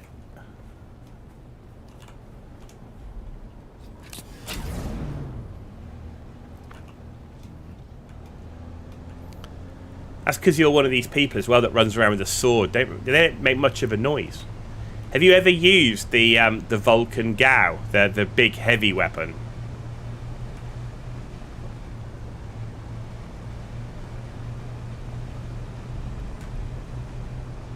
That can be pretty fun.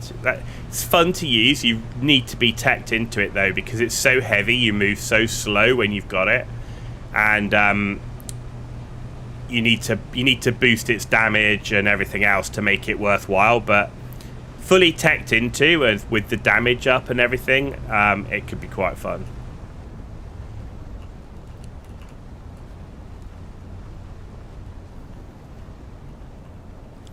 I know you have it now, but you've not ever used it in the past. Or were you a sword sniper user, weren't you?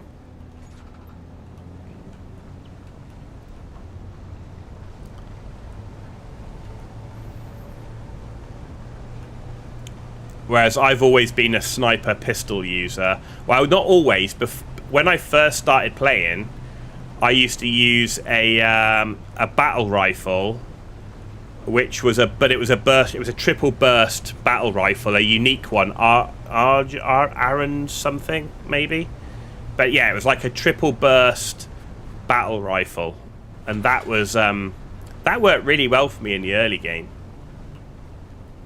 And in fact, I ended up using a burst battle rifle for the last part of the DLC story when you go into that dungeon and you fight the dragon. I used the rifle for that. Aaron's Vengeance, that's it. Treadwheel hull.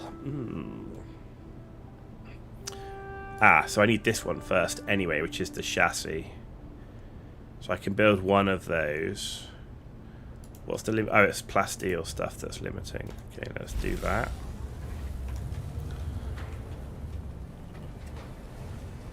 Yeah, Aaron's Vengeance. But I think the battle rifle I used on the dragon encounter was I think it was Mendek's battle rifle or something.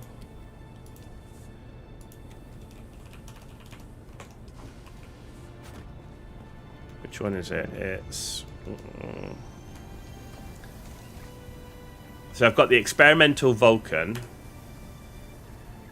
Yeah, Mendek's Rattle, triple burst. That's what I used for the end of the DLC stuff. The Dune Watcher sniper. Yeah, I don't have that. Which ones have I got in my research? Yeah, I do have a blueprint for a Doom Watcher. I just haven't made one. Partly because I don't have any spice infused plastanium dust. So I have a blueprint for one, but I don't have any spice infused plastanium. And then I've also got Ambition, which is the shotgun. But the big experimental thing is quite funny. I need is it light darts or heavy? There we go. See, my problem is, so one, you're really slow. That's how quickly you walk using it. It's too slow. But the spool up time is too long.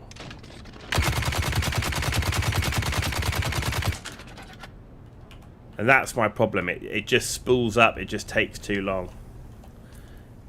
Like, it's good if you've got plenty of time and plenty of warning and stuff. So, like, I could imagine if you were completely teched into it, running that with, like, an assault rifle could work quite nicely. But yeah. Anyway, where are we? We're 4 hours done on the stream. It's 10 o'clock. I've got to be in the office tomorrow, so I'm leaving at 6 o'clock in the morning. So I think I'm going to wrap the stream up here. We've got lots of stuff done. We completed our Mark 6 Scout. We finished the end pretty much of Chapter 2. We've just got to find Noctua in a random Haga settlement. We did the Spice run, the Plastanium run, the Cobalt Paste run, which is good. So we're sitting in a good position materials-wise. We've got plenty of fuel and all that sort of thing. So yeah, I think we're in a good place. It's almost 3 a.m. with you. It's late for you. But I'm going to wrap it up here. So we're going to wrap the stream up here. And got to go to Pinnacle Station. Okay. That's where we found him the first time, I think. Yeah. But yeah, so I think we're in a good place. Tomorrow, we'll be streaming Path of Exile 2. And that will probably be with the Witch. We're doing a bit of a minion build. And we'll be playing Path of Exile 2 for the rest of the week, which will either be the Witch or the Mercenary with the Artillery Ballista. And then on Friday is release day for Battlefield 6. So fingers crossed the game's not trash, because the last couple has not been great. Have not been great. So be watching the PC playthrough. Keep you updated on that. No, well, like I say, yeah, there's plenty of playthroughs and stuff on the channel. So, and if there's any feedback, feel free to give it to me. Anything I can do to improve the channel, the quality of the videos and stuff like that, then let me know. And have a good rest of your evening. And thank you to all those watching on YouTube as well. And I will see you all tomorrow night. Have a good night.